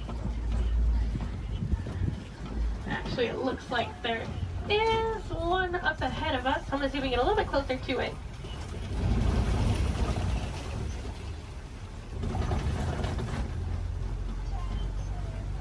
Now, in the meantime, while we are heading up to that elephant, also over on the left, there's a bunch of mandrills walking around on top of the rocks there.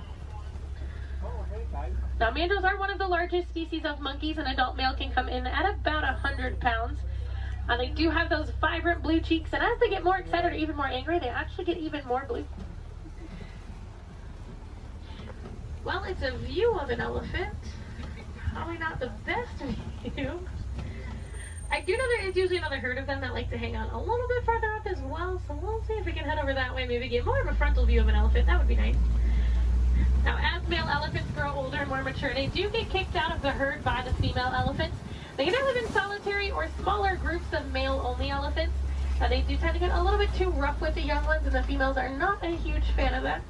Well, you can kind of see that one a little bit better. Now, we can also tell that's an African elephant, not only because we're in Africa, but if you look at the ear shape, it almost looks like the continent of Africa. Makes it super easy to identify. Let's see if we can head up and find the herd. Thanks to our team's conservation efforts, they found that elephants are afraid of bees. So because of that, farmers have been putting up beehives around their crops. It's a much safer alternative for the elephants. It keeps them farther away from the crops, but it also keeps our locals and our farmers happy. Now, I thought it was so funny that such a large animal was afraid of such a tiny little insect. And it's actually the noise that the bees make. So elephants do have really sensitive ears, and that buzzing noise bothers their ears more than anything.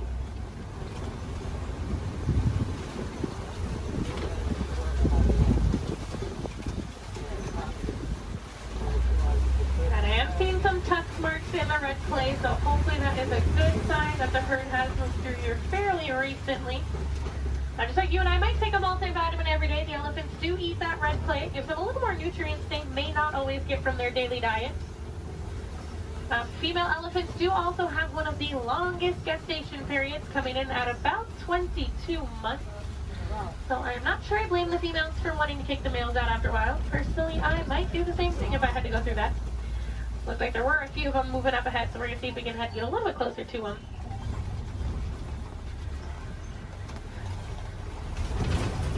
Male elephants also won't get to their full size until they are about 35 to 40 years old.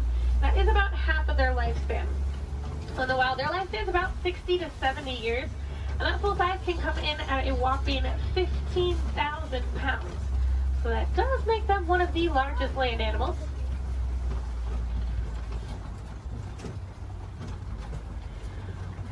Now they do also have really sensitive skin, so you will see them throwing dirt and mud up on their back. That acts as a natural sunscreen for them. You're also going to see them flapping those really big ears that they have, as those ears are home to a bunch of blood vessels on the inside. So just doing that, it does actually activate those blood vessels and can even cool their body temperatures down about 10 degrees. We might be able to see when we start going around this curve here. Now in the meantime, we are coming up on some greater flamingos as well. Now those greater flamingos actually start out as a gray color, and as they get older, they get their vibrant pink color from their diet, which does consist mostly of beta-carotene, like brine shrimp. If you actually look on a couple of them, the back of their head and neck